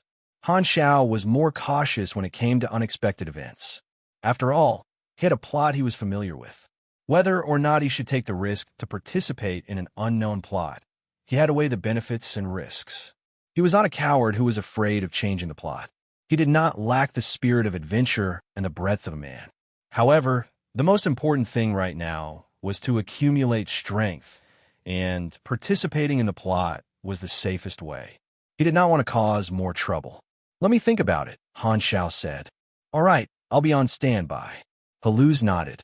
After all, Han Xiao was the leader of the mercenary group in name. Although he seemed to be the strongest in the group, Haluz was never arrogant because of his strength. After turning off the communication, Han Xiao turned to look at the results of the continuous work on the lathe. All the gunpowder guns have been upgraded to electromagnetic guns, such as dual pistols, sniper rifles, assault rifles, and so on. The effect of the innovation of the conventional weapons was very obvious. Their attack power had obviously increased by a level. The conventional gunpowder guns he created were basically purple, with an attack power between 80 to 140. However, the electromagnetic weapons he created now were green and blue, but their attack power was at least 230, and their range had increased by 3 to 5 times. The style of electromagnetic guns was completely different from gunpowder guns. The barrel was covered with layers of electromagnetic coils, and the outside was covered with a special conductive alloy gun mechanism used to restrain the electromagnetic field. It looked like a rectangular box. Every time he fired, the gun mechanism would shrink back and then immediately spring back to its original position. Because the basic bullets used were magnetic needles, there was no shell-throwing process, and the firing speed was greatly increased. Furthermore, electromagnetic guns were best at penetrating. On the table next to him was a huge silver-black scythe. It was close to 2 meters long, like the scythe of the Grim Reaper. Han Xiao held the scythe with one hand and slowly raised it horizontally. A wave of energy flowed from his palm into the handle of the scythe. The next moment, a glaring electric light spread out from where he held the scythe. The pitch-black handle was covered with lightning patterns. The blade of the scythe lit up with a dazzling blue electric light, slightly rippling and letting out a buzzing sound. He casually waved his hand, and a crescent-shaped blade light was thrown out. Strands of electric light lingered on the trajectory of the blade for a long time, and a scorching aura spread out in the air. After waving the scythe for a while, he twisted the end of the handle, and the 1-meter-long scythe suddenly broke into 7 or 8 pieces, which were connected to each other like thick electric snakes. When he waved the scythe again, the range of the attack was greatly increased, and the broken pieces could be formed into different shapes to attack from different angles. Han Xiao nodded with satisfaction. He retracted his energy, and the black scythe shrunk until it turned into a 40-centimeter-long black stick with the ability to fold and carry. Battle Scythe, Electric Spear, a weapon exclusive to supers, was extremely powerful. This was a mechanical scythe blueprint that he had obtained from the latest combination. He had combined the principles of the electromagnetic burning gloves and the magnetic chain-shattering blade into a new machine that he had created himself. It came with its own offensive abilities, and its attack power was extremely impressive. This was his new main melee weapon, and only then could it keep up with his current strength level. Other than that, he had added a large accessory to the Amphiptera mechanical suit. It was a full set of exoskeleton armor that was like a set of super heavy knight armor. It had 2 layers of armor on the outside, and its body was more than 5 meters tall. Its defense and attack power were even higher. This was a piece of equipment that could be stored away during normal times. Han Xiao did not give this simple and crude exoskeleton armor a name, but it meant that the Amphiptera mechanical suit had a new status. When equipped with the Batwing turbo aircraft, it would be in Amphiptera flight mode. When equipped with this exoskeleton armor, it would be in Amphiptera siege mode, which increased the capabilities of the mechanical suit. Because the structure of the vehicle was too complicated, it was not completed yet.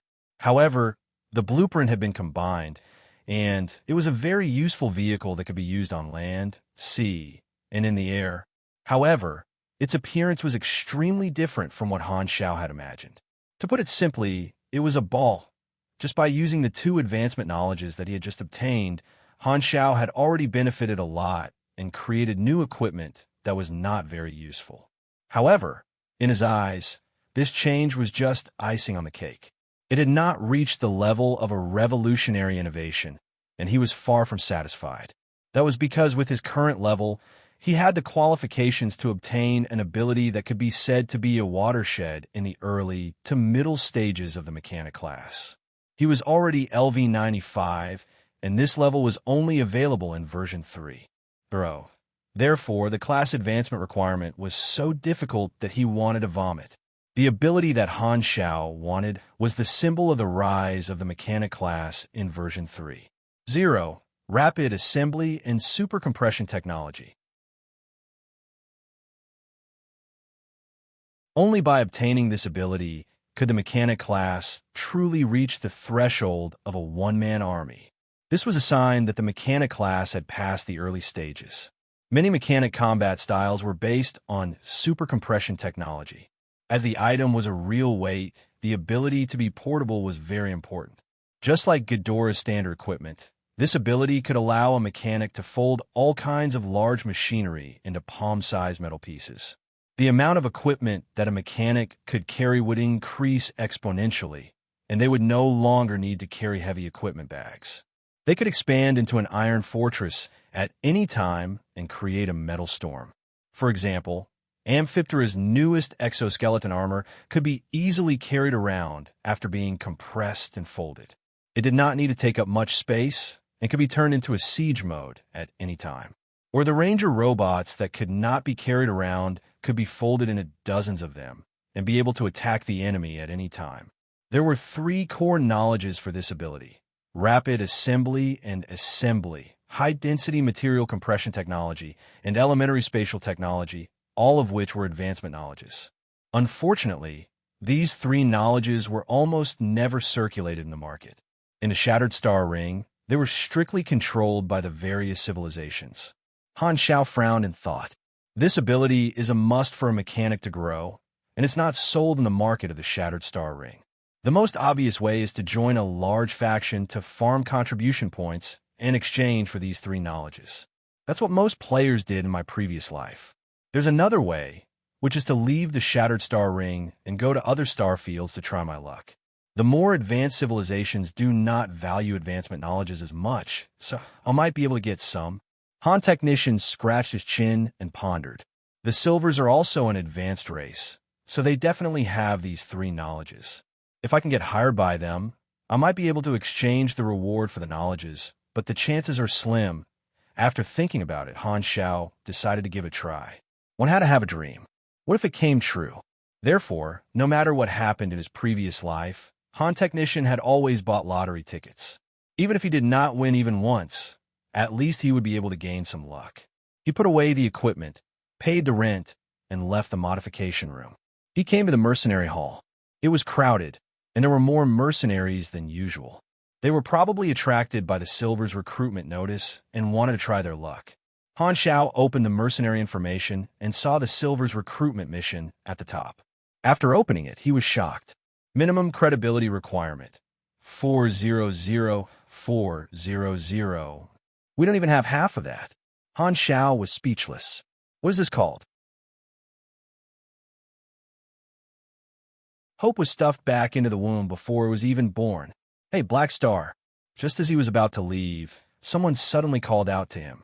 Han Xiao turned around and saw a blue-skinned shorty in a robe running toward him with a pair of short legs that could run 100 meters in 30 seconds. He was panting heavily.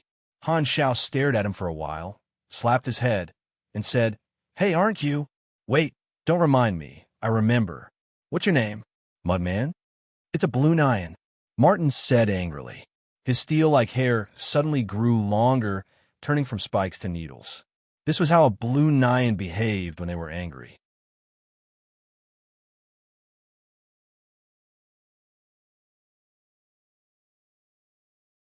Chapter 355. What do you want to do? Han Xiao raised his eyebrows and asked curiously. He had only met Martin once. A month ago, Martin had tried to recruit mercenaries in private. Martin had rejected his application because he was picky about his lack of combat experience. It could be considered a small conflict between them. If it weren't for the iconic blue-skinned dwarf, he would have forgotten about it. Martin rubbed his hands awkwardly and said with a warm tone, are you interested in being hired? It's still the same mission as before. Our research team is going to explore a planet." Han Xiao narrowed his eyes and said, "It's been a month, and you still haven't found anyone." Martin looked awkward and did not know what to say. During the private recruitment, only a few very weak mercenaries came to sign up, but they were all rejected by him. The pick and choose dragged on for longer and longer.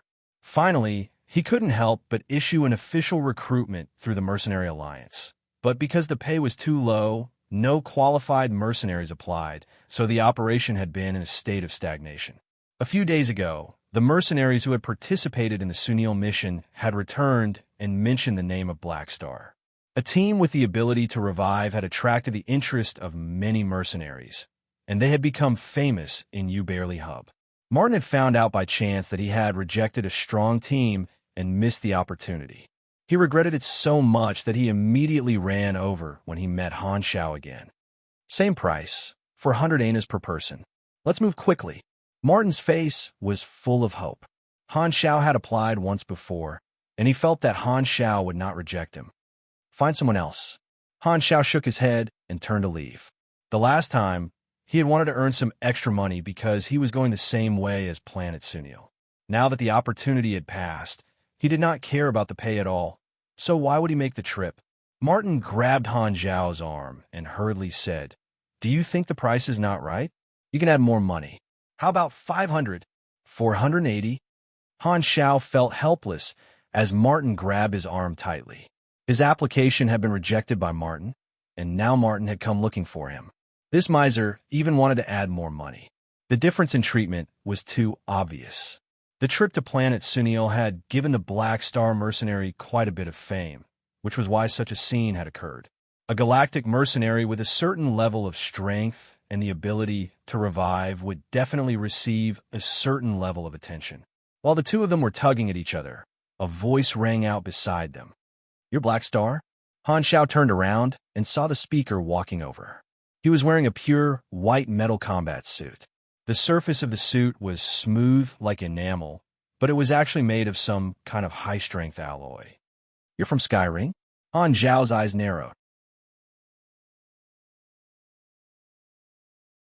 He grabbed Martin's collar and pulled him away.